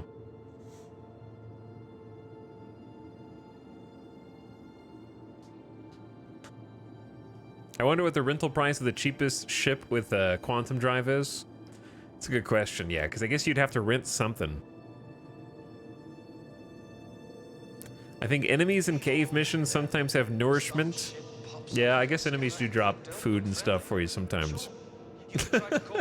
That does sound tempting. You just start with literally nothing and you have to buy the Aurora or something else. Oh, God. I would actually consider a Mustang. I think it was like less than 1,000 to rent an Aurora. That's terrifying. I'll think about it. I'll think about it. But anyways, thanks EJ Raiders who came by. I would love to play this game with EJ one day. Maybe once it's had a few more patches.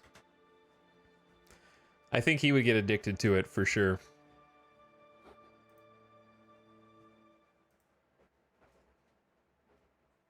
But I'll consider a true 0 to hero run. And actually starting with real nothing. But basically, I enjoyed Free Fly a lot. I thought Invictus was a lot of fun when the servers were up. Hoping for a nice server reset to clean the pipes, more or less. And I don't know what I'm going to do with the money on my account. I might just give it to a friend and be like, hey, you want 1,000,000 credits, friend? Here you go. I don't know. I wish I could keep my account, but like reset my rep. Because I want to start with no rep also and see how that goes. And what that's like. Just do a giveaway. Chat, I'm giving away 1,000,000 credits.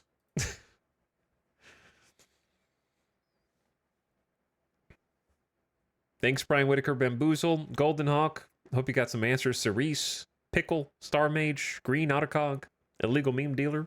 Take it easy, guys. I'll see you guys again tomorrow around the same time, like 2 to 3 p.m. Pacific. And I've got plans. I don't want to tell you what I'm thinking about doing just in case I change my mind, but probably a game we haven't played before, but not necessarily. And then just do something else for a couple days and then hop back in Star Citizen because I think I'll still be addicted. If history is indicative. So, we'll see how it goes. All right, good night for now, everybody. I will catch you for the next one. For now, I'm going to go get some grub, get some dinner, and then I will send you off on a nice end-of-stream raid. Let's go say what's up to your boy Sim, who is playing some GeoGuessr right now. and give you a nice chill place to hang out for the rest of your night, evening, or morning, wherever you are. And I'm sure I'll be happy to see you. See if you can guess where in the world he and the rest of chat are currently exploring. Dr. Freeman, you need to wake up earlier, dude. It's almost been a nice 8.5 hour, almost 9 hour stream. I'll catch you guys again for the Thursday one. All right. Good night. Thanks for clicking the follow button, those of you who followed. I also appreciate those of you who used the referral code, even though I'm not going to use any of the freebies that I get from it, which is kind of funny that way. And I'll catch you for the next one. All right, Raiders, go give a nice strong raid and come back later for Thursday. All right? Good night.